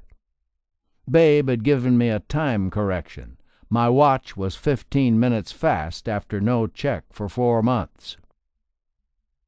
December 27th. The Northern Lights last night. No big display, just a golden glow over the mountains to the northeast, very much like the breaking of dawn in summer. It was -5 degrees when I decided to hike down to the lower end. The connecting stream was still open. I saw the bow waves of trout scooting for cover as I walked the bank. The water ouzels were working as usual, probing the crevices of the stones along the stream edge, then setting sail like miniature ducks, puddling, pirouetting, and disappearing. Moments later, out they came, powder dry and flying into the sub-zero air with something wriggling in their beaks. They're like big gray waterproof wrens. Nothing else in sight on the great expanse of snow and ice down country. The spruce squirrel seems to have a ball of moss for a door. I saw it move when I went to get my fuel to fill the lamp, and out he slipped over the eave log in the rear. I heard him return a few minutes later. In the flashlight beam I saw his door was closed. I think he grabs the moss edges at the opening and pulls them together. He'll sleep warm tonight, even though the temperature is -10 degrees. December 28th. Sheep tracks on the lake. A single sheep had come from the direction of Allen Mountain. Must be a young ram out to see the world. It was the first sheep track I've ever seen on the ice. December 31st. Clear, calm, and -34 degrees. The squirrel slept in until 11. I checked his quarters, and his moss ball door was closed, almost as if he'd put out a sign, "Do not disturb." Where do the birds go in these low temperatures? When I opened the door, a cloud of vapor would rush in through the lower half and roll to the fireplace. Then a cloud would rush out the top half and cover the overhang of the roof with frost. 32 degrees below zero during the heat of the day. I sawed up a log to restore the dent I was putting in my wood supply. I wrapped the saw handle with paper, and my hand didn't get too cold. Toward evening I hiked a couple of miles down the lake. I was dressed in 2 sweaters, shirt vest, insulated coveralls, stocking cap and navy foul weather cap, wool gloves and lined buckskin mittens, heavy navy scarf, and my sheepskin hood. I found the hip pockets of my coveralls good protection for my mittened hands. It was minus 36 degrees when I returned to the cabin, my hood a mass of frost. For my water hole, I'd cut a 6-inch chunk from a big log and set it over the hole, filling around it with snow. No more than a half-inch of ice had formed under it. That saves a lot of chipping. January 2nd, 45 below. A land without motion. In the dead of winter nothing seems to move, not even a twig on the willows. The thickness of the ice is now a strong 28 inches. In this very cold weather the hole in the ice gradually closes in from the sides until it's a hole no longer. A pan of hot water tossed into the 45 below air turns to a cloud of steam with a loud hissing noise. January 3rd. Doldrum still and minus 45 degrees. Today I'd go up the canyon to Low Pass, 1,600 feet above the lake, to see what problems a man would have to face at this temperature. What did I learn from my 4-hour round trip? With no wind, I could travel all day in minus 45-degree cold and be comfortable. A few mountains in the way might help. If a man carried an axe, it would be no problem to camp in thick timber, dry out, and sleep warm in a down sleeping bag. On such a trip, snowshoes are a must, and climbers would be needed on the hard mountain crust. Brush breaks in the extreme cold as if dry and dead. It's warmer on top of the pass than it is along the lake. Moisture must make the difference. My face and fingers felt the bite of the cold as soon as I reached lake level. I found frost from top to bottom between my outside and second layer of clothing. My packs had snow inside to the tip of the toes, and I was covered with frost. I had a heavy feeling in my chest and wondered if I'd hauled too much of that 45 below air into my lungs. January 7th. Plus 7 degrees and calm. A half-inch of fluffy snow fell during the night. More fox tracks than I've ever seen. I think my moose bait is beginning to bring out the hungry ones. I hiked down to the connecting stream. It was still open. I doubt it will ice over this winter. The trees and brush along its banks are feathered with frost from the vapor rising from the open water. Tracks and a slide announced that an otter had traveled the stream. Run and slide, run and slides. He slides a great distance after only a step or two. No sign of caribou or any other game. January 9th. What do you know? Here comes Babe in the tea-craft on skis, his exhaust stack streaming out 2 vapor trails. "Cold down here," he greeted. It was 35 below. "Lots warmer up high." He brought a burlap sack half full of butter beans, 50 pounds of sugar, 4 10-pound sacks of fine graham flour, a big box of dried apples, 6 boxes of raisins, and 5 boxes of pitted dates, also some mail. No hurry today. He sat and talked and watched my fresh kettle of beans cooking. Yes, this is what he'd enjoy, living out like this in a cabin, if he didn't have so much responsibility that the Lord had heaped upon him. He felt it was his duty to talk to people and spread his word. A man could hardly do that living in a cabin. "Say," he asked suddenly, "do you s'pose those beans are done yet?" He ate 2 bowls full and allowed they were pretty good beans. We'd covered the T-craft engine to hold the heat, and it started first flip of the prop. He has a heater now, a catalyst-type gas heater sitting on the floor. Also has his engine heater handy, too. The old boy hasn't lived all these years in the far north for nothing. Next trip, he said, he might bring the mission girls along to see the cabin. I watched him zip over the crust and draw away, trailing a short stream of vapor. The ice is now 32 inches thick. As I stored some of my provisions away in Spike's cabin, I thought about the cache I'd build come spring. Babe also had brought me 2 pairs of heavy socks that his wife had knitted for me, and another surprise, a detachable parka hood quilted with feathers between the layers and a ruff of wolf skin around the face. January 12th, minus 36 degrees. I crossed the lake to see the sun. It was really a thrill to see my shadow again, but I could feel very little warmth.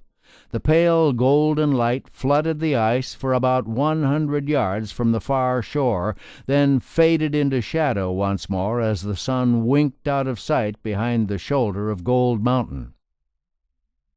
January 14th, a sliver of a moon and minus 16 degrees. My first trip on snowshoes. It was good to hear the soft crunch of the crust beneath the webs as I slung along the creek trail. It had been tough going on previous days without snowshoes. I enjoyed looking back in the sharp air at my tracks, winding through the white stillness. Very little game spotted. 2 sheep, but just because you don't see game doesn't mean that it isn't there. Today's bonus was the exhilaration of the trip itself. January 15th.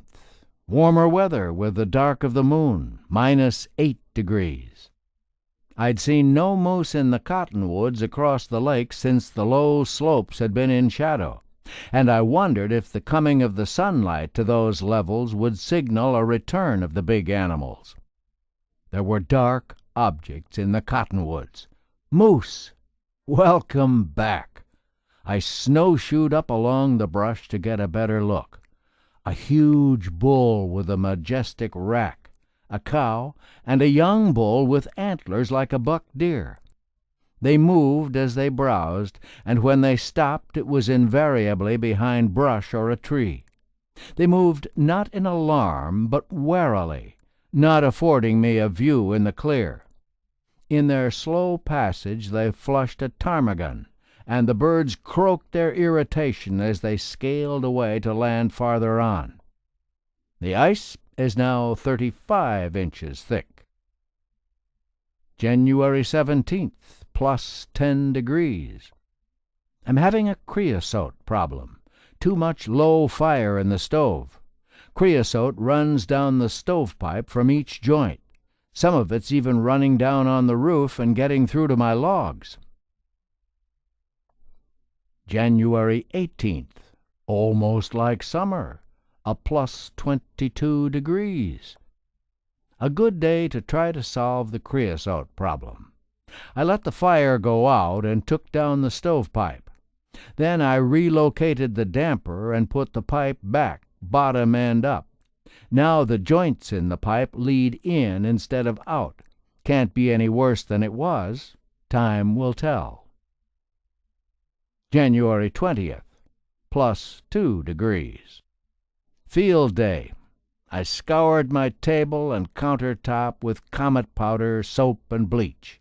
With Babe always threatening to bring the mission girls next trip, I'd better keep this place shipshape. My stovepipe's been staying clean. No strong odor when I build up my fire for cooking. That's a good sign. I saw the squirrel today. He's been making himself scarce. I thought a fox got him, or maybe the weasel, but the little troublemaker's back. A slice of moon this evening. As that moon becomes full, the temperature'll drop like a stone, or I miss my guess.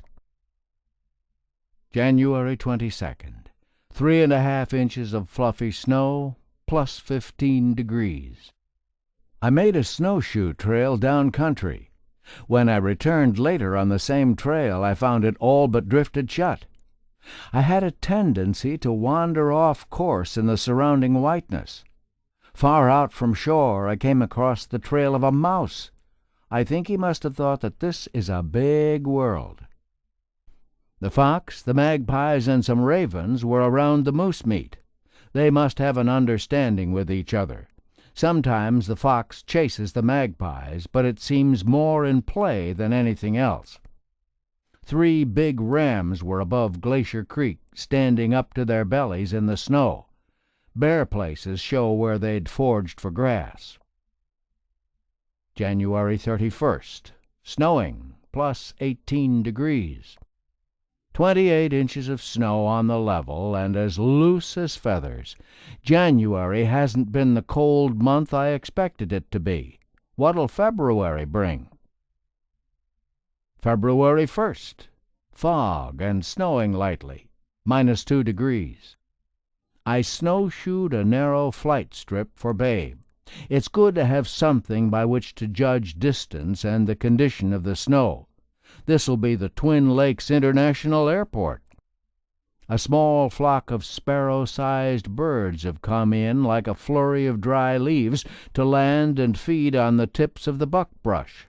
They show a rosy color. My field guide pictures them as hoary redpoles.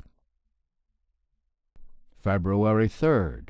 Clear, calm, and thank the Lord. 48 degrees below zero. That full moon has brought another chill to this land. It was a happy sight to see my cabin bathed in sunlight for 1/2 hour today. I was sawing wood when I heard a plane, the little blackbird from Lake Clark. Babe was putting out a longer vapor trail than the last time he came. He made a circle and came in to light on my packed strip. He had trouble taxiing because the aluminum skis had a tendency to stick to the snow. "Man, it's cold here," he exclaimed, beating his mittened hands together. He bounced around in his wolf-skin coat and sheepskin pants. He seemed to be causing his own fog bank. "Can't stay long or I'll be part of the scenery," he said. He was afraid the oil would freeze at this low temperature.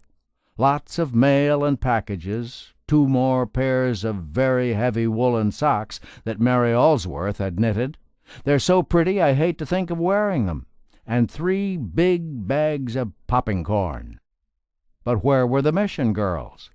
Next time he'd bring them for sure. I broke him loose from the snow and held a wing until he was turned around. Away he went, anxious to climb a few thousand feet to where it was warm. I thawed out a bowl of blueberries, bruised them up a bit for more juice, added some white sugar and syrup, and enjoyed a treat to celebrate the return of the sun. February 4th. Minus 51 degrees.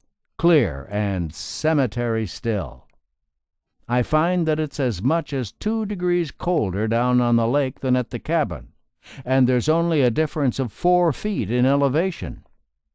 I was eager to try a pair of my new heavy socks, along with a pair of insoles in my packs, 1 pair of light wool socks, and the heavy ones over them. It was 50 below zero as I followed the trail up the hump, and 30 below at the top. Those 16-inch heavy socks with their close knit really kept my feet warm, or else I'm getting used to the frost. Within a few days there'll be an hour of sunlight at the cabin. February 5th, minus 48 degrees. When I turned in at 10 o'clock last night, it was 54 below zero. Now the moon is past the full. I think this'll be the record low temperature for the winter. At these low temperatures my binoculars frost up so quickly that I can use them for only a few seconds at a time. The camp robbers were here, with streaks of frost back from their eyes. They didn't appear very hungry, just disinterested balls of feathers decorating the spruce boughs. The magpie deserves a lot of credit. Robber that he is, he really works at making a living. He sits there and pecks away at that frozen moose meat in the 50 below. Snow blowing from the peaks and ridges. In a very short time some of the high places lost their solid whiteness. That should make the sheep happy. Feed is being uncovered up there. I snowshoed across the lake to investigate a track below the rock face. There was a sun-dog on either side of the sun as the overcast darkened. Trailing up through the deep snow, I was showered by more snow from the spruce. As soft and loose as the snow is, the snowshoe rabbit sinks in only about 3 inches. I startled a flock of spruce grouse, and they exploded, knocking snow from the limbs in their panic. A few minutes later I struck the trail of a lynx. He sank deep and dragged his big feet toward the rock face. He'd made those mystery tracks. My trail to the cabin was all but drifted shut in the wind and the driving snow, but the thermometer back at the cabin read +10. The cold spell is broken. February 6th, +18 degrees. Quite a variation in 24 hours, from -48 to +18. The wind is roaring across the peaks, snows streaming from them like smoke from a grass fire. The thickness of the ice is now 36 inches, and the temperature of the water is 31 degrees. I nailed the forked roots of a spruce stump on the end of the ridge log above the door. I call it the spruce buck. It'll make a good perch for the birds. I had to break out another jar of oatmeal. Surely I must hold a record for consuming the largest quantity of rolled oats in a few months' time. February 12th. A strong breeze and +25 degrees. Today I'd carve a big wooden spoon for Mary Allsworth in exchange for the heavy boot socks. I dug out a likely piece of stump stock from the deep snow and went to work. She wanted a spoon with lots of curves, so that's the way it would be. While I worked, the camp robbers kept me company. When they come a-begging, I always have time to feed them. They seem to have found the spruce buck perch to their liking. A kettle of beans simmered away on the fire, and when they were done, so was the spoon. The break in the cold gave my windows a chance to shed their buildup of ice today. Good to have them clean and dry again. February 13th. Snowing. From down the lake a strong wind is blowing big flakes, +30 degrees. When the lake's open, you don't hear the wind in the mountains. Today the sound of it was like the roaring of a great waterfall. February 14th. The heat wave continues, +30 degrees. An old visitor in his winter overcoat came to call today, his slender body doubling and stretching as he bounced over the snow. Out of respect for his new robe, I'll call him an ermine instead of a weasel. I think I know where the squirrel went. The ermine must have killed him. I saw the ermine snake into the squirrel's nest. A camp robber was inside the cabin. When I came through the door, he flew to the bunk post. I approached him. He didn't fly. I picked him up, and he struggled a bit in my hand. I held a meat scrap in front of him. First he pecked at my finger, and then at the meat. For a moment he sat there in the palm of my hand. Then, with a sudden take-off, he flew out the door to a spruce branch, where he sat very quietly, as if puzzled by the experience. February 15th. Clear and calm and +6 degrees.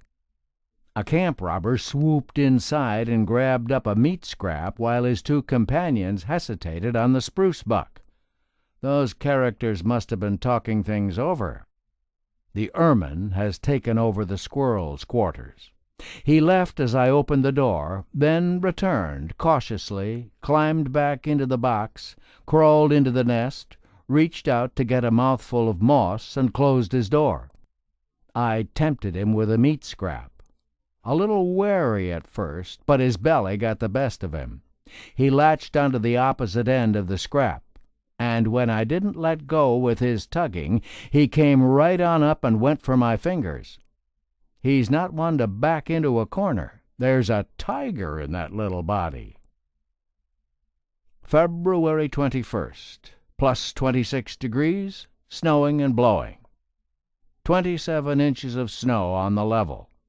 My snow shovel works well. My paths are beginning to look like small canyons with steep white walls. It's a good thing that a weasel is not the size of a fox. He's a powerhouse for his size. The little ermine's body can't be more than 10 inches long, yet he can wrestle a meat scrap that weighs several pounds. I saw him flashing in and out beneath the mortar tub where the moose meat was stored. Such a racket! Every now and then he'd bolt right up straight and look around to see if he was attracting attention. The magpies give him a lot of room. He could easily kill one, but they don't give him a chance to prove it. He's compact savagery. The way he moves, he must have voltage in his veins instead of blood. I snowshoed the airstrip down and outlined it with small spruce boughs.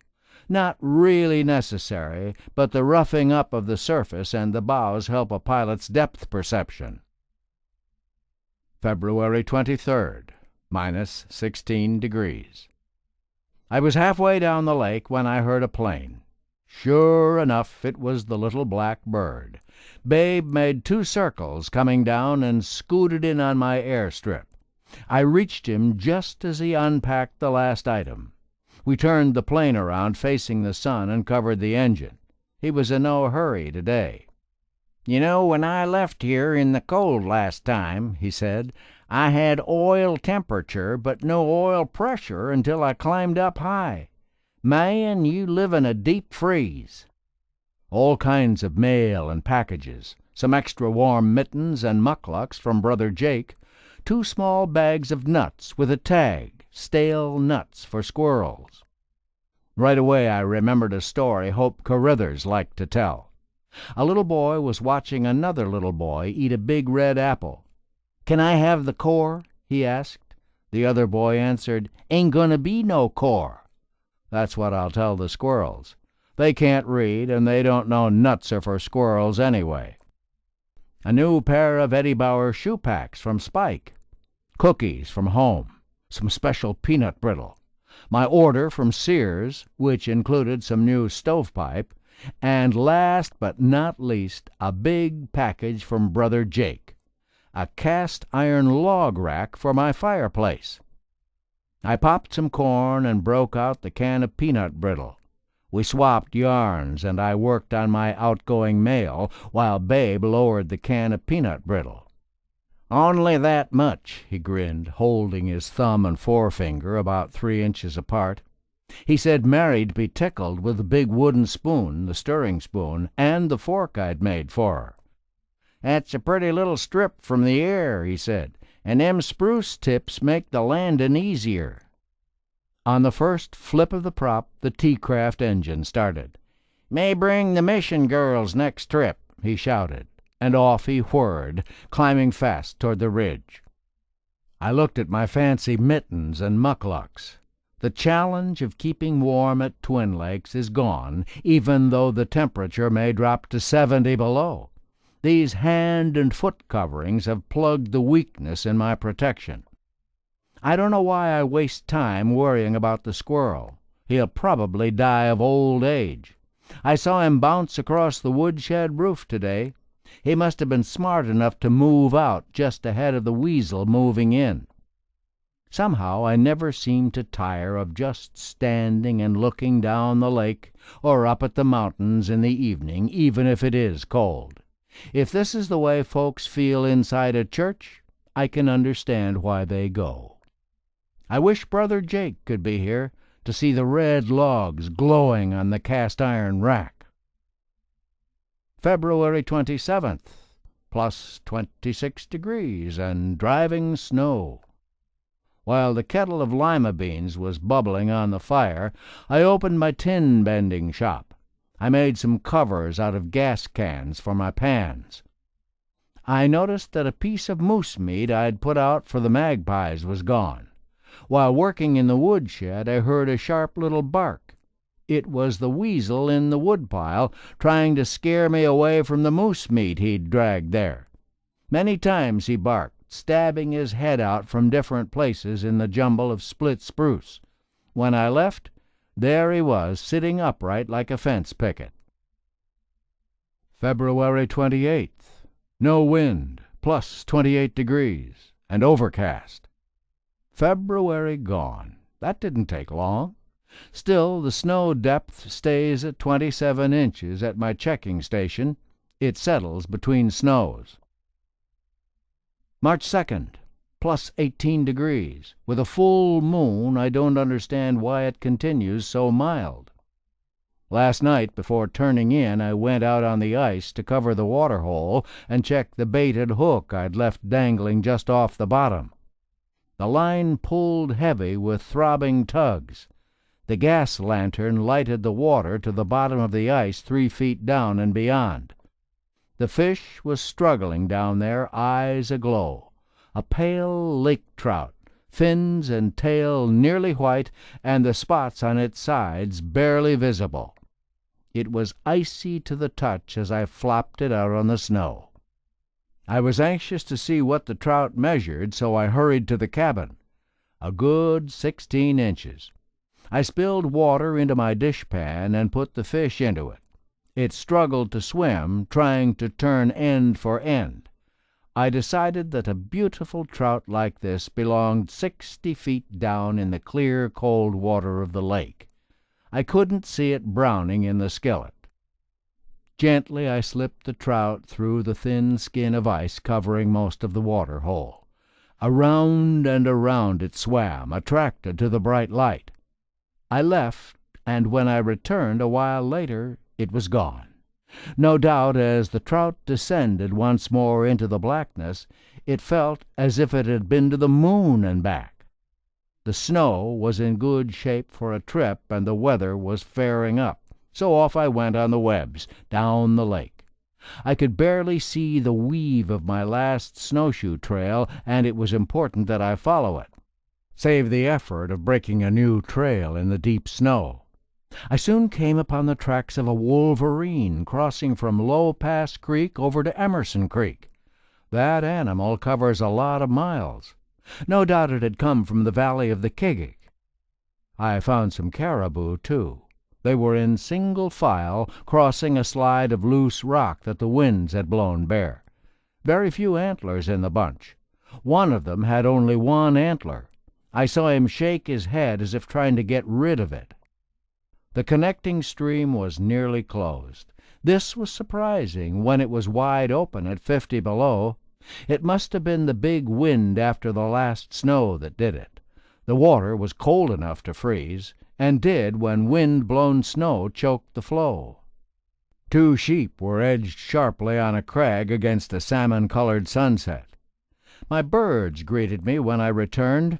One took a meat scrap out of my hand, then pecked me on the finger, as much as to say, "Who's afraid?" March 3rd.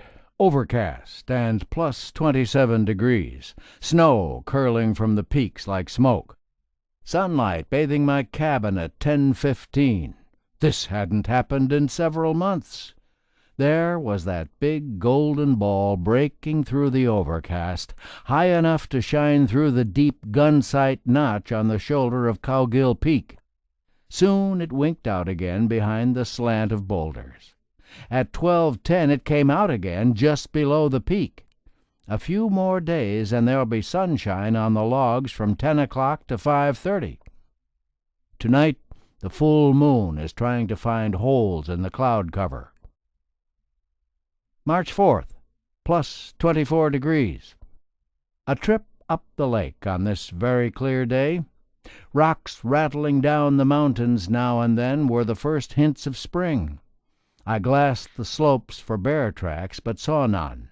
A fresh wolverine track was headed my way, running his circuit probably on both sides of me. Maybe I'll catch sight of him yet. Very warm in the sun, but cool in the shadow of the mountain as I snowshoed back to the cabin. A stranger was perched near the top of the spruce. Gray and round-headed, big yellow eyes, a hawk owl. He dropped silently from his lookout and in a long swoop glided up country with a camp robber in hot pursuit. March 5th, plus 26 degrees. The track of the wolverine again, this time behind the cabin at the foot of the hump in the spruce timber, headed up country in his usual sideways lope. I followed him for a spell. Here he'd slow to a walk to investigate beneath low-hanging branches or a blowdown, and then off again on the trot. He makes his living on what others leave behind. He leaves his sign, but I never see this phantom of the wilderness. A strong wind makes this evening a good one to appreciate my shelter. March 10th, plus 32 degrees. This weather'll mess around until it's too late to get cold again until next winter. I was washing dishes when I heard a warbling call, like a cabin robber but much louder. It was a bird I'd never seen before, light gray all over with darker back and tail. A black strip ran from the base of its slightly curved beak right through its eye like a mask. My bird book says it's a northwestern shrike. Easy pickings for the sheep now, as much of the big pasture is free of snow. The sound of a plane interrupted my wood splitting. Slipping into Twin Lakes International Airport was the little black plane. I hadn't expected Babe for a week, and my cleanup of the cabin wasn't complete. Where were the mission girls? He'd bring them next trip. Lots of mail and packages. Brother Jake must come up here and help me eat these groceries he sends. Here's a box of Band-Aids in case I tangle with a bear, some burn ointment for the bright days ahead, and a bottle of aspirins for a broken leg. How about that? I finished my outgoing mail about the same time Babe finished the popcorn. Nice weather down at Lake Clark. The rivers were opening up. Airfield at Iliamna in bad shape and no mail from there in a week. Babe was thinking seriously of building a log chicken house. From the number of questions about logs and putting them together, I suspect all I have to do is hint and I'd have a job. Babe reminded me that caribou season closes March 31st. When he came again, we might look for one. I gave him clearance for a takeoff, and off he went in a swirl of snow. With all this gear I've been accumulating, that cache is a must. Spike's cabin can't take much more. I heard a fly buzzing around. It landed on a log to soak up the sun. I hung the thermometer next to it. The mercury stopped climbing at 76 degrees. In the shade it read 42 degrees. I mended my snowshoes. They really needed attention. Wet snow ruins the webs in no time. March 11th, plus 15 degrees. I'm lake-bound until my snowshoe webbings dry tight as a drumhead. It's impossible to travel in the brush without them. I've given the webs a coating of polyurethane. A good day to catch up on the wood pile. March 12th, plus 23 degrees. Another few inches of snow during the night. I've been curious to see how much ice there is on the lower lake. Packing my ice chisel and shovel, I headed for my experimental area. The top 6 inches of the lake ice seemed to be the hardest. Farther down I made good time. 44 inches when I broke through. 8 inches more than the upper lake. Satisfied with what I'd learned, I headed back to the cabin for lima beans and sourdough biscuits. March 13th, plus 16. snowing. Today was the day to give that fancy can of Sears polyurethane varnish a workout. I kept the fireplace going and the door open for good ventilation. Everything that could take varnish got the full treatment. The counter, the table, the shelves, the window ledges, the wash bench, they all took on a shiny look. By mid-afternoon, everything was dry, and I put things back where they belonged. Let those mission girls come now. The lake's beginning to complain again after a long quiet spell. March 15th. Clear, calm, and minus 28 degrees. Spring 5 days away, but this country doesn't know it. A good day to try out my GI mucklucks and mittens. Nothing spectacular appeared during my trip along the slopes. No big game at all, a few spruce grouse and some ptarmigan. I saw the tracks of a lynx and porcupine tracks in the big cottonwood grove. I can do without porcupines. Their teeth ruin the handles of tools left in the wrong places. The connecting stream is now open end to end. I must give the mucklucks and the mittens a high performance rating. March 16th. Clear and calm. Minus 22 degrees. A veil of overcast is robbing the sun of its power. Last night at 10 o'clock I saw streaks in the night sky to the north and northeast. I put on my cold weather clothes and went out on the ice to watch the show. It was the best I've seen. A weaving curtain of green hung over the Glacier Creek country, spreading large one moment and shrinking small the next. Streaks of red, yellow, and green shot like searchlight beams to a point overhead. Clouds of colored light like brilliant fog patches blinked on and off. All alone in the sub-zero cold with the heavens on fire and the ice cracking and crashing around me. A savage scene, and one to remember. March 19th. Plus 27 degrees. Dancing flakes of snow beneath a gray sky. I accomplished something today. At last all the camp robbers will take scraps from my fingers. Today the old veteran with the spots on his head decided to get into the act. He'd been watching his two companions from his perch on the spruce buckhorns just above my head. His mind and body seemed willing to take the plunge toward the scrap I held out to him, but his feet wouldn't let go of the perch. He gyrated and nearly lost his balance. Finally, he dropped to my hand for a split second and left in a panic with the meat scrap. It'll be easier next time. The water hole isn't closing in as fast as before. The ice-making season is just about over. On one of my trips, I'd noticed a huge burl on a dead spruce tree. Today, I'd go back and salvage it.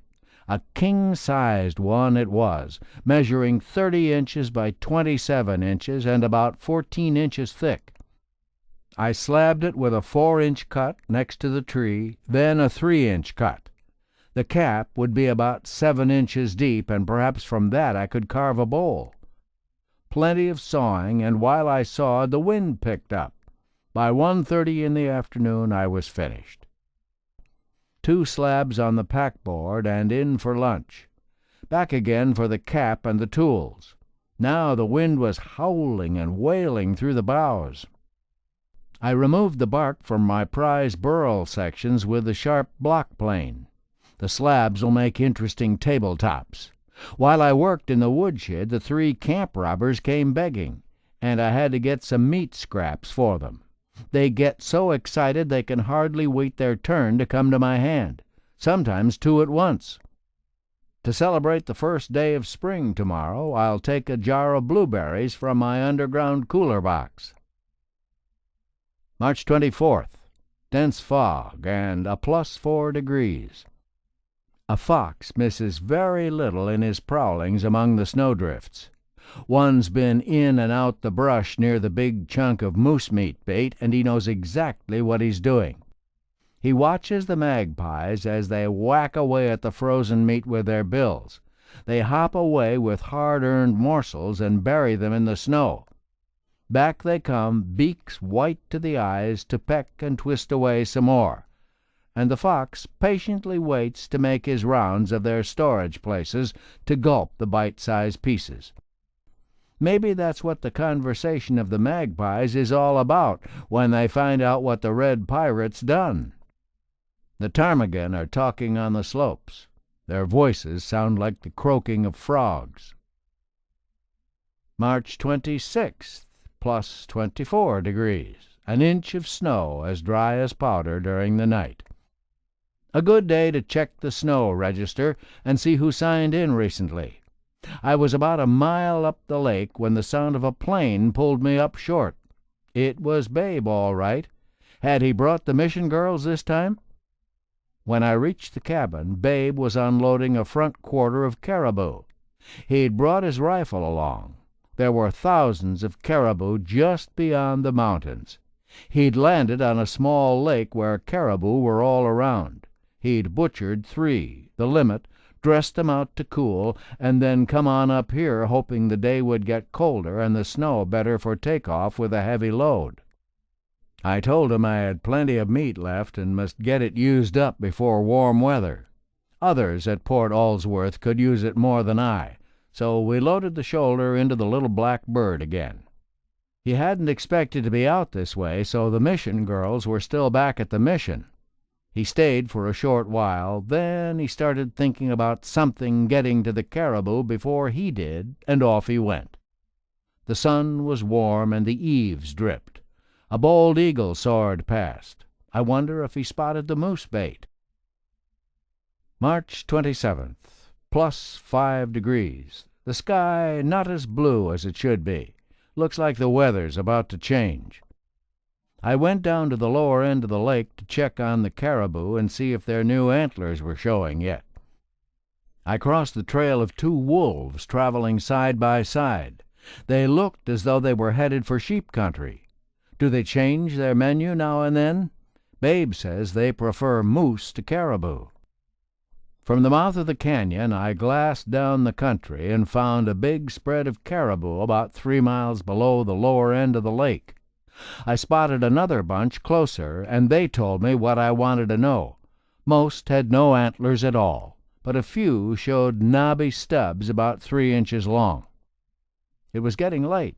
It would take 3 hours of steady going to get back home, against a breeze that chased the powder snow over the crust. There were big tracks near the magpie bait when I returned. A pigeon-toed walk and toes spread out wide. The wolverine. Not a bit bashful, he'd nosed around the barrel with the moose meat in it. Tomorrow I'll track him. Before I went to bed, I dropped a heavy chunk of moose meat into the snow. March 28th, cloudy and plus 25 degrees. It seemed as though I'd no more than turned in last night when it was daylight. I looked out.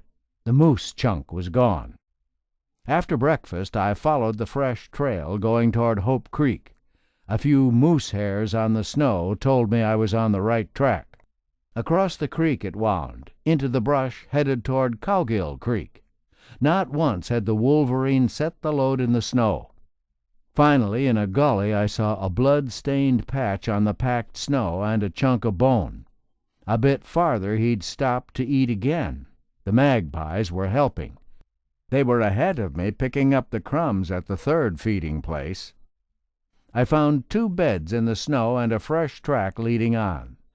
The wolverine climbed higher as he headed down country. I probably had been discovered. He'd stopped now and then on a high place to look back over his trail. At a point with a good command up and down the lake, I took a stand and studied my surroundings with the binoculars.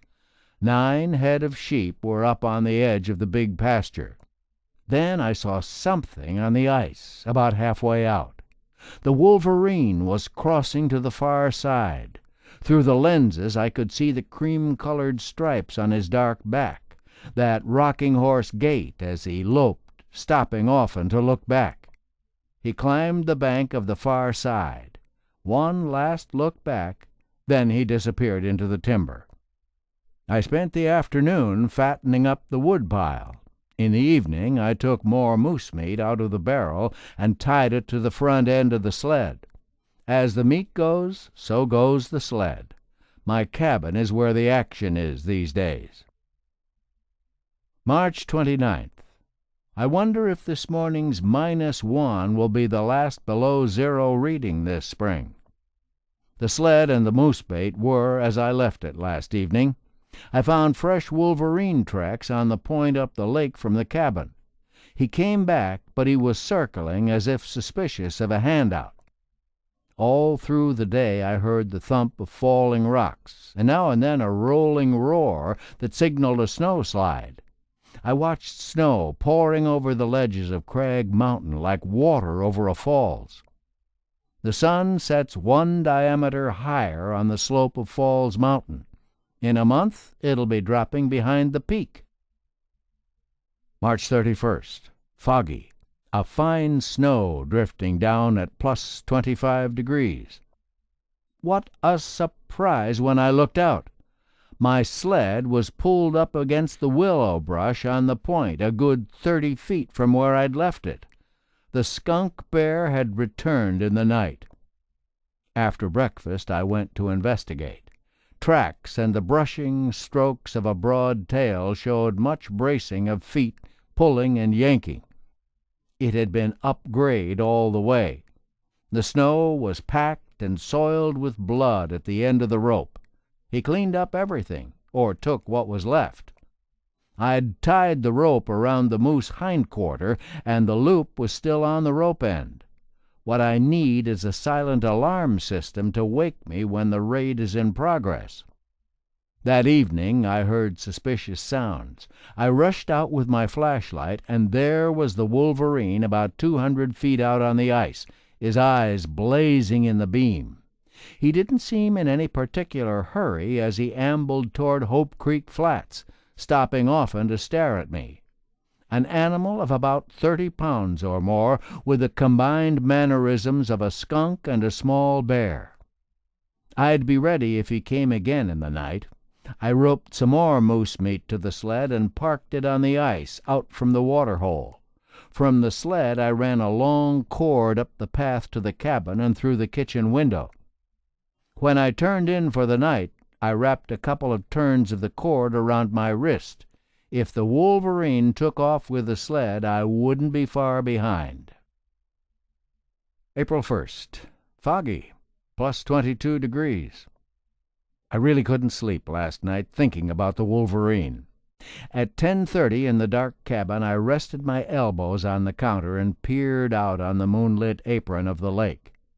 It was a little before midnight when he came, around the point of willow brush along my snowshoe trail to where the bait had been the day before. He loped a few steps, then stopped with head low as if listening, advanced in a rippling motion, stopped again. Suddenly he chickened out and retreated, but spun around to advance again. He repeated this performance several times until his appetite overruled his judgment. He jerked savagely at the bait. The line tightened. The sled didn't budge. The runners were frozen fast to the ice. He decided to eat right there, and I watched him working over the bait. I had fresh batteries in my flashlight. I eased the window open to a more open position, laid the barrel of the flashlight flat on the ledge, and flicked on the switch. His eyes sparkled like big blue diamonds in the bright swath at 100 feet. Then he did a strange thing. He went back to his eating as if the light was nothing unusual at all. He fed gluttonously, looked at the light, then turned his back to it. A few minutes later he loped away 50 feet or more, only to return and feed again.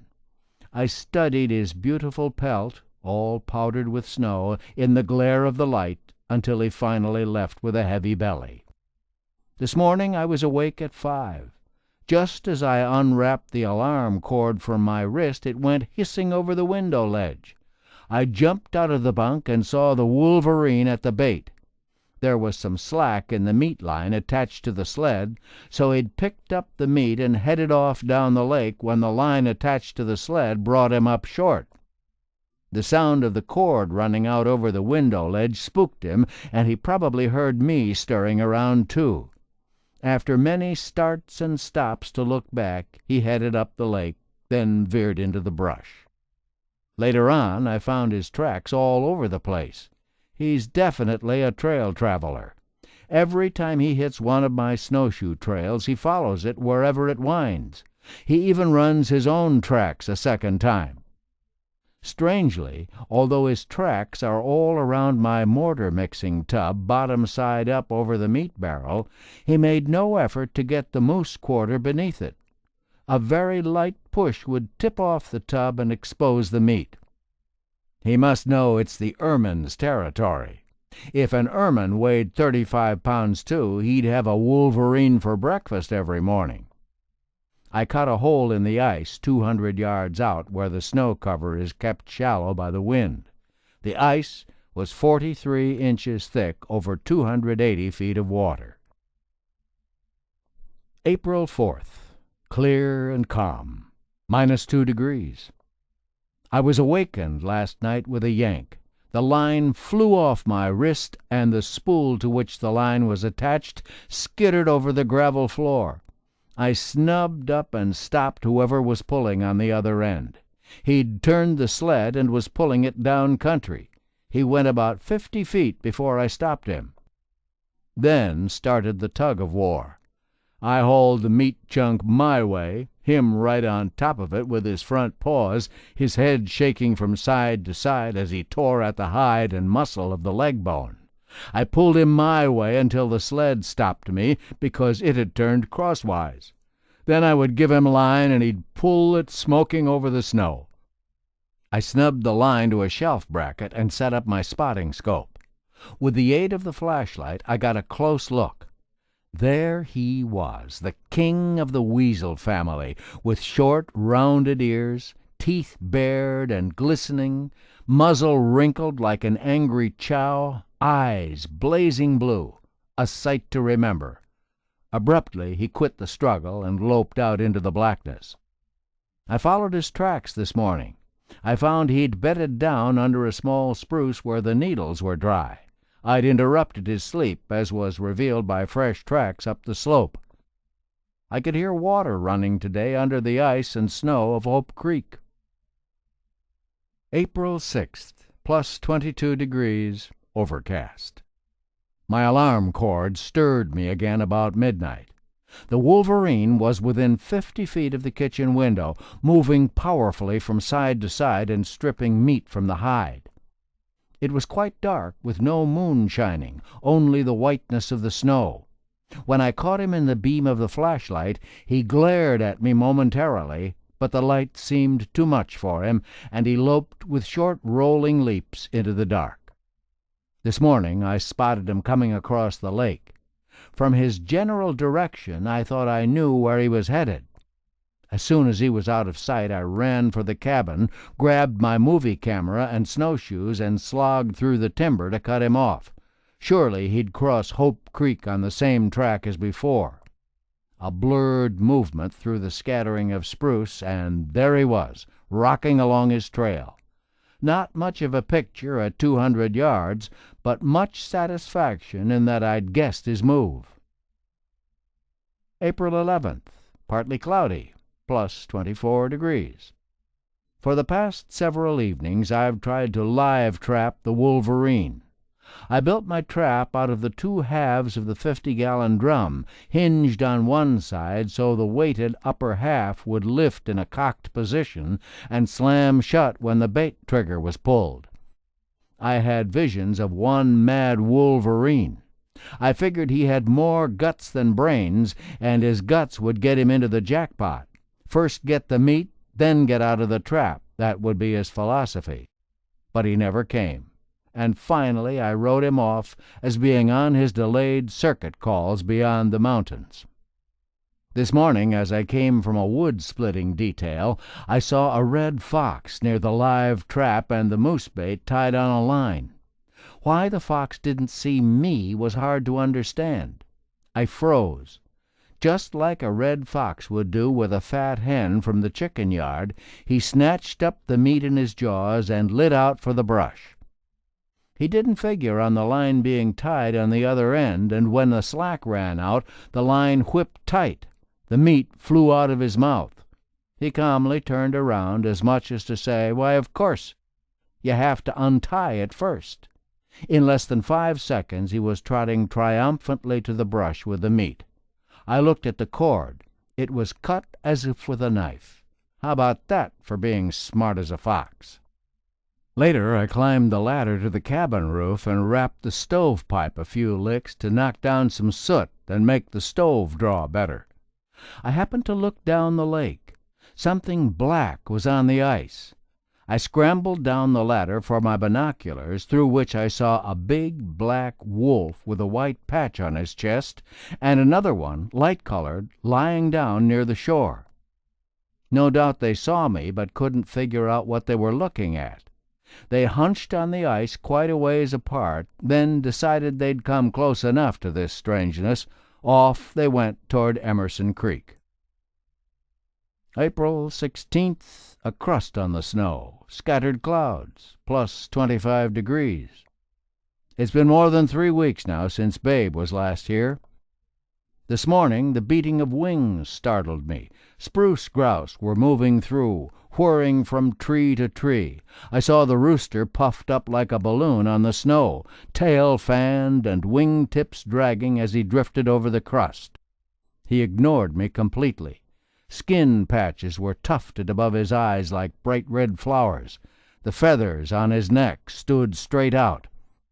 His fan tail flicked and winked almost as if it were rotating, and he made a noise that sounded like 2 pieces of fine sandpaper rubbing together.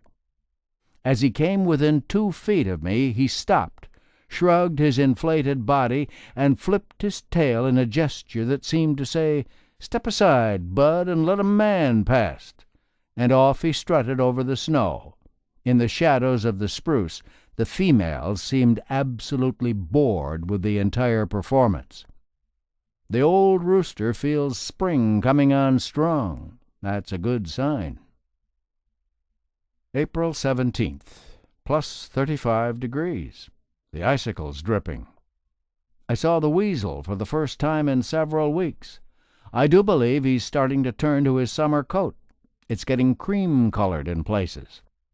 When I was up on the Cowgill benches looking for ptarmigan, Babe came. He was unloading on the ice when I reached the cabin. All kinds of supplies. Mary had started plants in her greenhouse.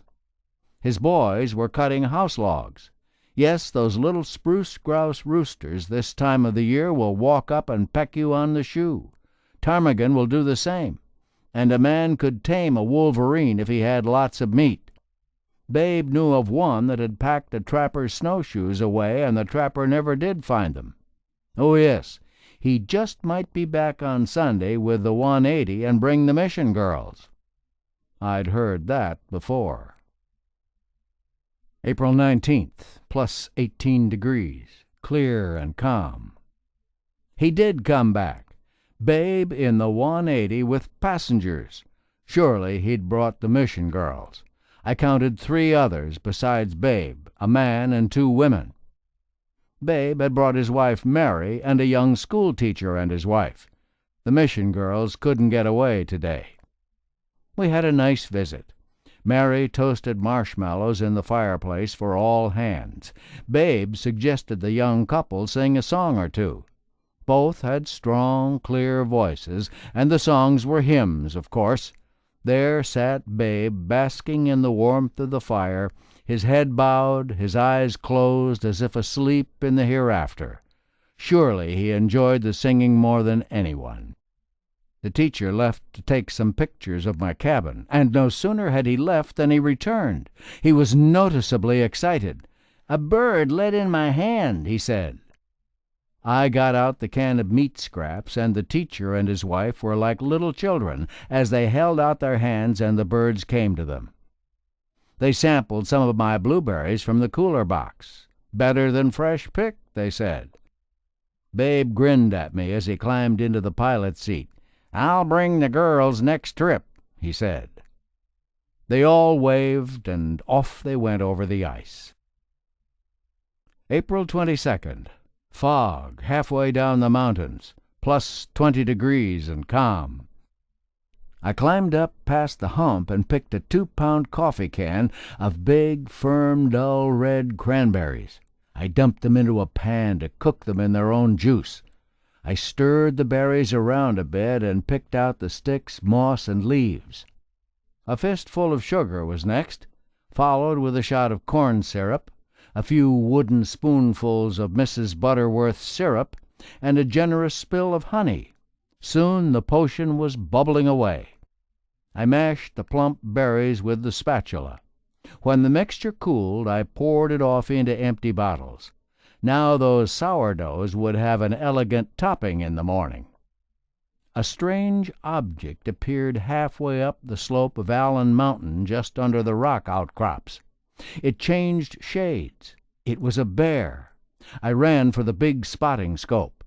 Sure enough, a big blond bear, and then another, chocolate color, and another, until there were 3 standing half as tall as the mother. Cubs, but not this year's. They were digging for roots or ground squirrels and rattling an occasional boulder down into the timber. Now and then I could hear a growling, followed by the cubs bawling their answers. I saw one cub start a rock going and stand there spraddle-legged, following its progress, as if contemplating the wonder he had wrought. If they made as much racket all the time, it'd be no trouble locating this crew at work. The last I saw of them, the old mother had lain down nearly on her back, and the little guys moved in for supper. A bunch of sheep bedded down on the skyline high above them. It's good to see bears on the mountain again. A mother and 3 fine-looking cubs. Good company for a man out here. April 23rd. Calm and plus 21 degrees. Moon nearing the half. I spent the day following a fresh wolf track to the upper end of the lake and beyond. I saw a cow moose and a calf leaving the country. Very interesting when I came to where the wolf track intersected with their trail. The cow had led her yearling down the running creek. I found where she'd crossed over 2 ice bridges. This was definite evidence of the wisdom of the wild. She'd succeeded, temporarily at least, in giving the wolf the slip by taking to the water. Many ptarmigan in the willow flats, a regular convention. The roosters are full of cackle, with bright red splashes over their eyes, their heads and necks a glinting copper color. They're fast coming out of winter plumage. Those cubs are wrestling and rolling like balls on the grassy slopes. Such carrying on up there in the high country. Several eagles sailed in the thermal updrafts this evening. There's a wild freedom about their presence. April 24th, 15 degrees. The falls across the lake is trickling a very tiny stream. A wedge of about 50 swans flew high and rained their music down on the land. They sound happy to be back. Time to retire the snowshoes. April 30th, 33 degrees. A strong breeze down the lake. I spotted the bear family again today. The cubs were playing King of the Hill on a snowbank. One of the little guys put on quite a show, waltzing with a small cottonwood. He tried to climb a larger one with no apparent success. The old mother appears to be unconcerned about their antics, but the way she tips and tosses that muzzle into the air, you know she's on the alert all the time. Ants on the ice, but in the glasses they were caribou, 5 head, trailing across from the gravel bank toward Emerson Creek. When they disappeared, I decided it was time for an Emerson Creek patrol. Off I went over the ice. Bear tracks were mixed with the caribou tracks in the gravel. I moved on to the top of the rise and saw about 35 cows, but no calves yet. 2 caribou bulls on the flats with new antlers more than a foot high. A small trickle of water courses beneath the ice flakes on the mud banks. The clear song of a robin is heard now and then. The days of snow and ice are numbered. Chapter 5. Break Up. May 4th. Feathers of blowing snow, 32 degrees. Back in late November, I'd cut my cache logs at the far side of Hope Creek, about 40 of them, and I'd peeled the frozen bark with a draw knife. These logs were 4 to 6 inches through at the butt. I'd cut 4 other heavier logs about 15 feet long and 7 inches in diameter at the butt, and peeled them also. These would be my stilts to hold the cache aloft. The logs had been seasoning all this time. It's my birthday today. I spent it chasing the bear family, and they obliged with what I hope will be some fine pictures. This evening the robins are singing. For my special supper, a thick ram steak fried in a salted skillet, red in the middle with the juices running all over the plate. Blueberries for dessert. This country makes a man younger than his birthdays. May 6th, 35 degrees, a light breeze down the lake. I was up at 4. I looked out, and there under the trees, no more than 35 feet from my cabin door, was the largest rabbit I've ever seen in my life, at least 2 feet tall. It was still snow white except for a dark trace in its ears. It had to be an Arctic hare. Its ears worked like a pair of scissors, and its nose twitched as if with an itch within it couldn't reach. Then it flowed into motion, traveling like a ghost off into the shadows. May 7th. An inch of snow during the night. Clear, calm, and 20 degrees. Tracks of super rabbit outside my cabin door. Still a good tracking snow, so I decided to find out something about him. He was a busy rabbit. The snow was all packed down around some willow brush where he'd fed. Then I came to the smooth, snow-covered creek ice, which must have been a speedway to him. He really got into high gear. I measured a good 14 feet between the tracks of the hind feet. His hind foot track, where he sat down, measured a shade better than 6 inches in length and a strong 2 1/4 inches in width. The Arctic hare is no midget. Today I'd see about the post holes for my cache stilts. The ground wasn't nearly as frozen as I'd thought, but many rocks made for hard digging. I packed water and dumped it into the holes. This helped some. I decided to let the water set in the frost and hasten the thawing. I cut my heavy stilt poles to length. The cache will sit at least 9 feet off ground level, which should put it better than 5 feet above the winter snows. I plan to angle the stilts in a bit and run the upper ends at least 2 feet into the corners of the inside of the cache. This should make the cache itself solid on the stilts without side bracing. To set the stilts at an angle and extend the upper ends into the cache corners, I'd have to make a bend about 2 1/2 feet from the upper end of each post. After a few unsuccessful experiments, I gave up and sawed off the post ends, and just hewed a flat place on which to anchor the little house to its platform. Like the cabin and the fireplace, I can see the cache up on the poles. May 8th. Snow showers, 30 degrees. A kettle of lima beans bubbled on the stove while I deepened my post holes. Babe came sliding in on the skis, something very special this time, a fancy chocolate cake. Sister Florence had sent Babe's wife money to bake me a birthday cake. I popped a pan of popcorn in some bacon grease, and soon we were munching away. No, he hadn't seen Arctic hares around Lake Clark. He might bring the mission girls out to see my cabin one of these days, maybe while the ice was still good. After a slice of my birthday cake, he took off in a swirl of snow and disappeared over the volcanic mountains. I read my mail and went back to my post hole project. The holes are now 32 inches deep. I must sprinkle a fresh coat of gravel on my floor and the path out front.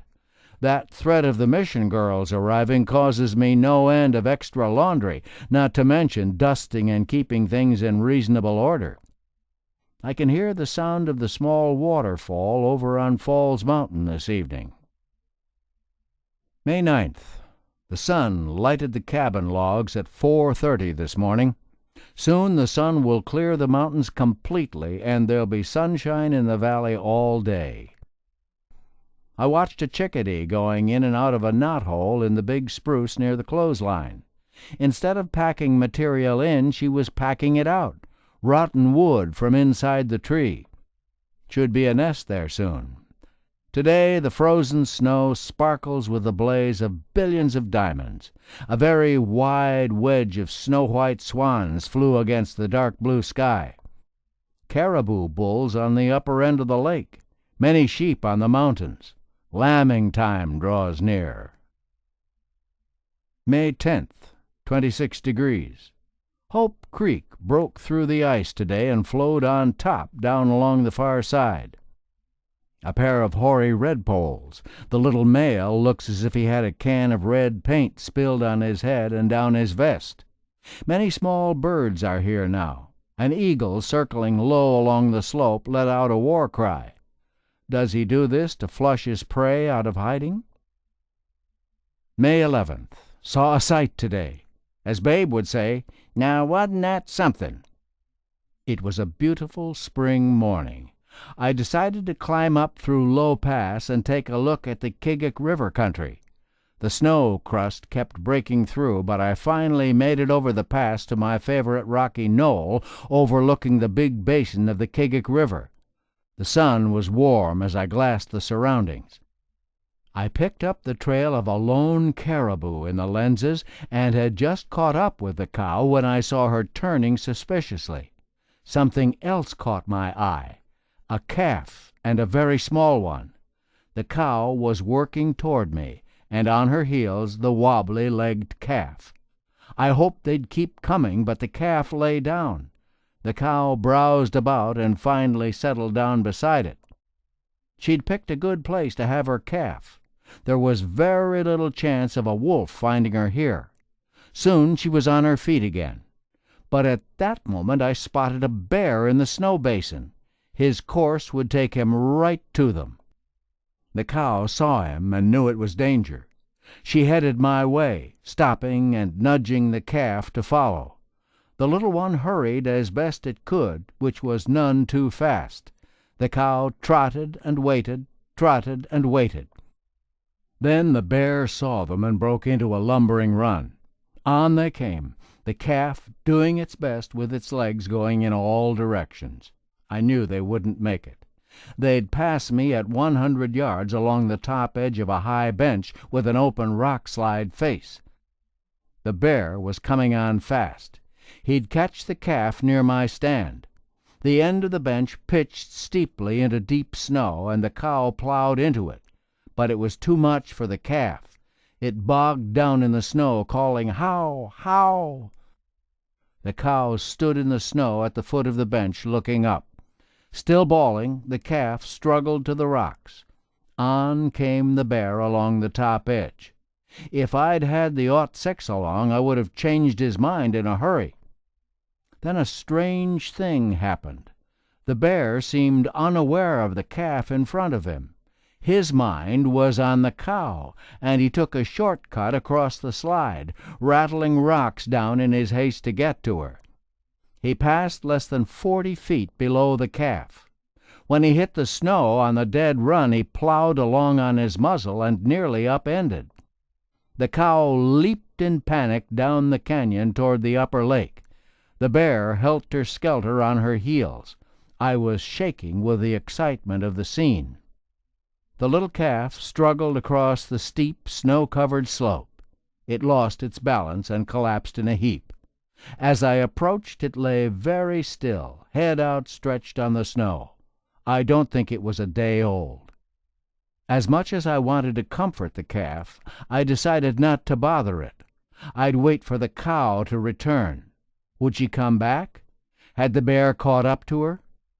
2 hours passed, and still the calf lay there in the snow. I'd move it to a patch of dry grass, scent or no. I picked it up. The little doe was limp as a rag. I laid her on the dry mat of grass, and she lay there very still. Suddenly she got to her feet and tottered toward the rock slide. This would never do. She started climbing faster, and I cut her off. Then she turned and began to grunt and came right toward me. She thought I was her mom. I caught her and tied her 4 legs together with my bandana. I left her resting easy in a sheltered, warm place and followed the bear tracks to the head of the canyon. Those big claws were really digging in, and I could see the long leaps the cow had taken in the snow. I waited and watched, but saw nothing. Finally, I went back to the little orphan. I could see the red bandana before I saw her. They really blend in with their natural surroundings, I thought. She was gone. The bandana was still knotted. I picked up her trail and found her bedded down about 100 yards down the slope. It was getting late, and it was now snowing. I hated to leave her. What if the cow didn't come back? Had the bear dragged her down? I decided to pack the little girl to my cabin and return with her in the morning. If the cow did come back in the night, she'd probably stay in the area for a spell. What a tussle! She struggled and blatted, how, as I tied her legs together and pushed her rear end down into the front pocket of my ammunition bag. She was so small that only her neck and head stuck out, and I felt like a mother kangaroo with a young one peering out of the pouch.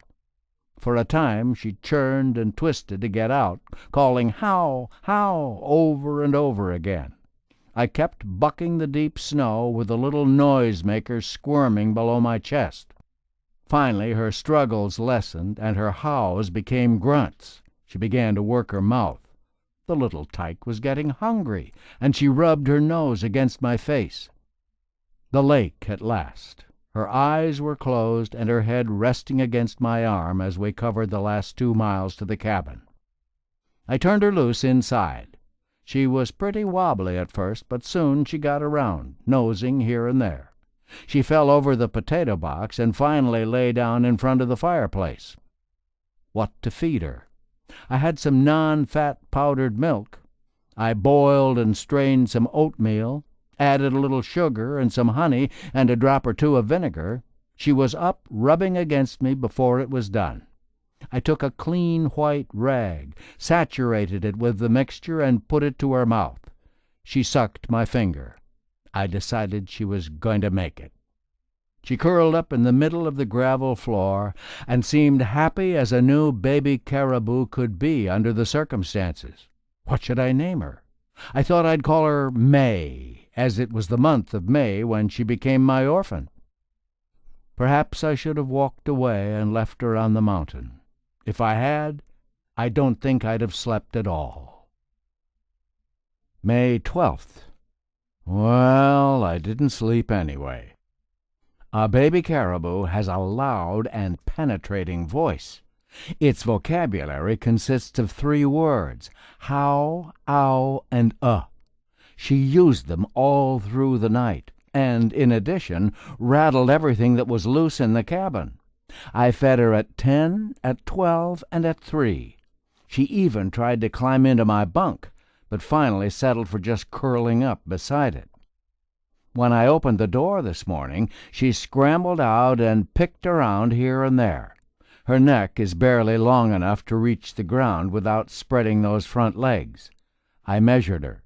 2 feet tall, level with her back. Legs 16 inches, 2.5 feet from nose to tail, and width an amazing 4 inches. I was soon off to Low Pass with her. She didn't want to ride in the pouch, so I turned her loose. She trotted along behind like a dog, those long legs tangling and untangling on the slippery rocks of the beach. I picked her up in my arms and walked the lake ice. When she began to struggle, I put her down again. She slowly tagged along, but before long her mouth sagged open. In a small snow patch she lay down and licked the ice from her tiny hooves in true caribou fashion. Ride and walk, ride and walk. At the foot of Low Pass she curled up in the snow and closed her eyes. It'd be a hard climb up the trench. I put her into the front pouch. As I climbed she didn't make a sound, not even a move. Now and then I scooped up a handful of snow and she licked at it. Through the saddle, and finally to the scene of yesterday. Sure enough, caribou tracks backtracking the trail of yesterday, right to where the little doe had collapsed. I should have left her as she lay. The cow had returned and had checked the surrounding bare spots. I glassed the slopes and the basin thoroughly, but not a caribou was in sight. The mother probably had headed for the Kigik.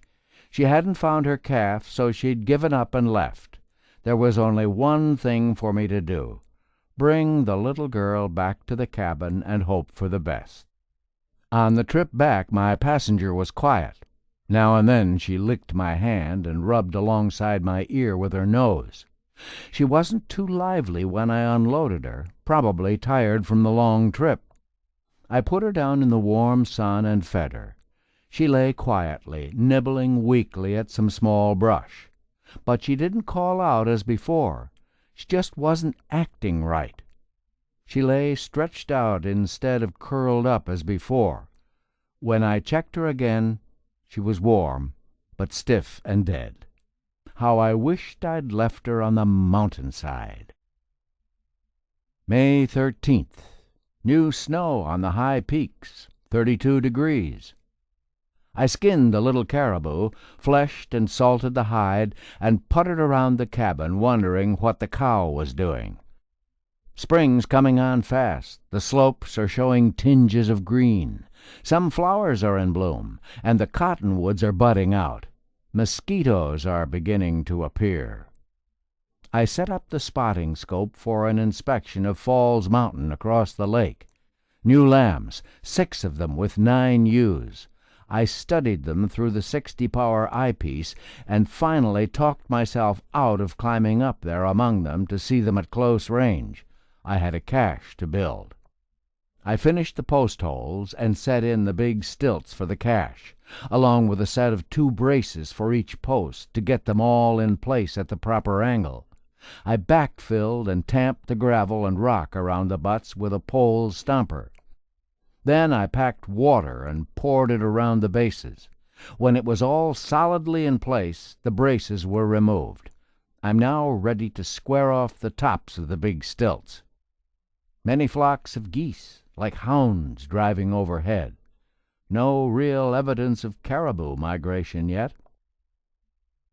May 14th. The camp robbers were early for breakfast this morning. A mighty roar from Crag Mountain startled me. I looked up in time to see tons of snow unloading from a high, narrow wash and spreading down the slope to blanket my cranberry patch.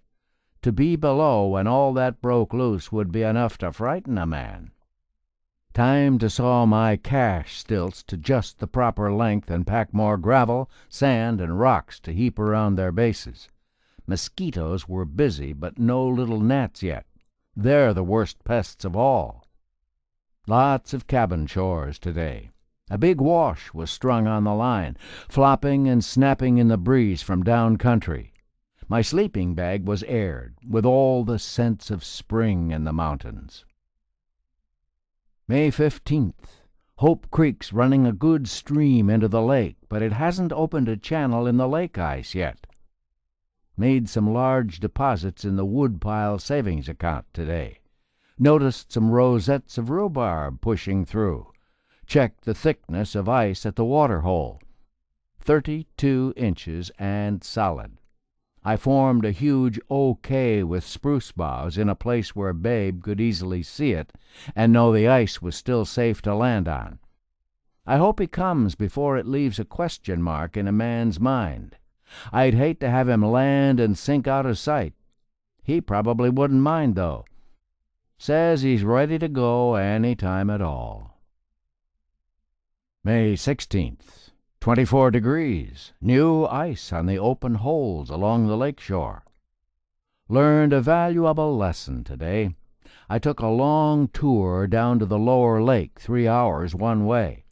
After traveling over a low saddle of loose rock, I came upon a grass-covered valley and saw caribou, many cows and newborn calves. I'd stumbled on the caribou maternity ward. Those little ones fed every hour or less, and they moved very little. I got so carried away at what was going on in the pasture, I forgot all about time. It was now late in the afternoon, and I had at least 3 hours of travel ahead of me.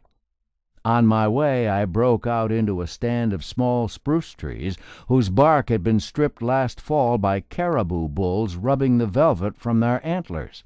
I wish I'd known they were there. A strong wind was blowing when I reached the cabin. I got a fire going. It seemed sluggish, so I rapped the stovepipe a few times and the fire came to life. Soon a strange odor came to me. I went outside and saw smoke pouring from the roof. I ran for the water bucket and sloshed it on the trouble spot. That took care of the emergency, but not before the fire had burned through the polyethylene and the tar paper. Let that be a lesson. Never rap on the stovepipe with the fire going. The draft had carried a chunk of hot soot up and dropped it in the dry moss. After this, there'll be fire inspection before I leave my diggings, and the moss will be kept damp. It would really shake a man up to return and find the cabin burned to the ground. May 17th. Strange to wake up before 3 in the morning and feel that daylight is being wasted. Today I repaired the roof, found 3 damaged spots which I covered with new pieces of polyethylene and tar paper, making it better than before. The stovepipe was badly burned and rusted out, nearly the full length of one joint open along the seam. I got out the new sections of 4-inch stored in Spike's cabin and installed them upside down to keep them free of creosote. I needed a spark arrestor, and the 1/8 inch mesh screen that Brother Jake had sent for sand screen would be just right. I made a tube of it 4 inches in diameter and 18 inches long and put the Chinese hat on top of it. There's a narrow strip of open water next to shore, due to the lake rising from the melting snows. How much longer will the lake be safe to land on? No big cracks in the ice yet. This afternoon I prepared to build my cache. I packed all the peeled logs to a good level spot on the beach. Here the chips would be easy to clean up. I put down a couple of planks I'd ripped earlier for a level foundation to build upon. Center to center each way 47 inches and 68 inches. I'm anxious to see it up on the stilts.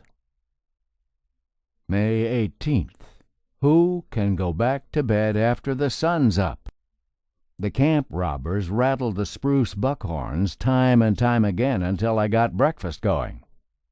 The first course of logs was notched and nailed to my foundation planks. I cut notches for 4 floor stringers and hewed the stringers to fit. I'll add the floor when I take the whole structure apart for moving and assembly on top of the stilts. I spotted a bear with 3 small cubs as I was glassing the mountains after lunch. With a spotting scope mounted nearby, I checked on the family at intervals while I worked. Those little fellows really love to play and mix it up in the midst of all their grubbing activities on the mountainside. 11 logs in place, plus the floor stringers by late afternoon. A good start. May 19th. There they were at 6 o'clock, high in the rough stuff above the grubbing grounds, the old sow in the lead with the 3 cubs trailing. I watched them until they went over the edge to the big sheep pasture and out of sight. Another day to make chips. The logs fitted snugly into their custom-made notches. Tonight finds 30 in place. The cache is now 29 inches high. Does the lake ice melt from the top down or the bottom up? May 10th. Windbags in the sky. Those small oval clouds usually forecast high-velocity winds. More cache building today. 40 logs in place, 3 feet high to the square. The gable logs are put up and the ridge log is in place. Now for some roof poles, which are cut to length, ready and waiting. Everything has a good, snug fit down here on the ground. I hope it goes together with no trouble when I climb the ladder with all the pieces. This is the first prefab cache at Twin Lakes. The lake level's rising, but the ice is still 32 inches thick. The border of open water around the lake is dimpled with rain this evening. A gentle spring shower's in progress. May 21st.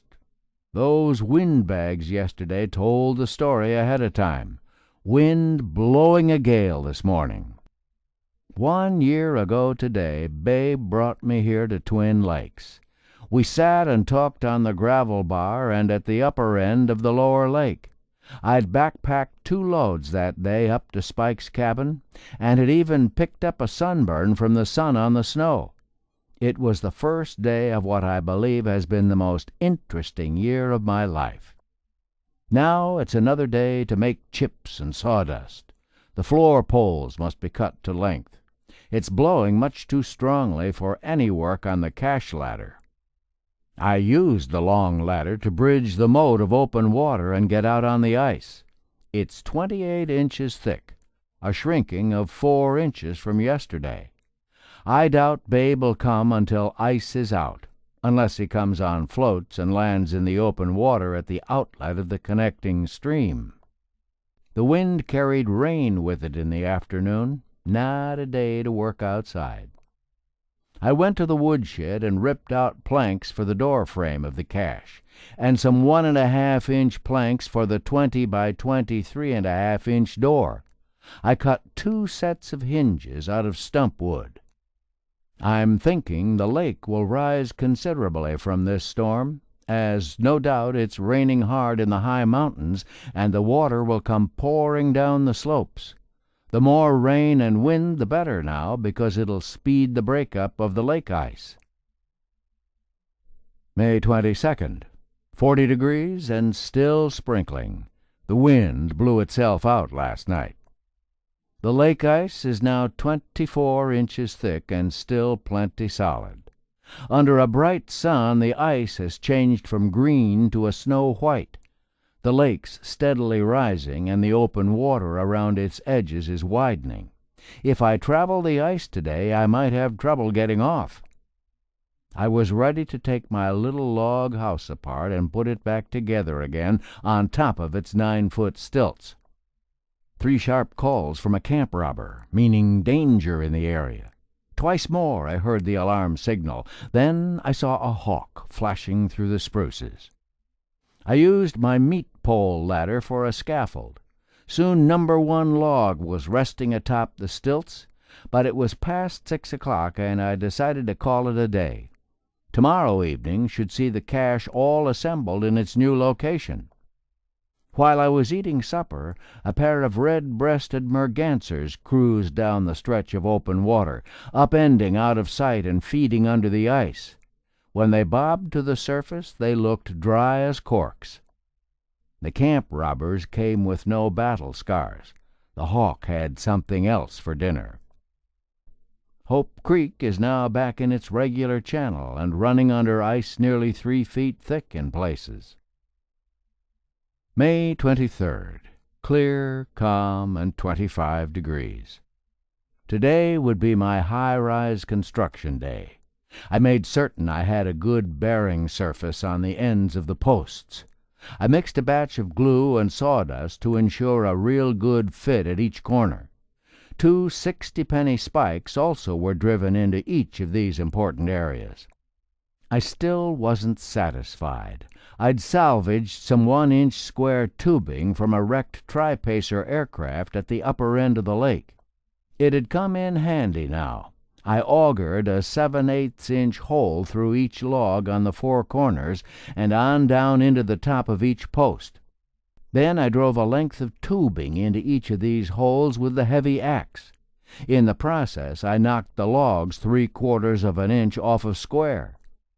A line from one front corner to the opposite rear corner pulled it square again. The logs fitted perfectly. 40-penny spikes went into the heavy ends and 16 pennies into the small ends. Eaves logs, gables, ridge log, a smooth operation. The fitting time spent on the beach really paid off. When noon arrived, I was just finishing up with the roof poles. I never expected the structure to go up so quickly. Next, the door. The logs forming the top and bottom of the opening were already partly sawed through, so all that remained was to cut the logs in between, and I had the opening for the door. The roof covering was a course of tar paper, a sheet of polyethylene, a layer of moss, and poles to hold the moss down, same as for the cabin. May 24th. A ram stew on the fire first thing. Soon the ram'll be all cleaned up. It was a lot of fine eating. The lake ice is now 20 inches thick and still safe to travel. The problem is getting off it once you're on. The water temperature in the shallows is 38 degrees. May 25th. A skim of ice on the open water. With the water level up like it is, the ice must be free to shift. Surely it's cracked all the way across in places, but it shows no sign of shifting at all. I should be able to finish the cache today. I turned out a long, curved, fancy door handle with a latch to put on the end of it. I'm really proud of that piece of work. That door and handle look happily married. I chinked with a little oakum and lots of moss. For all practical purposes, my miniature cabin on stilts was complete. How one thing leads to another. My 15-foot meat pole ladder is too big for the cache. Tomorrow I'll make an 11-footer. A few jobs to do in the late afternoon. Repair my shoes, which are too good to throw away and not good enough to keep, plus tools to sharpen and saws to file. May 26th. The mountain slopes are misted with green. The leaves are unfurling unbelievably fast. Cottonwood buds are opening. My ladder project had priority today. I had a perfect pole that was well seasoned. I ripped it down the center and put my ladder together with the flat sides in. The steps were short logs with flat sides up and level, making a ladder a man could walk up instead of climb. I put it all together with nails and glue. I sat on the beach munching on a cold sourdough hot-cake sandwich, and who should come along the open-water highway but a beaver, no more than 40 feet away. He swam back and forth staring at me. Then he disappeared, as if he were jealous of a character who could pile up more chips than he did. A butter-flecked sunset with the temperature at 57 degrees. I had all I could do to get out on the lake ice this evening, and was surprised to find it only 12 inches thick. Babe had said, "As long as it's safe for landin', leave the big wood block out that marks the water hole. I can see it good from the air." The block is no longer on the ice. I suppose the wood block would be the same as the oil drum on the ice. "When the ice is safe," Babe said, "put the oil drum on the ice." I did. 10 weeks later he came in and asked me, "Why the oil drum on the ice?" He has a good memory, but it isn't very long. May 27th. 32 degrees. Overcast and a strong wind up the lake. Hope Creek is pouring a big volume of water from its mouth. This turmoil, plus the wave action from around the point, are rapidly eating away the ice. I could see the pool of open water growing before my eyes. It began to snow, big flakes, 4 inches on the ground before it stopped. Then a big blue spot turned on in the cloud cover, and the sun broke through. A beautiful sight. I hurried to Spike's cabin and rushed the canoe out of retirement. Late last fall I'd been happy to put it away, but now I was happy to slide over the water again in the wide channel between the shore and the edge of the rotting ice. I just had to take some pictures of my cabin and the new addition from offshore. May 28th, 40 degrees. The mountains are white from the snow of yesterday. An odds and ends day. I made a screen for my kitchen window. Now I can open the window at night and not be annoyed by the singing of mosquitoes. I washed the caribou calf skin in soap and water. It's a pretty little hide, about as big as a bandana. Next, I wrapped a 12-inch band of gas tin around each leg of the cache at a point 8 inches from the top. I'd like to see that juvenile delinquent of a squirrel or any other climbers bypass that barrier. I grubbed out a path to the cache and packed it with beach gravel, cleaned up some building chips, and drove in a water gauge stake for measuring the lake level. Much more open water now. Piles of ice pushed up a ridge across the lake as it moved down from the upper end. May 29th, a day of organization.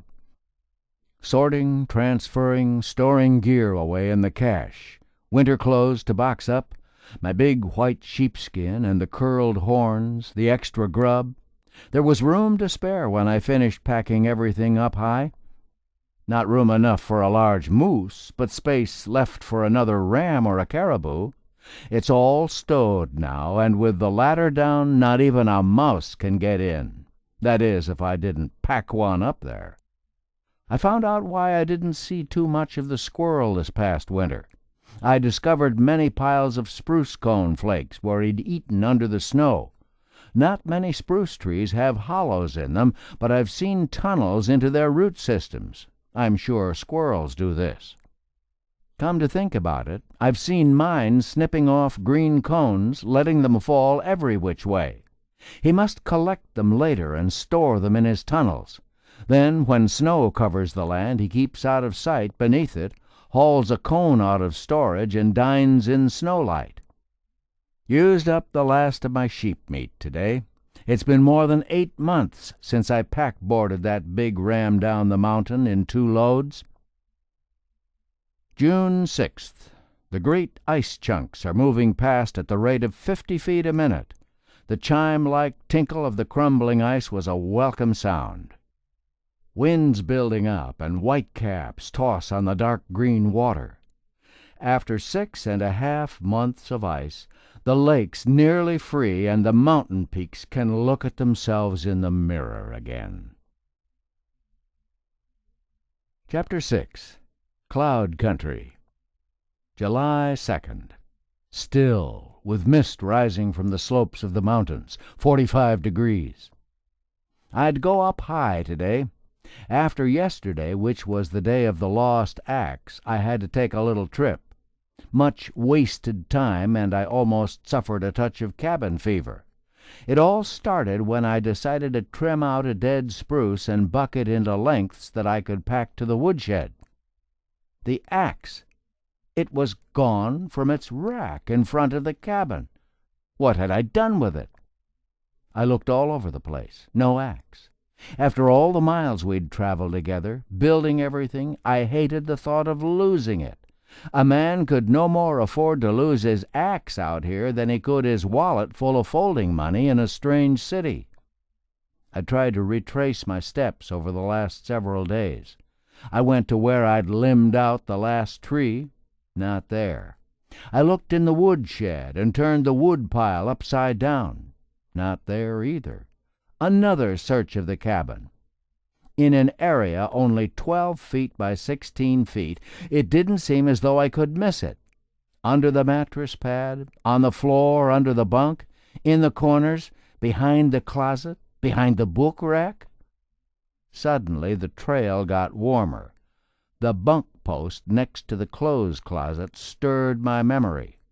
There was the axe, behind the post and above the ground so I couldn't see it from below.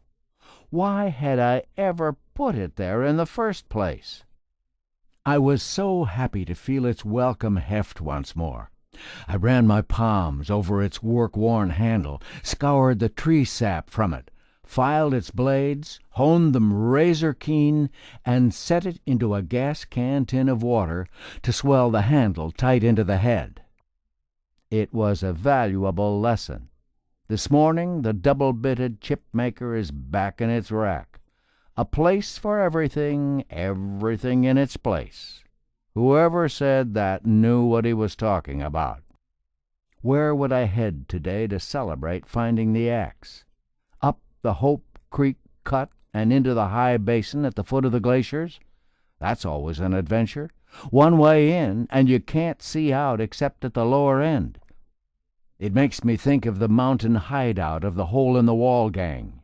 You go up across the rock slides where the little pikas squeak and leave their piles of grasses and wild pea vines to cure in the sun. Then that long look down at Hope Creek, its blue water a sparkle, showing white here and there in its dash from the snow over the boulders.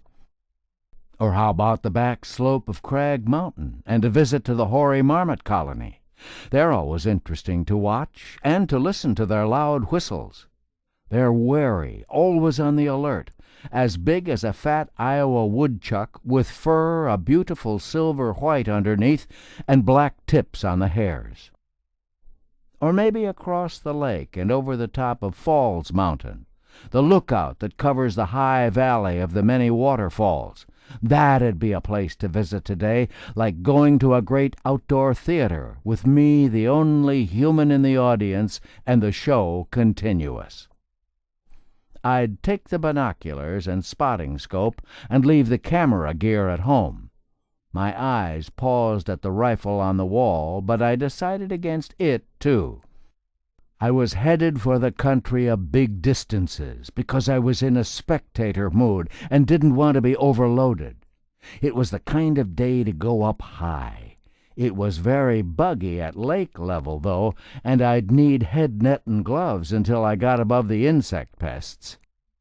Across the calm lake I paddled through thousands of flying insects on the water. None were flying that I could see, and I wondered why they had to make forced landings.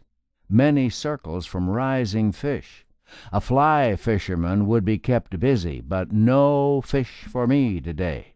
They're always here, and I could take them when I needed them. As I rounded a brushy point, there was a cow moose at the foot of a gravel bank. For a few minutes she stood and watched me, ears funneled. I sat motionless, my paddle blade dripping silver. She was the second cow I'd seen without a calf. She scrambled awkwardly up the loose stones into the buckbrush and headed in the direction of the big cottonwood park. Homely, ungainly, none of the majesty of the bull at all. I beached the canoe high on the gravel, turned it bottom side up, and tied it fast to a willow clump. Squadrons of gnats and mosquitoes were waiting to pounce on me, whining and biting. Bandana knotted around my throat, head net, cotton gloves, ammunition bag, and walking stick, I set out along the stony creek bottom. Up ahead there was something brown and out of place. No rocks that size in the area. Through the binoculars I made out a high rack.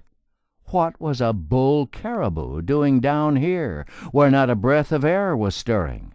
I kept some brush clumps between us as I stalked closer. At less than 100 yards away I ran out of cover, so I just stayed put and watched him. Insects were whirling around me like sawdust blown from a power saw.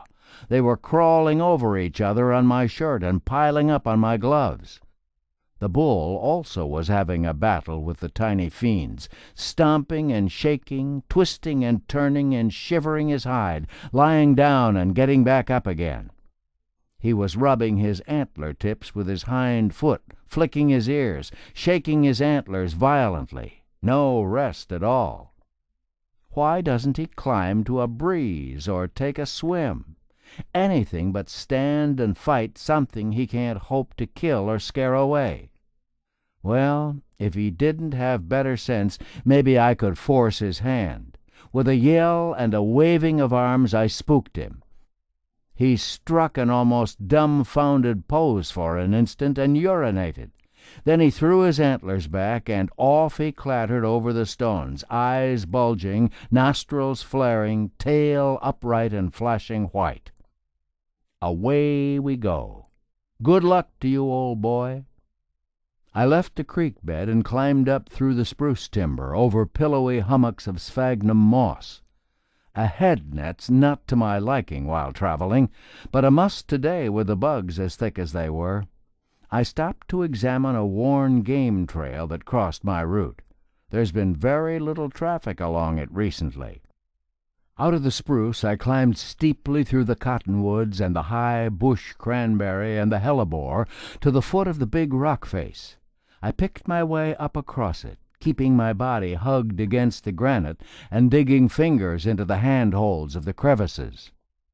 One bad step and I'd keep right on going down the mountain. But risk now and then is good for a man, makes him come alive and tunes his body to a greater efficiency. Finally, up and over the rock to the low bushes, where fat blueberries were forming on the leafy twigs. Off to the left was the thin stream of the waterfall, spilling over the black rim in a long drop to the circular pool below. The steady ascent along the slope of the canyon, higher and higher, the chittering alarm of ground squirrels as they flicked away and did quick about faces to peer out from the rocks. Very few bugs now. It was a relief to shed the head net and the gloves. Here were the first forget-me-nots of the season, some petaled as blue as the sky and golden-centered, some with pink flowers mixed into the bouquet. I stopped now and then to scoop a palmful of frosty water to my lips. There's no water in the world like that born in the high country. Sheep droppings began to appear. Up, up, up to the big pasture that's such a pleasure to travel, with its slopes on either side rich with flowers, orange, yellow, pink, blue, and white, dabs and smears of color like bright paints against the palettes of grass and moss. A cool breeze was stirring down from across distant glaciers. The gates of heaven are near.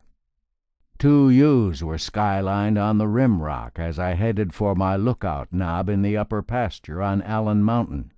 Through the lenses I could see the beige coloration on their backs and flanks, the coal-black eyes peering out of their white faces as they studied the stranger on their mountain.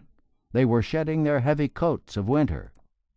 Rags of fog now, the wisps blown on a damp wind from out of the snowfields, curling, spreading, disappearing.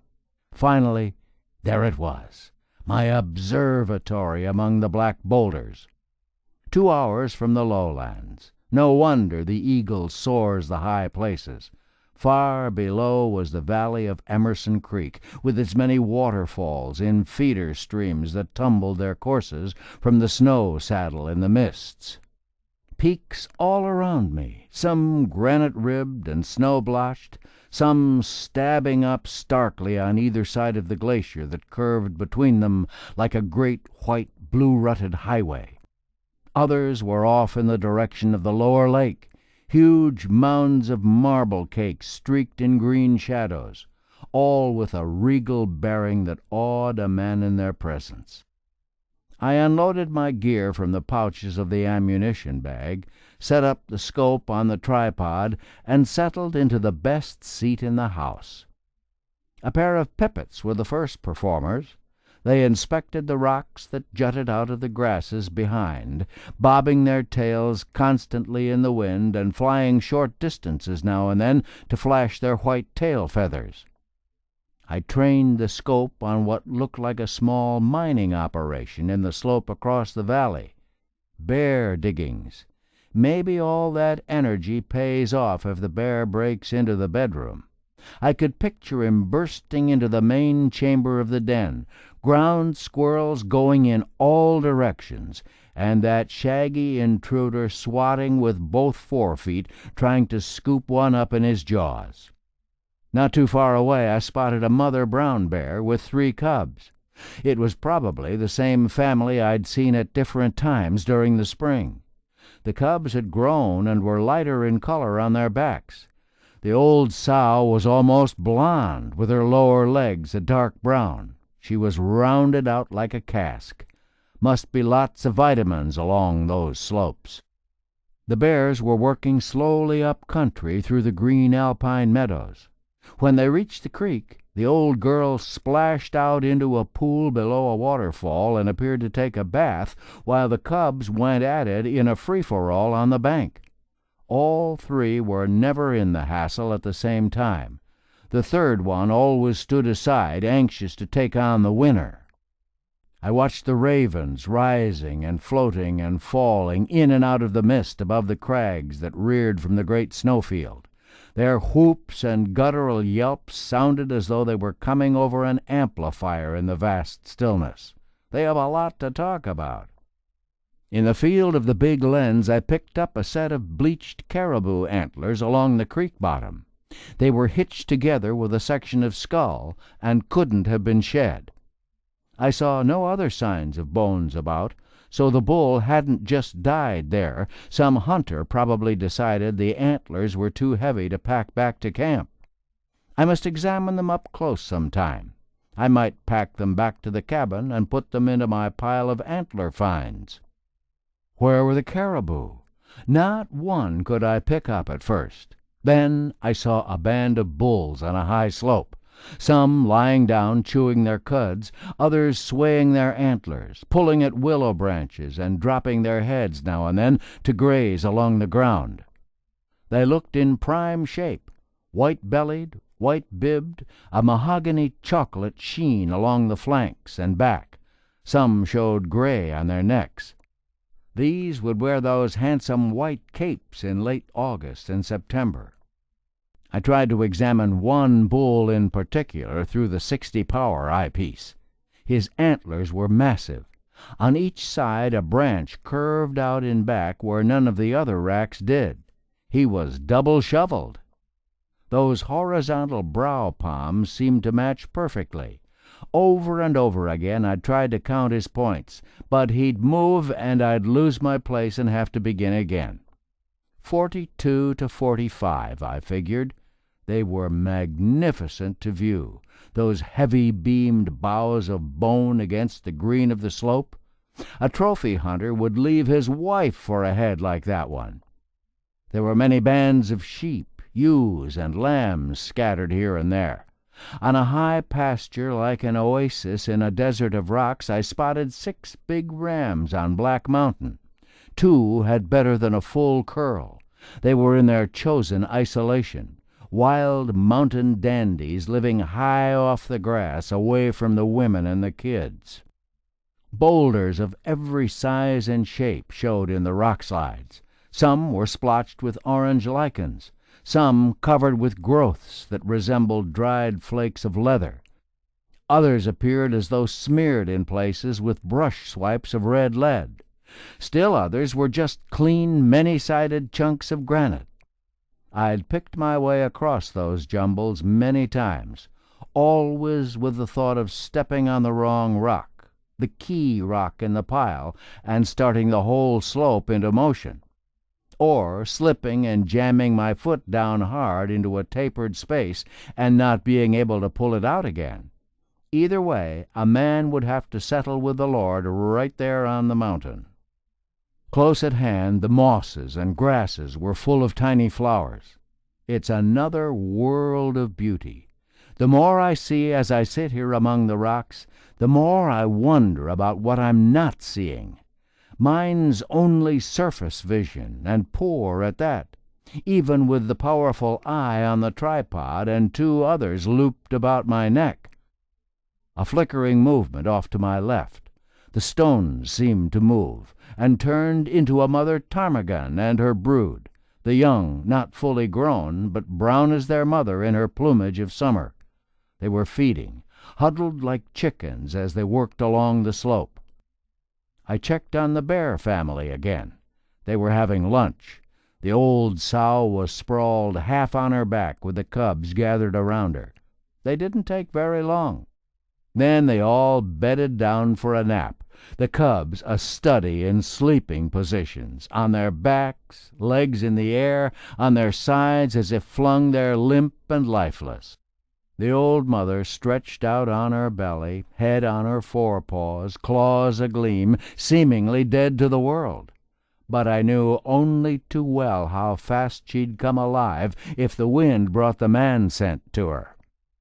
Clouds piled on the tops of some far peaks. A man could lose himself up there. I munched on my biscuit sandwiches, my eye following the flight of an eagle below. His white head and tail caught the sun as he searched beneath him, sailing and circling, the wind currents lifting, gently buffeting him as he soared. Everywhere I looked was fascination. Those great masses of broken rock that the mountain sheep bounced over as lightly as if on level ground. Chunks of the peaks falling away over the years had made these treacherous accumulations, like enormous tailing piles of giant prospectors. Gleaming snowfields showed not a sign of a track. They'd be blinding to walk across in the bright sun. And all those beautiful waterfalls, some dropping from the high buttresses like thin streams of molten silver, and seeming to vanish in mid-air. Others along the creek below spilled in wide, bright aprons between banks as green as new leaves. It was time to leave, so I picked up my walking stick. I'd taken a long look into the heart of the high places and felt like a man inspired by a sermon that came to me firsthand, that came out of the sky and the many moods of the mountains.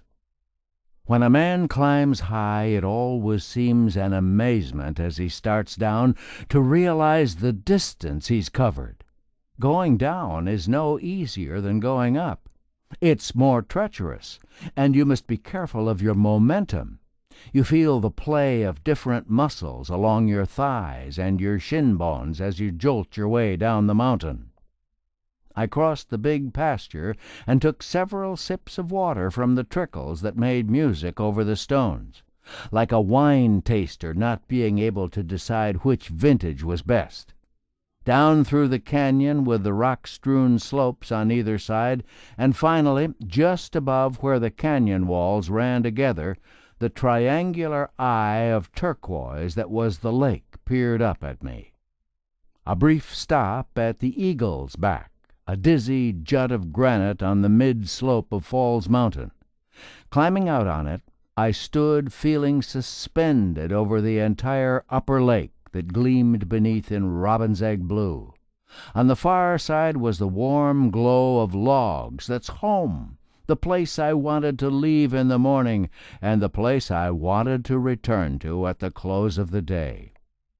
I thought I'd just sit for a spell and glass the timbered bottom and the edges of the big cottonwood park for a glimpse of my giant bull.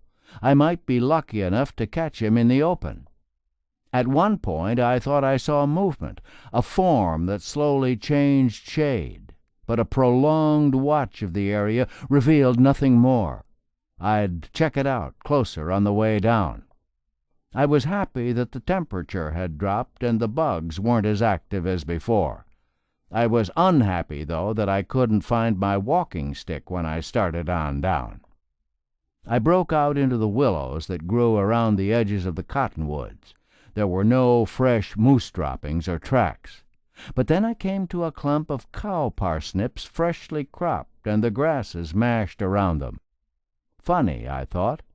I've never known a moose to eat this plant. I looked about. The leaves of the cottonwoods quivered against the sky. Suddenly the brush to my right rustled and crashed. I spun, expecting to see the bull getting up out of his bunk, and every hair on my head stabbed electricity into my skull. A huge brown bear was coming head-on, bounding through the willow clumps not 50 feet away. His head looked as broad as a bulldozer blade. I threw up my arms and yelled. That was all I could think to do. On he came, and I thought, At last you've done it. Nothing can save you now. I was stumbling as I retreated in terror, shouting. I tripped and fell on my back. Instinctively I started kicking at the great broad head as it burst through the willow leaves. And then, as he loomed over me, a strange thing happened. The air whooshed out of him as he switched ends. Off he went up the slope, bunching his huge bulk, climbing hard and showering stones. Not once did he look back. I was shouting, encouraging him in his flight. What seconds before had seemed so terrifying was now almost comical. What had saved my skin? He must have scented me at the last moment. Until then, I do believe he had me pegged as another animal and meat on the table. I couldn't stop shaking. The rest of the way down the mountain I lived those seconds over and over again. I was convinced that the .06 would be standard equipment from this day on. As I pushed out in the canoe, it started to rain. On the surface film of the lake were little bubbles from the size of buckshot to grains of sand, each with a transparent silver crescent within it. Did the rain trap tiny pockets of air as it pelted into the surface? The rain had eased to a dimpling on the lake when I beached the canoe on my landing. I looked down toward the lower end. A silver line on the surface telegraphed a breeze. I lay awake for a long time. My mind kept returning to the bear. Chapter 7. The Red Runt. This is the Red Runt's country. I'm the invader. Hardly a day passes that he doesn't remind me of that with his chatter, his mischief, and at times his downright vandalism. He makes his move, and I make a counter move to block him the next time. In a way, he's like a neighbor you'd like to approach in an effort to settle your differences, but you find every attempt met with resentment and further misunderstanding until you finally give up the idea and make believe he isn't there. I remember how he seemed to enjoy trailing the toilet paper among the spruce branches. That called for a tin can cover to prevent further mischief. Instead of helping himself to some blueberries on the cupboard shelf outside the cabin door, he doesn't seem satisfied until he's knocked the container to the ground and scattered berries in all directions. Many times he's interrupted the rising of my sourdough biscuits when I placed them outside the cabin in the sunshine. I've rushed out the door on the heels of a clattering to find my solar oven tipped over and my biscuits sprinkled with dry spruce needles. That little scamp leaps to a tree, scrambles up the trunk, and peers down pop-eyed at the mess. When the magpies stole his food with their clever teamwork maneuvers, and he raced after the robbers that skimmed over the snow just beyond his grasp, I almost wished he could manage a mouthful of tail feathers. He was the first one to raid the poncho-covered sheep meat when I had it hanging high in the meat tree. He tunneled right into good eating. After the cache was completed, I prided myself for a long time on how animal-proof it was. Then the little aerialist launched himself to the roof one day while I was at the lower end of the lake. He discovered a small space near the ridgepole and chewed out an opening large enough to let him in. My first clue to this breaking and entering was some white goose feathers curling to the spruce boughs nearby. I climbed to the cache. When I opened the door, there before me on top of my winter sleeping bag was a goose feather nest. He'd cut through the drawstring with his sharp teeth and ripped into the bag's innards. The result looked as though there'd been an explosion through one side of the roll. He must have had feathers all over his whiskers. One day, while feeding my birds some meat scraps, I heard his scratchy approach down the bark of the big spruce. He was watching and seemed to be very interested. I held out a scrap to him. He moved toward it in jerks. How did he show his gratitude? He bit my finger hard into the nail bed and drew blood. Why do I put up with a little scamp? When I should have gloated over the weasel scaring him from his winter quarters in the woodshed, I found myself concerned about him. His chewing shredded both my suspender straps so that they were hitched to the rain pants by threads. He gnawed off the corner of my styrofoam chest, leaving many popcorn-sized chunks all over the ground. He bit through the clothesline before the wash on it had dried. He's caused me no end of mending, many delays in my plans, and at times severe strain on my self-control. But in spite of all these things, in spite of his temper tantrum personality and his efforts to chase me out of the country, I continue to turn the other cheek. He was here first. I respect him as a resourceful member of the community, always making himself heard, full of mischief, forever curious, but always one to admire. He holds his own in all seasons with the best of them. Chapter 8. The Chilikadratna. August 25th. Clear, calm, and 28 degrees. White frost on the brush and on the gravel of the beach. The lake like a huge puddle, grinning with the reflections of the fall colors, well along on the mountains. Today was meant for canoe travel. I'd go to the lower end of the lake where the Chilikadratna River begins its long, swift journey to merge with the Mulchatna and the Nushagak to pour their combined cargoes into Bristol Bay. It would be a paddle of 8.5 miles one way. It was a joy to travel the flat lake. I dug the paddle deep and the canoe slid along easily, furrowing ripples to either side. The blade lifted with a crisp whisper, and a few silver drops twinkled as they dripped from it. Near the lower end of the upper lake I spotted a fine caribou bull through the binoculars. He was heavy-racked and double-shoveled, with a snow-white cape and a streak of white running the length of his dark flank. He wore white Oxfords, a real dandy. He was a long way from me, but curious just the same. He trotted back and forth along the beach. Then a rearing whirl, antlers laid back, and off he went in that effortless floating trot so characteristic of the caribou. The current caught me, and I was swept into the throat of the connecting stream. On either side the banks flashed by, just a dip of the paddle now and then to keep on course, and I shot out over the gravel bar onto the curling apron of the lower lake. There was the caribou again, below the mouth of Bonanza Creek. I angled toward him. Off he trotted down the beach, up the bank, and into the timber. He soon appeared about a half-mile down and close to the beach. He was acting strangely. When I saw him wade into the lake, it dawned on me that he wanted to go to the other side. Surely enough, he struck out for the far shore, just loafing along. I poured some power into the paddle. At about 300 yards he turned in the water to see me coming on strong. The race was on. He'd show me how fast a bull caribou can swim.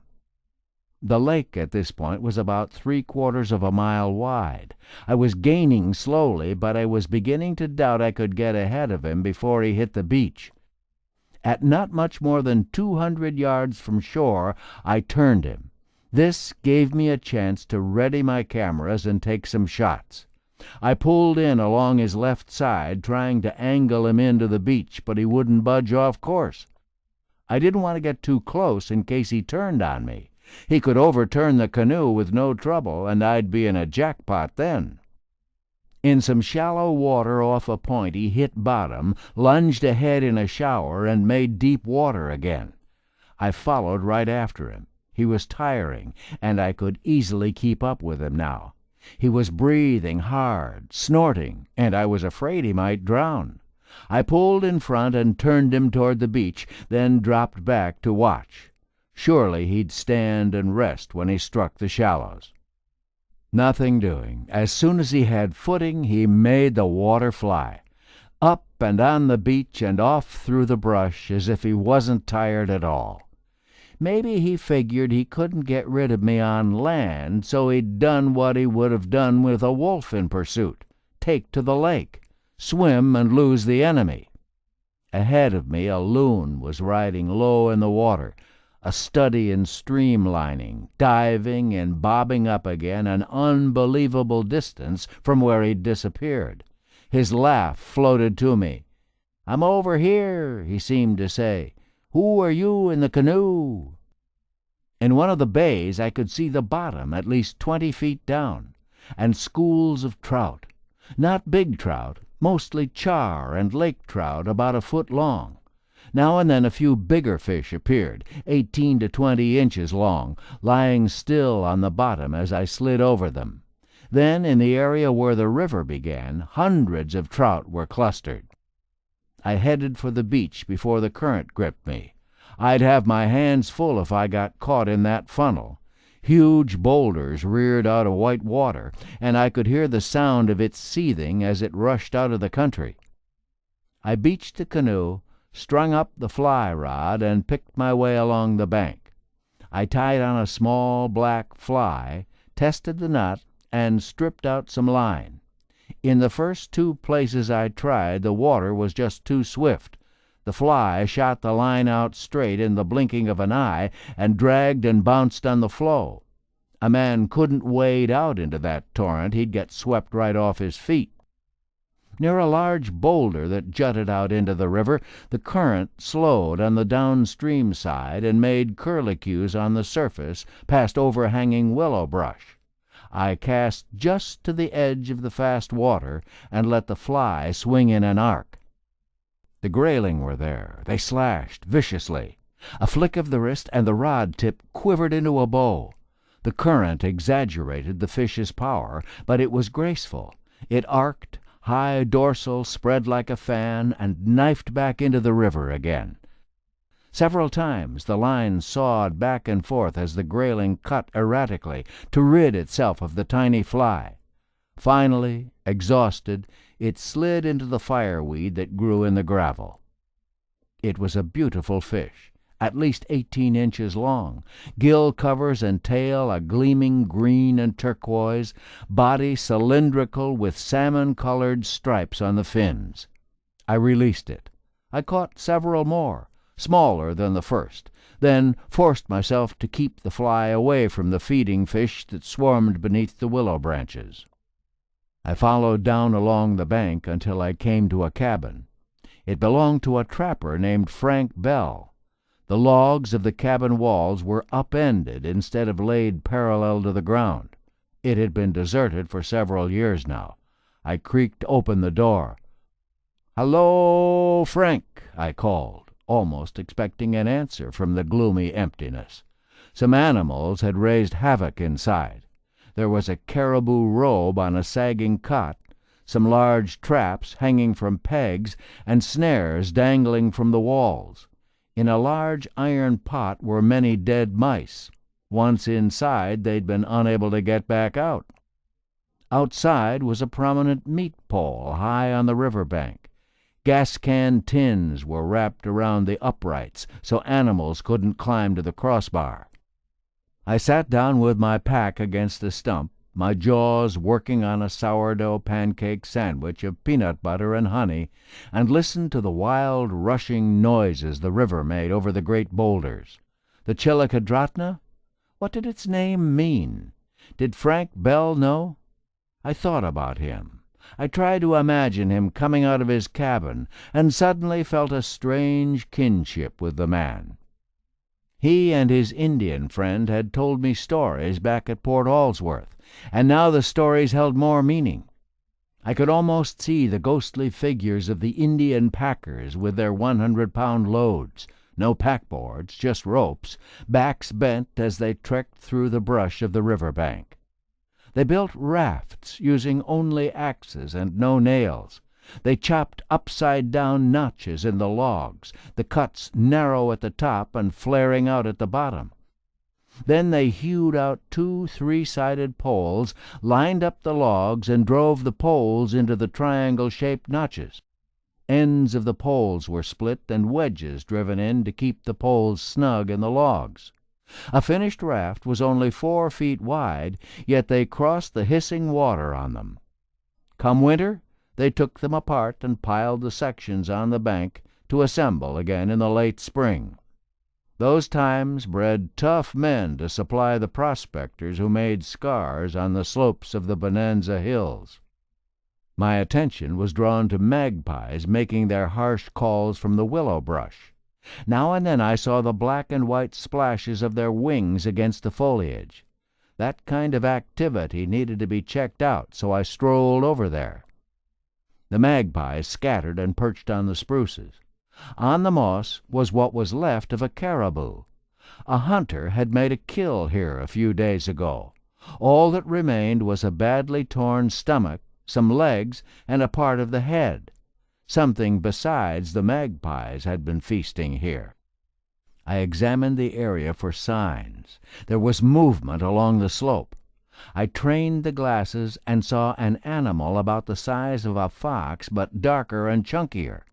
A wolverine, then another, and finally a third. They loped across a clearing, headed my way and into a thick brush patch. Suddenly a flock of ptarmigan cackled and flurried into the air, their white wings quickly setting in downward curves as they sailed along the slope and tipped to a landing. 2 wolverines reared from the brush the way bird dogs do to get a better look over heavy cover. They cut back and forth, working like beagles. One stood up and looked at me, ducked, then returned to stare again. The others were on his flanks. They were small wolverines, perhaps a little more than half grown. I wondered where the mother was. They shrank into the brush, and I didn't see them again. It was time to head for home. I'd remember the sounds of the Chillicothe, savage, awesome, terrifyingly beautiful as it smashed white against the boulders and seethed angrily toward the sea. A stroke of good luck came on the return trip. The wind was at my back as I kneeled on the canoe bottom and rode the big swells. The current in the connecting stream was too strong to paddle against. I unwound a nylon line and hitched one end to the stern ring and the other end to the thwart just behind the bow seat. I picked up the middle of the line, let the canoe ride back with the current, and walked along the bank. The canoe rode high against the flow and was easy to control as I towed it to the upper lake. After the long paddle, the cabin's gleam on the beach was a comfort. The more I see it, the more I love it. Surely there's no stretch on the lake shore as sheltered as mine. After a supper of navy beans, I sat on my threshold and gazed off toward the volcanic mountains. I'd been close to them today. The Chillicothe River showed me the beautiful fish, and I returned them to her. I thought of the sights I'd seen. The price was physical toil. Money does little good back here. It couldn't buy the fit feeling that surged through my arms and shoulders. It couldn't buy the feeling of accomplishment. I'd been my own tour guide, and my own power had been my transportation. This great big country was my playground, and I could afford the price it demanded. Chapter 9. Reflections. I sat on the spruce chunk listening to Hope Creek rushing down the cut just beyond the willows. This was one of the good places to sit and watch the action along the cowgill benches. I was proud of my cabin, my woodshed, and my cache. The actual cash layout had been just a shade over $40, and that figure included the glass window Babe had flown in but which was still in storage.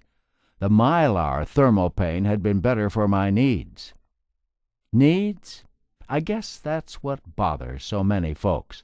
They keep expanding their needs until they're dependent on too many things and too many other people. I don't understand economics, and I suppose the country would be in a real mess if people suddenly cut out a lot of things they don't need. I wonder how many things in the average American home could be eliminated if the question were asked, must I really have this? I guess most of the extras are chalked up to comfort or saving time. Funny thing about comfort. One man's comfort is another man's misery. Most people don't work hard enough physically anymore, and comfort isn't easy to find. It's surprising how comfortable a hard bunk can be after you come down off a mountain. I've seen grown men pick at food. They can't be hungry in the first place. Or maybe their food's been too fancy, and with all the choices they've had, they really don't know what they enjoy anymore. What a man never has, he never misses. I learned something from the big game animals. Their food's pretty much the same from day to day. I don't vary my fare too much either, and I've never felt better in my life. I don't confuse my digestive system. I just season simple food with hunger. Food's fuel, and the best fuel I've found is oatmeal and all the stuff you can mix with it, like raisins and honey and brown sugar, meat and gravy and sourdough biscuits to sop up the juices with, a kettle of beans you can dip into every day, rice or spuds with fish, and some fresh greens now and then. I enjoy working for my heat. I don't just press a button or twist a thermostat dial. I use the big cross-cut saw and the axe, and while I'm getting my heat supply, I'm working up an appetite that makes simple food just as appealing as anything a French chef could create. I've never found anything I like better to drink than Hope Creek water. The good feeling I get out of lungfuls of mountain air and draughts of sweet water from the snows is probably as good as any high I'd get out of a bottle or a pill. But, of course, not many have a chance to live in unspoiled country. I've learned patience, learned to take my time and try to do a job right by first figuring it out. No sense to rushing and going off half-cocked. There's plenty of time out here. No sense complaining if the weather turns sour. Make your job fit the day. Grandmother Nature is in control, and you better just wait until she sees fit to give you the weather that's right for another job you have to do. Distance is relative. You learn that in time. A trip for me down to the lower end of the lake takes 3 hours by canoe if I don't have the wind to fight. That's a distance of about 8.5 miles. With a motor on the canoe, I could make the trip in under an hour. But a motor's noise stills the sounds of the wilderness. 8.5 miles can be covered in minutes with a car on an expressway. But what does a man see? What he gains in time he loses in benefit to his body and his mind. At my pace I can notice things. A bubble on the water, an Arctic tern's breast tinged with the blue reflection of the lake. The landscape isn't just a monotonous blur on either side. The stroke of a paddle moves you forward about 11 feet. Sometimes I get lost in the rhythm of the paddling. I even count the strokes it takes to get me to a point of land. The play of muscles in one's arms and shoulders, and the feel of palm against worn wood are preferable to glancing at a speedometer. I've surprised myself with what I could make with simple tools when a definite need arose. I made a tap out of a nail and cut a thread for a homemade screw that my tripod needed. I made a spring for the automatic timer on the camera, and countless other times repaired the camera, the gas lantern, and other accessories. I made a crimping tool to scallop the edges of some tin trays I fashioned from gas cans. I've made all kinds of things from gas cans. I don't think a man knows what he actually can do until he's challenged. Nature provides so many things if one has the eye to notice them. It's a pleasure to see what you can use instead of buying it all packaged and ready-made. Several stumps with just the right flair gave me my wooden hinges. Burls and particular branch growths afforded me bowls and wooden spoons and clothes hangers. Driftwood provided me with a curtain rod and my spruce buck horns. I found spruce cones to be as effective as Brillo pads or steel wool to scour my pots. Stones of all colors and shapes were the raw material for my fireplace. When I did resort to manufactured products, such as polyethylene, nails, and cement, I felt as though I'd cheated. I wasn't being true to the philosophy I was trying to follow. I do think a man has missed a very deep feeling of satisfaction if he's never created, or at least completed, something with his own two hands. We've grown accustomed to work on pieces of things instead of wholes. It's a way of life with us now. The emphasis is on teamwork.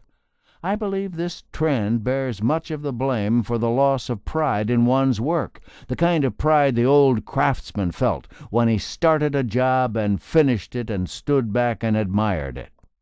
How does a man on an assembly line feel any pride in the final product that rolls out the other end?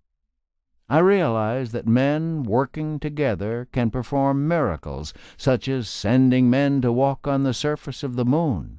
There's definitely a need and a place for teamwork, but there's also a need for an individual sometime in his life to forget the world of parts and pieces and put something together on his own, complete something. He's got to create. Man's dependent upon man. I'd be the last to argue that point. Babe brought me things that other men made or produced. We need each other. But nevertheless, in a jam, the best friend you have is yourself.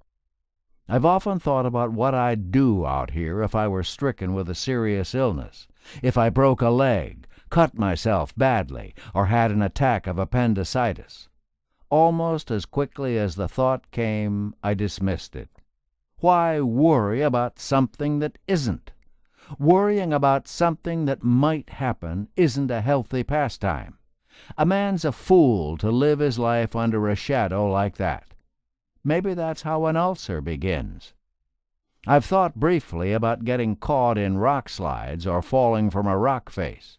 If that happened, I'd probably perish on the mountain in much the same way many of the big animals do. I'd be long gone before anyone found me. My only wish would be that folks wouldn't spend a lot of time searching. When the time comes for a man to look his Maker in the eye, where better could the meeting be held than in the wilderness? News never changes much. It's just the same things happening to different people. I'd rather experience things happening to me than read about them happening to others. I'm my own newspaper and my own radio. I honestly don't believe that man was meant to know everything going on in the world all at the same time. A man turns on the TV and all those commentators bombard him with the local, the national, and the international news. The newspapers do the same thing, and the poor guy with all the immediate problems of his own life is burdened with all those of the whole world. I don't know what the answer is. In time, a man gets used to almost anything, but the problem seems to be that technology is advancing faster than he can adjust to it. I think it's time we started applying the brakes, slowing down our greed and slowing down the world. I've found that some of the simplest things have given me the most pleasure. They don't cost me a lot of money either. They just worked on my senses. Did you ever pick very large blueberries after a summer rain? Walk through a grove of cottonwoods, open like a park, and see the blue sky beyond the shimmering gold of the leaves? Pull on dry woolen socks after you've peeled off the wet ones? Come in out of the sub-zero and shiver yourself warm in front of a wood fire? The world is full of such things. I've watched many hunters come and go. I don't begrudge a hunter his doll ram if he climbs to the crags to get one and packs it down the mountain. If he does this, he's earned those curved horns to put up on his wall. Yet there are so many who haven't earned what they proudly exhibit. Even though the hunt may have cost them thousands of dollars, they didn't pay the full price for it. I have no doubt that to others I'm an oddball in many ways. The Lord waited a little too long to put me on one of his worlds. I don't like the look of progress, if that's what it's called. I'd have liked the beginnings better. That's why this place has taken hold of me. It's still in those early stages, and man hasn't left too many marks on the land. Surely I've been places up and down these mountains where other men have never been. How long before all this will change as the other places have changed? I've seen a lot of sights from this old spruce chunk, and have thought a lot of thoughts. The more I think about it, the better off I think I am. The crime rate up here is close to zero. I forget what it's like to be sick or have a cold.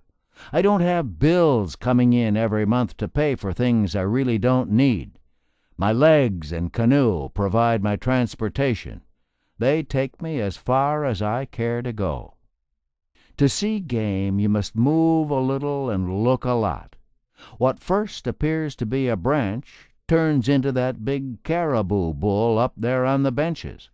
I wonder what he thinks about.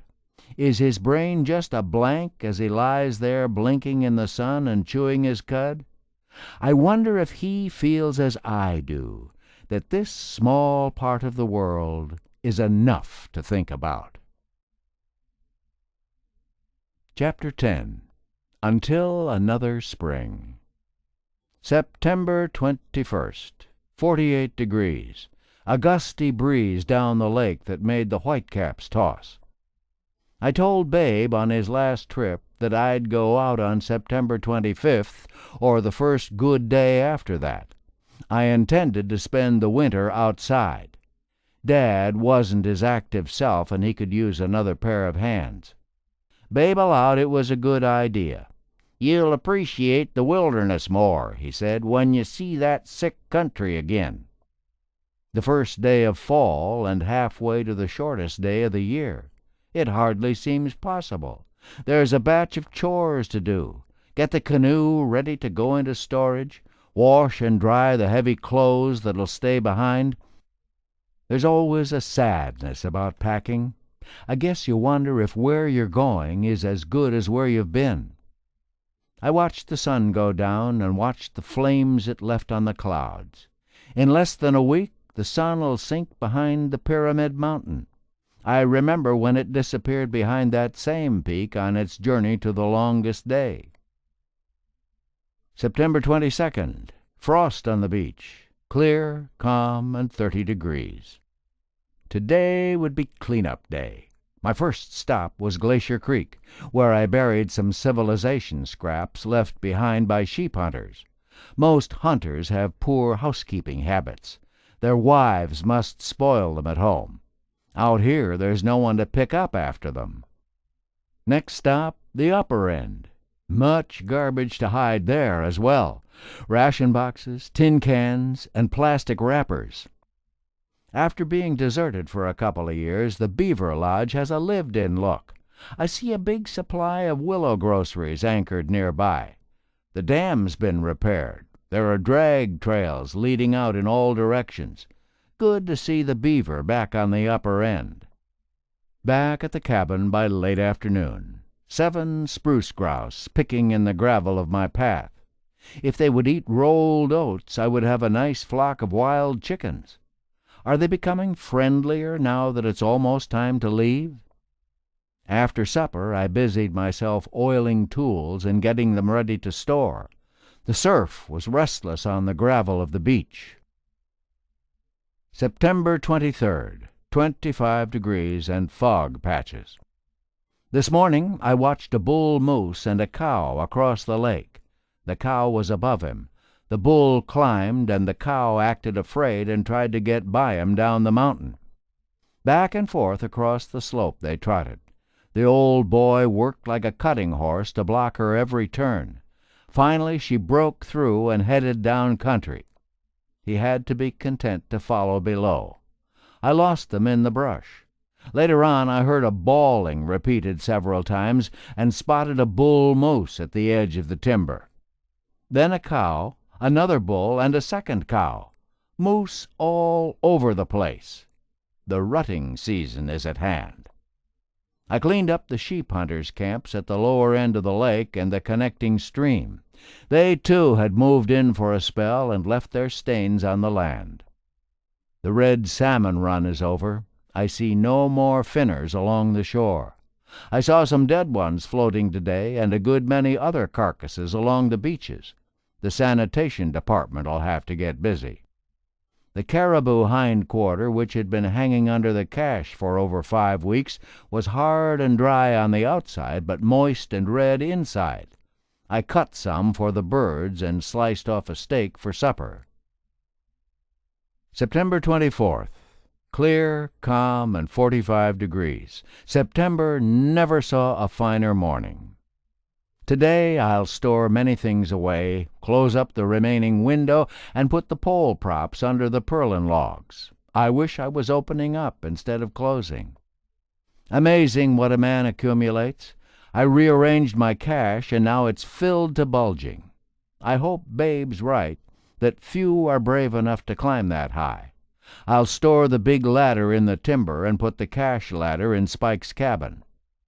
I saw the sunlight sparkle on the wet paddle blade for the last time as I rowed the canoe down to its storage place in Spike's cabin. All these preparations point toward winter, but the fine weather doesn't believe it. I would leave a few last-minute things. Tomorrow I would be ready, just in case. September 25th. Clear, calm, and 32 degrees. Just finished the breakfast dishes when I heard the plane. Babe drifted into the beach with a grin on his face. "It's the 25th," he said. "I've been watching the weather. It won't last. Figured I'd better come and get you while it was fair."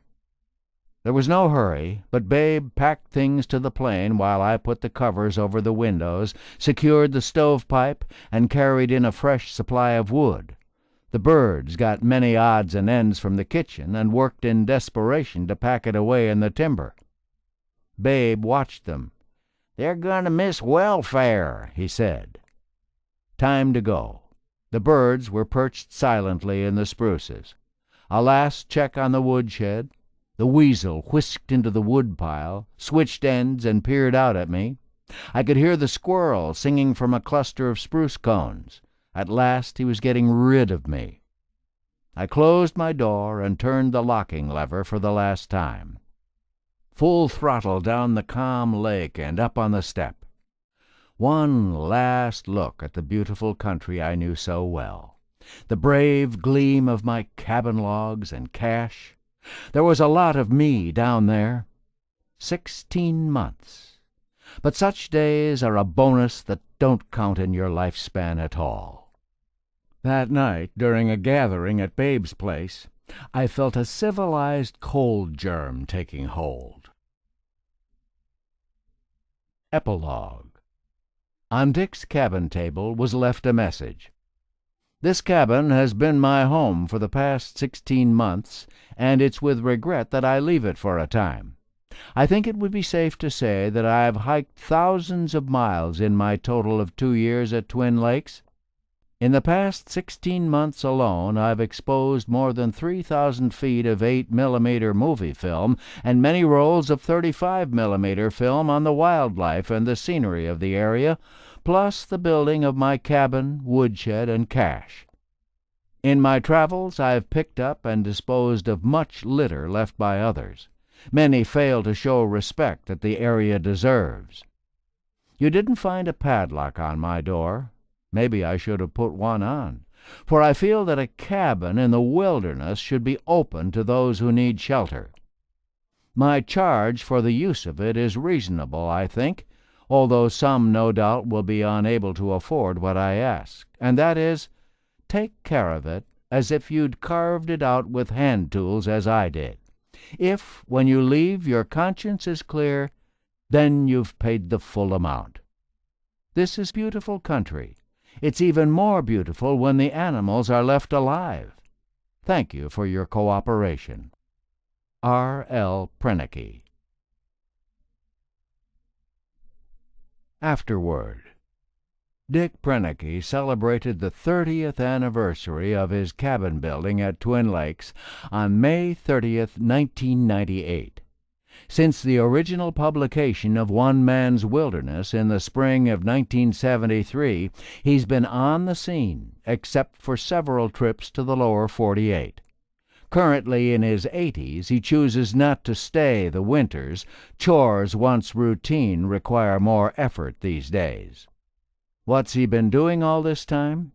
He's served as the ultimate guardian of the twins. He's tried to make pristine again what others have soiled.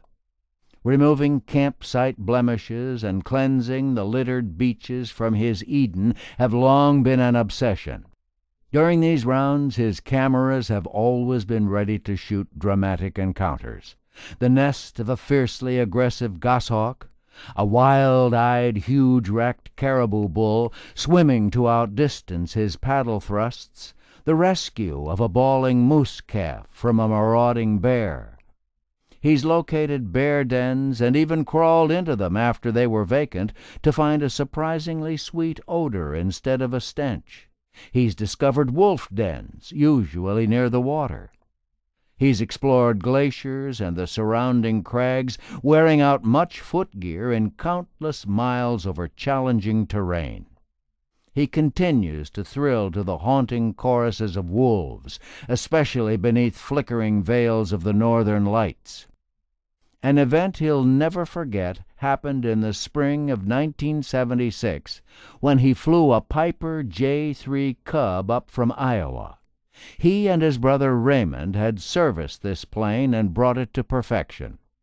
All that summer he kept it moored, between occasional flights, in the bight opposite his cabin. En route home in the fall, it almost killed him. He'd been following the Alaskan highway. At Sheep Mountain Pass, his carburetor iced up. The motor quit. A forced landing was imminent.